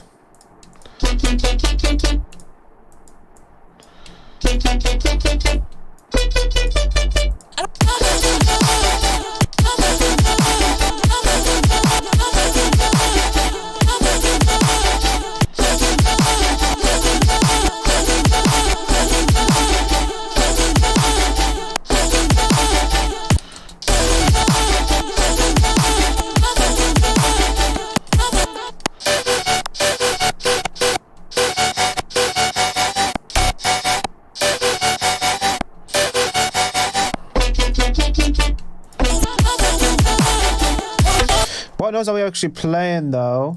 The end there. I don't remember. Are these the notes? I don't hear anything. That's the notes right there. So we just simplify it. So we play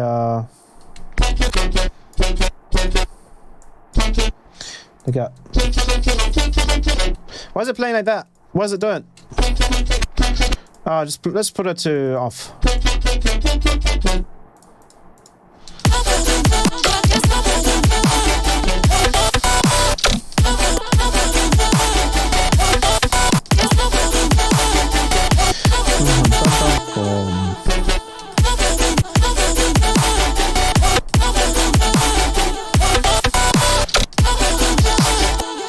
Let's automate this macro again.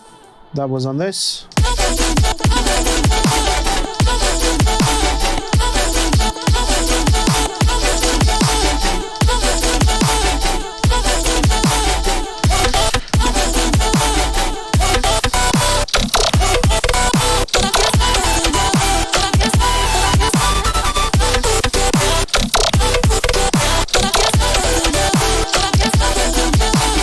Oh, that's good. Oh, that's actually good.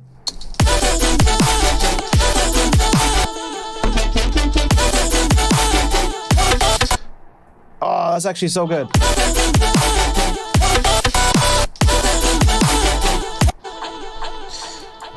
I love that. That is so good. And now let me just... They are multiplying. Oh no! Message deleted by who? Who deleted the message? Keel! Keel! Thank you so much. You are Pog. You are the pog.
I think it just needs this note.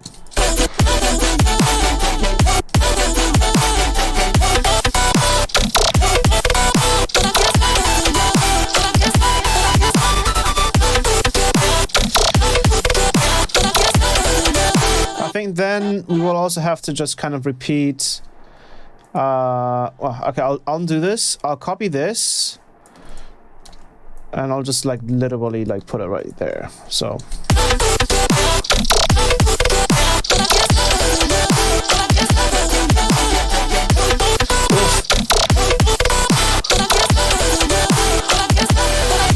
I kind of want to do it again because it's such a good like line of notes here, but then I want to actually pitch it up on.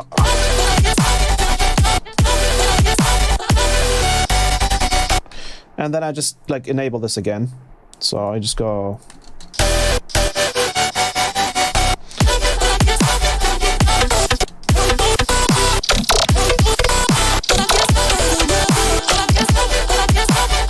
Okay, it doesn't quite work on that one. Let's just undo that. Just undo it, undo it, undo it.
And then there's like, because I can't stop, and then that'll be like the build up, like, I can't do the fucking kick right now.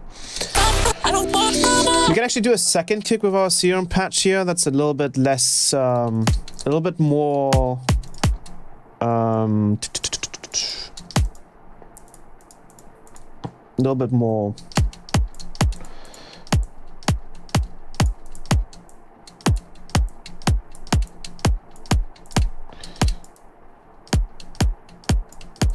This is closer.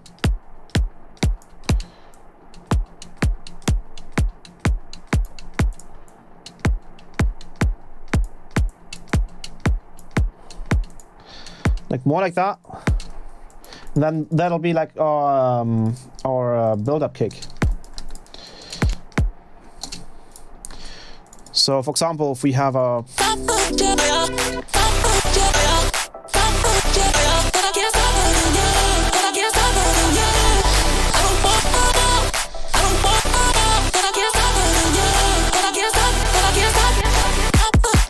one too many.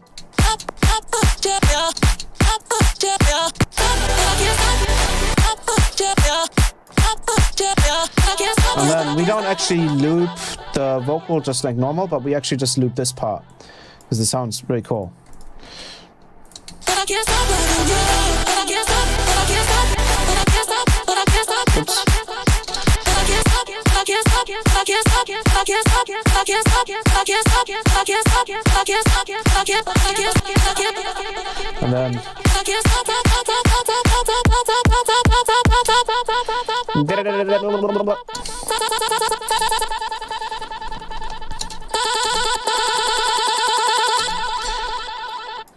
see what I'm getting at?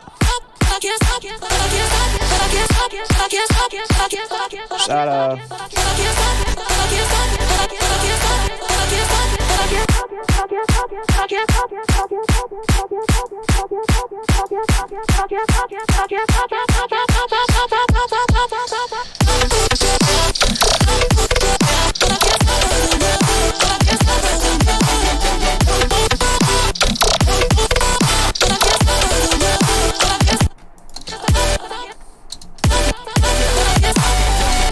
I kind of want to do it again here, but it just doesn't quite sound right.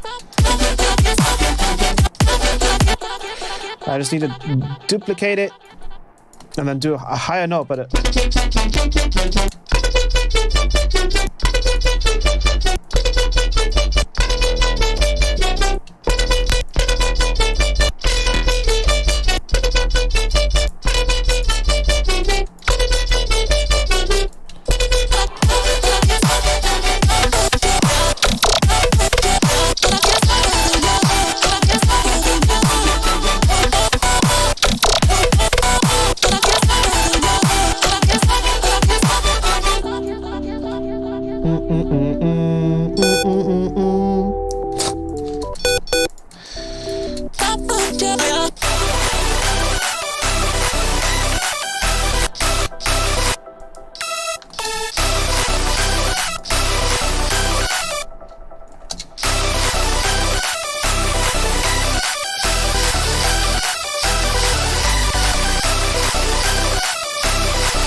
like that, probably.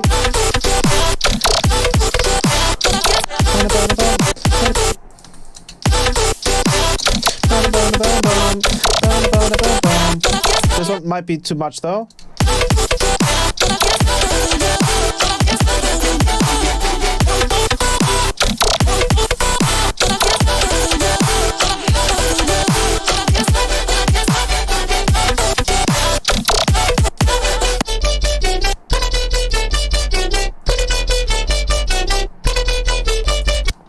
Let's get rid of the low end here, because it's a bit annoying.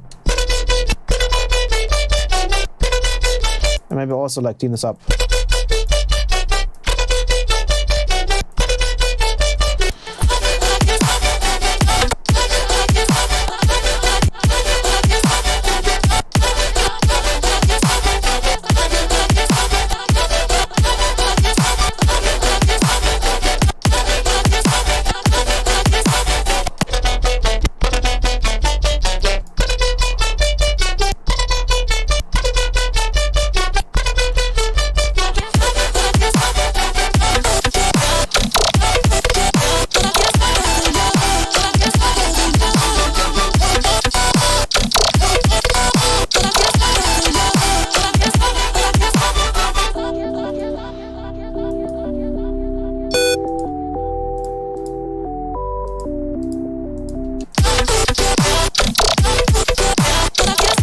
I think here we have to have a different bass. I kind of want to make like one of those old school kind of like square basses.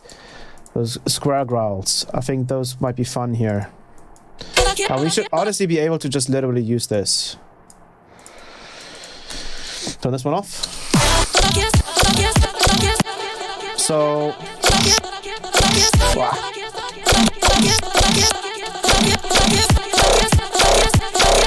So we just go with a square wave.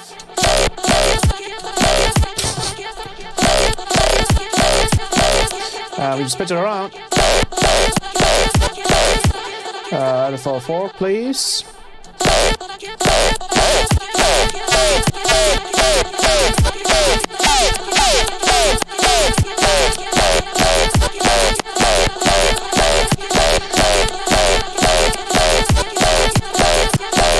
you go, Laura?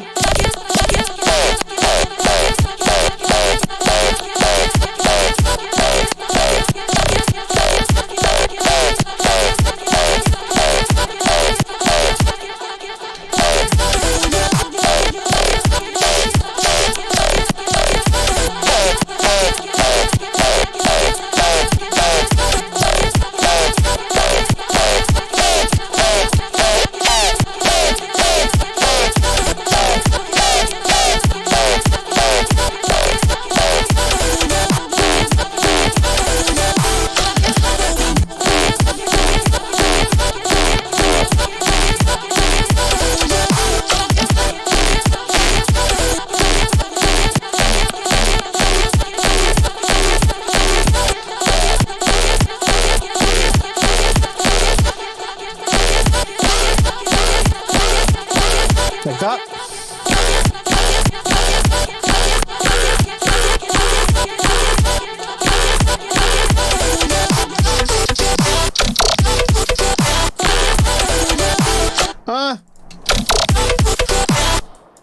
Boom. We need to be like a... This needs to be like a boom.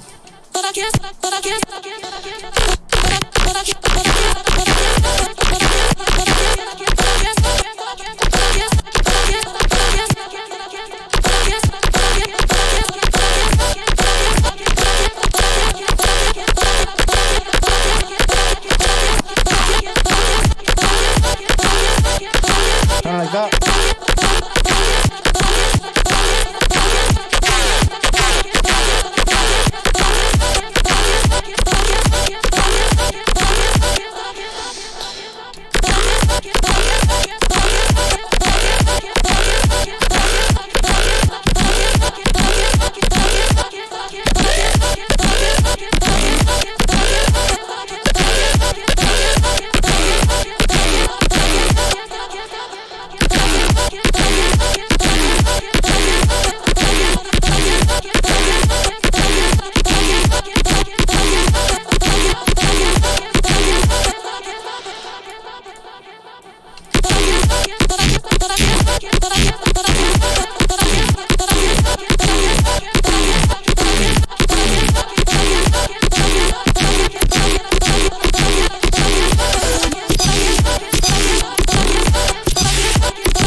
Sounds pretty cool.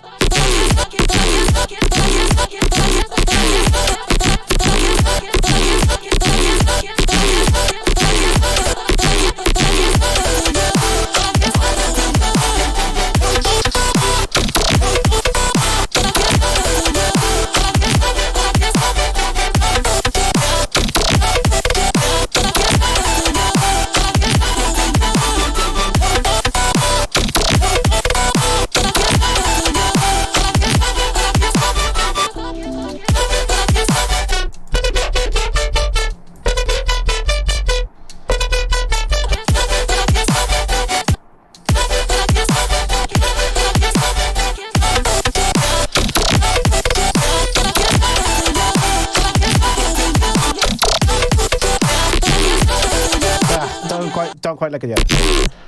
I think it's not over processed.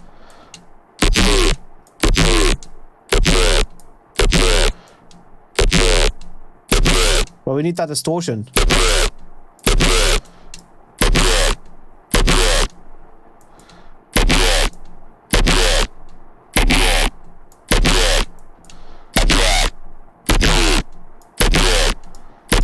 Maybe no.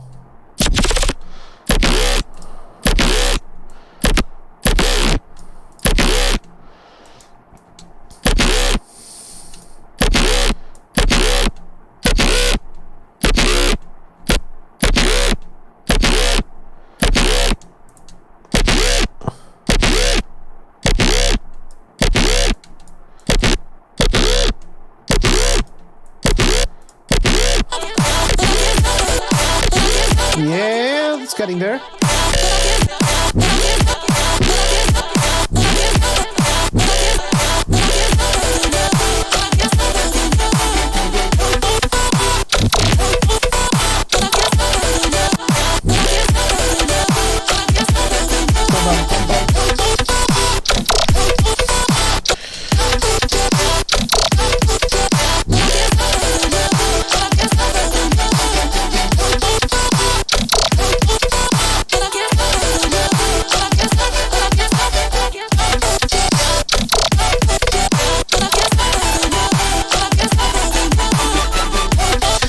can go like a.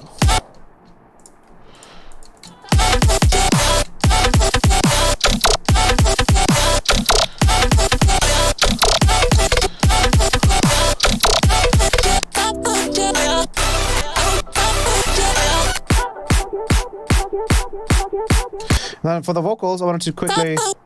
Oops.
Yeah, no, that doesn't sound great.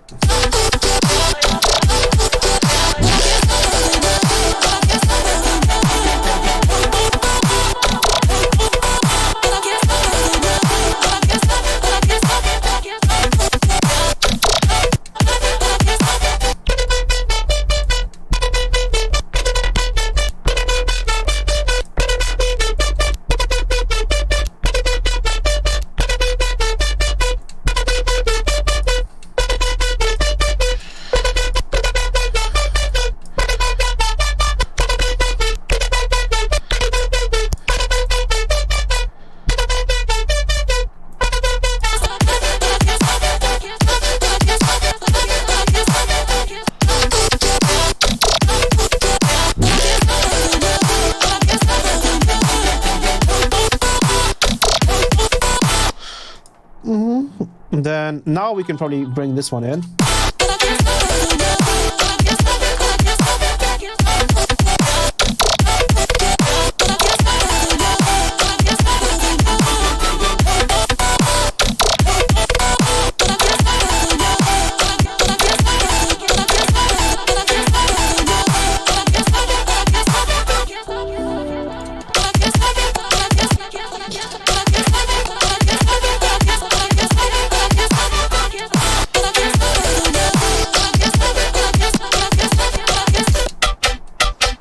Let's make sure that when we have the growl playing that we don't have the sub here.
Not sure about this part yet. I think I want to do something else here.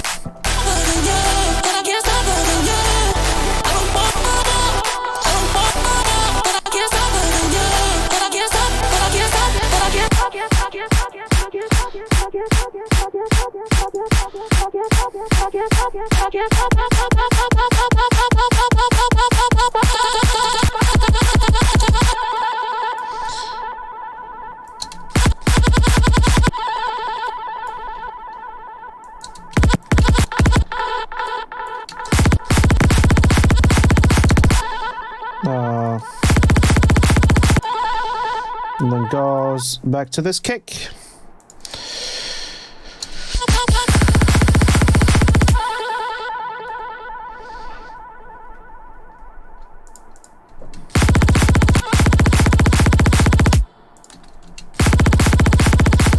And then we copy over some kind of part.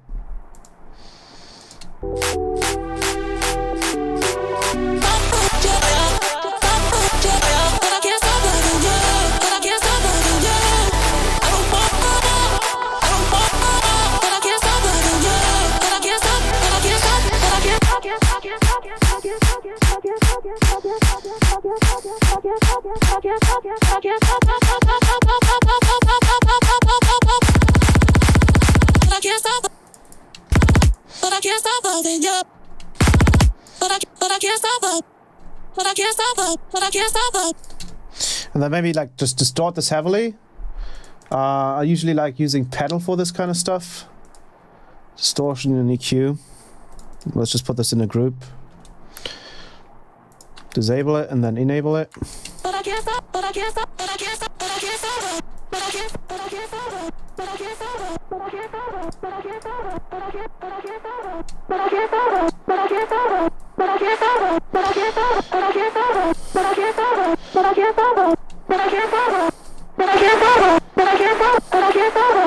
You can also try Decapitator though. Maybe that one sounds nice as well.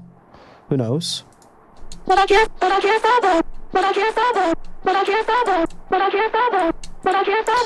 It's pretty nice as well. Distorts quite a bit.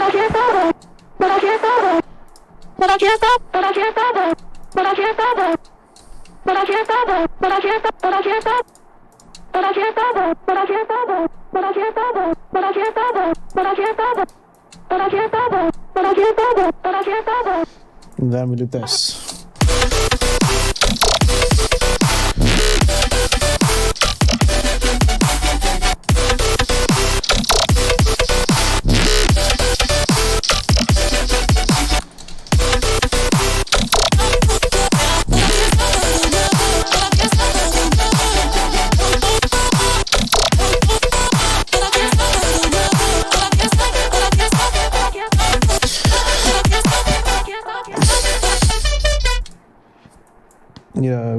Valhalla room, Valhalla brew room, and EQ8.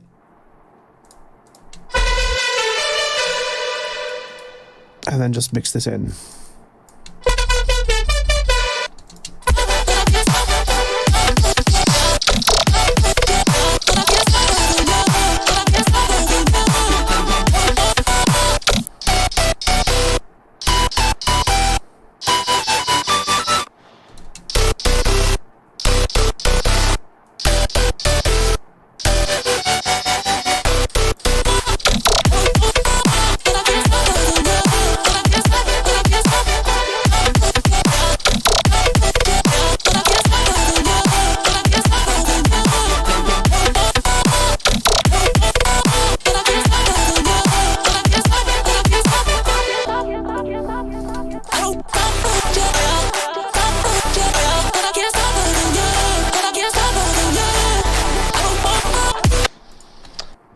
What?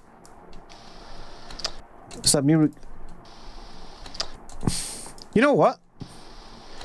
Just for fun, let's just actually use this.